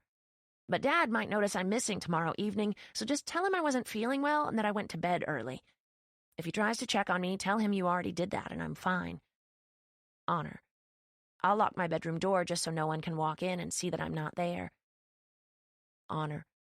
Are you getting these texts? Honor. Merit. Honor. Will you please just agree to cover for me this once? I'll owe you one. I laugh at that. What do I ever do that would warrant collecting on a favor? Merit. Got it. Honor. Thank you. Merit. Quick question, though. Why are you doing this to Sagan? Honor. Can you please withhold judgment just once in your life? Merit. Fine. I'll hold off judging your indiscretions until the day after tomorrow. Honor. Thank you. I set down my phone. I turn off my lamp and my room grows pitch black. With no windows and no lights on outside the room, I can't see a single thing. It's the first semblance of peace I've had all day. I wonder if this is what death is like. Just nothing. Chapter 9. You should go see if Honor needs anything to eat before you go to bed, my father says. Honor, the sick sister, holed up in her bedroom all night. Poor thing. I took her some food earlier, I lie. I pulled a plug out of the sink and let the water drain. It was Honor's night to do dishes, but she's not here to do them. That's another favor she owes me. Has she taken any medicine? My father asks. I nod. Yeah, I took her some earlier, right after she vomited all over the bathroom floor. If I'm going to lie for her, I'm going to make it worth my time. Don't worry, I spent half an hour cleaning up after her. There was vomit everywhere. I even washed all the towels. My father buys it. That was nice of you. That's what sisters are for. I should probably stop.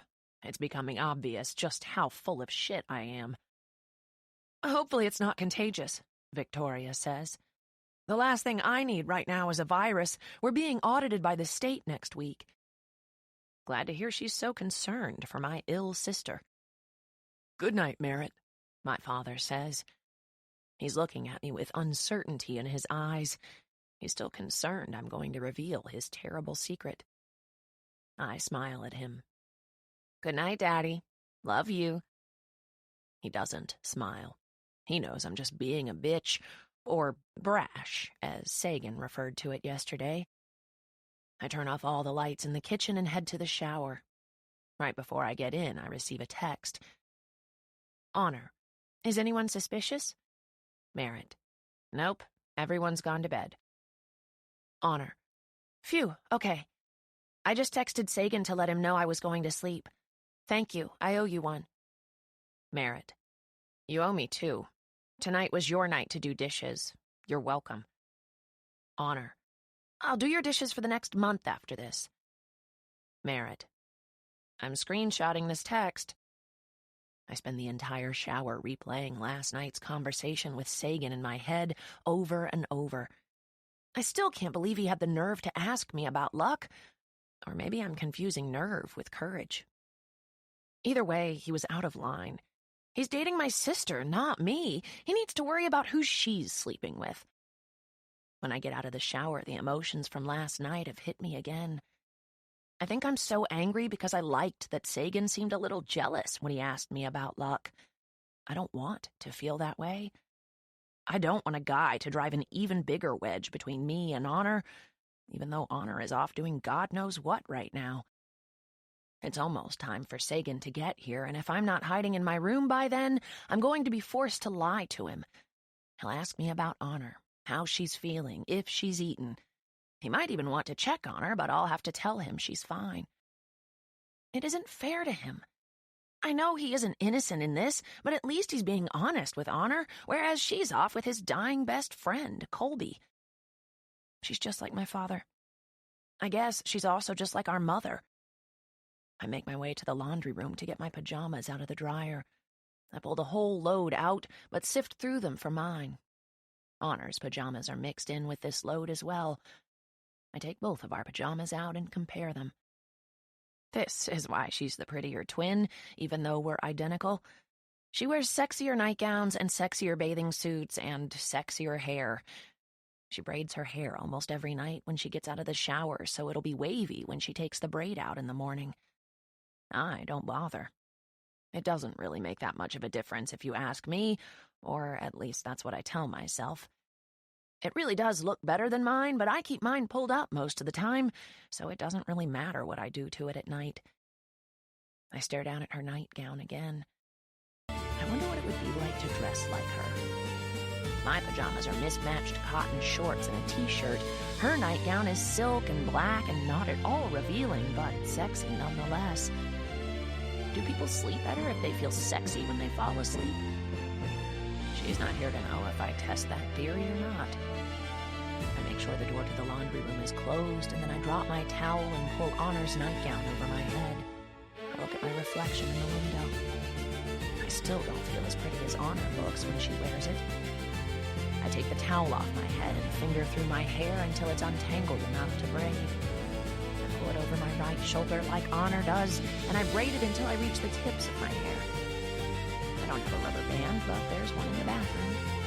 Since Honor isn't here, I won't feel like I'm copying her if I sleep with my hair like this tonight. I turn off the light in the laundry room and make my way back toward the bathroom to grab a hair tie. You feeling better? I freeze. Sagan is locking the front door. All the lights are off except for the glow from the electronics in the kitchen. Shit. He thinks I'm Honor. I can't admit that I'm not. How would I explain wearing her nightgown and having my hair braided like her? This is so embarrassing. Why is everything with him so embarrassing? Yep, I say, inflecting my voice a tad to sound more like Honor, more pleasant. I start walking toward the hallway but freeze when I realize what a bind I've just put myself in. I can't walk to my room because Sagan will wonder why Honor is walking into my room. I can't walk into Honor's room because her bedroom door is locked and she has her key. David got fired from the studio tonight, Sagan says. I have no idea who David is. Sagan is removing his jacket and I'm standing in the hallway completely shell-shocked. It's about time. Sagan tilts his head and releases a confused laugh. What? Oh, so David getting fired is a bad thing. I don't even know where Sagan works. This is going to end so badly. That's not what I meant, I say. I just meant you knew it was coming. Did he? I hope so. He nods. I know it's his fault for rarely showing up, but I still feel bad. He has 4 kids. He walks to the refrigerator and opens the door. The light illuminates everything, including me. I'm nervous he'll notice something that will set me apart from Honor, so I walk away from the light and toward the couch. Sagan follows me into the living room. I sit down and he sits down right beside me, propping his feet up on the table. He reaches across me for the remote. I pull my legs up beneath me and try to lean away from him. What if he tries to kiss me? How am I going to get out of this? I could pretend I have to vomit. I'll run to the bathroom and lock myself in, but he would follow me. And knowing Sagan, he'd wait outside the bathroom until I was finished. Sagan flips on the TV, and the light is even brighter than the refrigerator was. I curl into myself even more. I can feel my palms begin to sweat from the nerves. And then, as if sitting next to him isn't bad enough, he goes and touches me. He lifts his hand to the side of my head and tucks my hair behind my ear like I don't actually need oxygen to survive. You okay? I nod with my swallow. My mouth is too dry to speak. Honor. He wants me to face him. Good God, he wants me to look him in the eye, as Honor, not as me. Just tell him already. I face him, prepared to explain the last 5 minutes, but the look on his face prevents me from speaking. He's looking at me like he looks at Honor, or he's looking at Honor like he looks at Honor, but I'm not Honor. I'm me, and now those eyes are staring at me like I mean the world to him. Are you still mad? I shake my head. No. It's the truth. I'm not mad at him, but I have no idea if Honor is. He nods, squeezing my hand. You know how I feel about everything, but I don't want to tell you what to do. Honor is terrible. She's a terrible human doing this, lying to him, cheating on him. I want to tell him so bad, but knowing he's lying to his friend kind of justifies what Honor is doing in a way.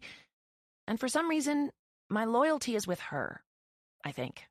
I don't know. I'm so confused. I close my eyes because I'm beginning to not be able to function. He's so close, and it makes me wonder if he would taste like mint ice cream again. I'd give anything to taste that again. She wouldn't know. She's not even here. If it happened, it would be her fault, not mine. This entire situation is all her fault. She's off kissing some other guy right now. Maybe this is her karma. I do what I do best. I react without thinking. I lean forward and press my lips to his. His hands meet my shoulders.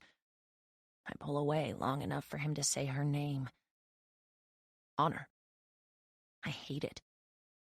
I don't want him to say her name. I just want him to kiss me. I slide my leg over his lap until I'm straddling him. I keep my eyes closed as I slip my hands up his neck. I don't want him to notice I'm not wearing contacts. Honor wears them all the time, and I never wear them. I can feel his fingers digging into my waist, and I wait for him to kiss me like he did the first time he kissed me, but he's hesitant. I'm too impatient. I press my mouth to his again, but I'm met with resistance. It's nothing like our first kiss. His lips are hard and firm and closed. His hands leave my waist and slide up my arms until they're wrapped around my wrists. He pulls my hands off him. What are you doing? He asks. I open my eyes. His are full of confusion. I pull back just enough to give us both space to think, but it's not enough. His thumb slides across the Band-Aid on the underside of my wrist.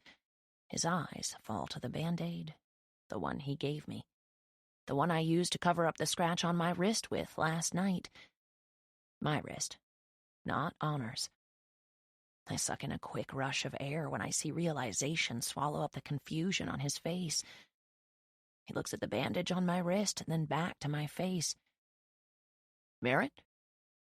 I don't move. I don't even make excuses. Here I am, dressed like Honor, straddling him. I don't even know how to come back from this. I've never prayed for a stroke before, but I'm praying with everything I have that God will strike me down dead right here and now. I keep my eyes glued to his, waiting for him to push me off him in disgust, but he just keeps staring at me, his eyes fixed on mine. He finally lets go of my wrists, but instead of grabbing my shoulders to scoot me off of him, he grabs my face. And then he kisses me. Devours me. Me. Not Honor. I close my eyes and completely melt into him. I melt into his chest, his arms, his mouth. When his tongue finds mine, I all but give up on trying to reciprocate. My mind isn't connecting with my limbs. It's like they're being controlled by some other force. My hands slide through his hair, and his hands move to my waist and then to my lower back, and it's nothing like the first time we kissed. It's better. It's real. It's me, not Honor. His mouth is like a cacophony of flavors right now, each fighting to overpower the other, everything delicious all at once, sugar and sweet against salty and savory. Is this the answer to my prayer? That Honor would treat him so terribly he'd have no choice but to want to be with me? I push the thought of her out of my head at the same moment Sagan pushes me back against the couch. He doesn't take his mouth off mine as he climbs on top of me, both of us equally as desperate to take in as much of each other as we can. It feels so